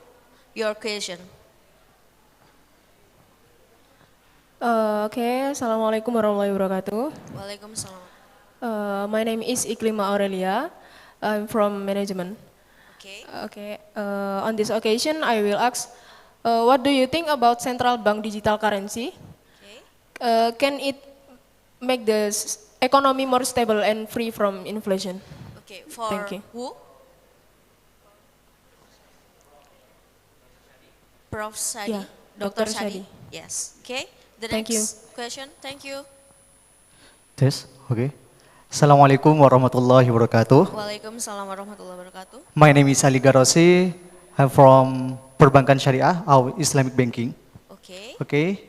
I want a question. How to guarantee the security of banking data using blockchain technology? Because in Indonesia, data is very easy to hack. Thank you. It's from who? Dr. Sadi. Dr. Shadi. Okay. Okay, thank you for your question. Assalamualaikum warahmatullahi wabarakatuh. Waalaikumsalam warahmatullahi wabarakatuh. Dr. Shadi? Yes, I'm here. So I got two questions till now. All right. Let me answer the first question. She asked me, what do I mean by digital currency, right?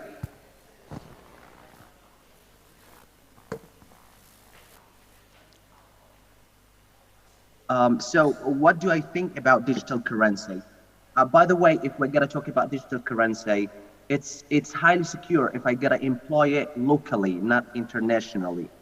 Because as you know, nowadays, the world is trying to adopt Bitcoin as a main currency in their countries. But unfortunately, here in China, Bitcoin has been banned in China because of fraud and because of theft, and a lot of bad things happened lately.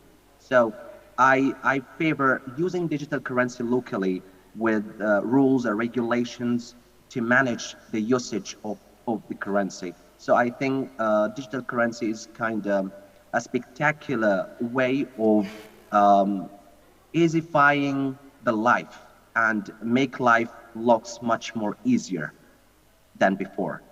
That's in short, what do I think about digital currency. So here in China, we are still using digital currency via different apps such as WeChat and Jifubao and many more. So here we are using it just to make life look easy for us. That's the first question. Yeah, the second question about blockchain, whether it's secure or not. Yeah, actually this kind of question is so controversial. So there is no specific answer to this question. So as I said before, from the advantages of blockchain, security, and from disadvantages, security issues as well. But I can say it depends on the party that it employs a blockchain. So in banking sector, I think blockchain is quite secure. It's not insecure, it's quite secure. So that's why a lot of banks worldwide nowadays are using blockchain. And they have a lot of security measures to keep it in its shape. So I think blockchain is quite secure. So I can't say at all it's insecure. Loh, are-are ini kini ngerti maksudku opo. Kalau bahasa Inggrisku pusing-pusing aku iso ngomong bahasa Jawa yo. Ya ampun. Iya, matur suwun. Matur suwun. Dr. Sadi untuk jawabannya. Ya. Sangat menarik sekali jawabannya, matur suwun jawabannya. Sami-sami, Mbak. Dr. Sadi berapa lama di Indonesia? 3 tahun. 3 tahun di Indonesia. Di mana, dokter? Master degree in Kota Malang, UM. Pak. Ya, Di Universitas Malang. di Malang. Wah, di sini dong ya. Yoi. Oh, yoi. Oke, Bro.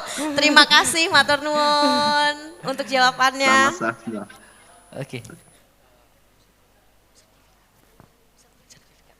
Okay, the next agenda is giving certificate from the Dean as representation for speakers all speaker online. online.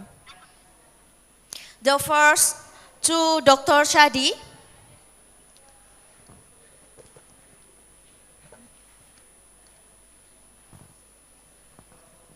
Aku harus berdiri, Mbak. Iya. Yang penting kelihatan mukanya aja. Dr. Shadi. Dr. Shadi. Ya. Penyerahan sertifikat yang pertama untuk Dr. Shadi. Kapan-kapan ketemu lagi di Malang ya, Dokter? Semoga Allah tahun depan, Pak. Insya Allah. Terima kasih. Oke, 1, 2, 3. Oke. Terima kasih matur nuwun Dr. Shadi untuk kehadirannya hari ini. Sama-sama, Mbak. And the second to Prof. Elchin Agesimov. From Moscow. Moscow City University.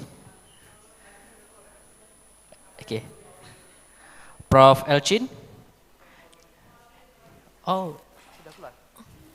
Sudah left. Oke. 1, 2, Prof. Elchin 3.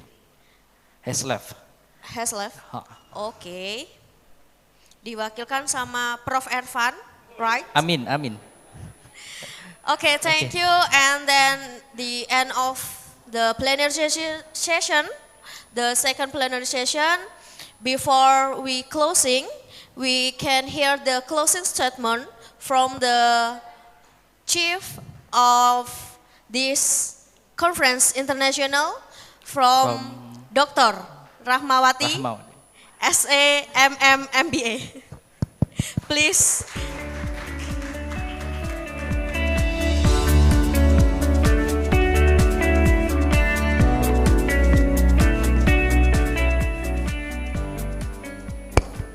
Oke, Assalamualaikum warahmatullahi wabarakatuh. Waalaikumsalam warahmatullahi wabarakatuh. Good afternoon. Afternoon.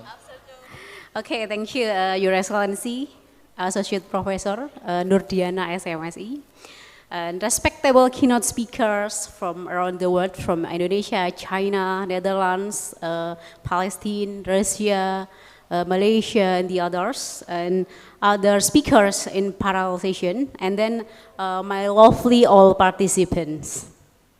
Okay, ladies and gentlemen, on behalf of the committee, I would like to express our warmth and gratitude to you all of attending our international conference in economic, business, entrepreneurship, and social science conducted by Faculty of Economic and Business. I'm Rahmawati, as the chair of the conference, feel really delighted. There are a lot of things you can share and discuss during this conference. I hope it will give enormous impacts on society, especially facing possible problems in global recession in 2023. Ladies and gentlemen, I also really thankful for the whole organizing committee who prepare our international event with hard worker. Please give big applause. And then, ladies and gentlemen, for the best paper announcement will be a team published in our website. So not today. At least 1 week after this event. So I hope we can see in the future and in others international conference conducted by a Faculty of Economic and Business in 2023. Okay, thank you. Assalamualaikum warahmatullahi wabarakatuh. Waalaikumsalam warahmatullahi wabarakatuh. Thank you for our chairman. So we can hold this international conference today with an amazing event. Okay, I am Arista and my partner. I'm Sirajuddin. We closing this segment at Economic, Business, Entrepreneurship, and Social Science International Conference. Assalamualaikum warahmatullahi wabarakatuh. See you on next year.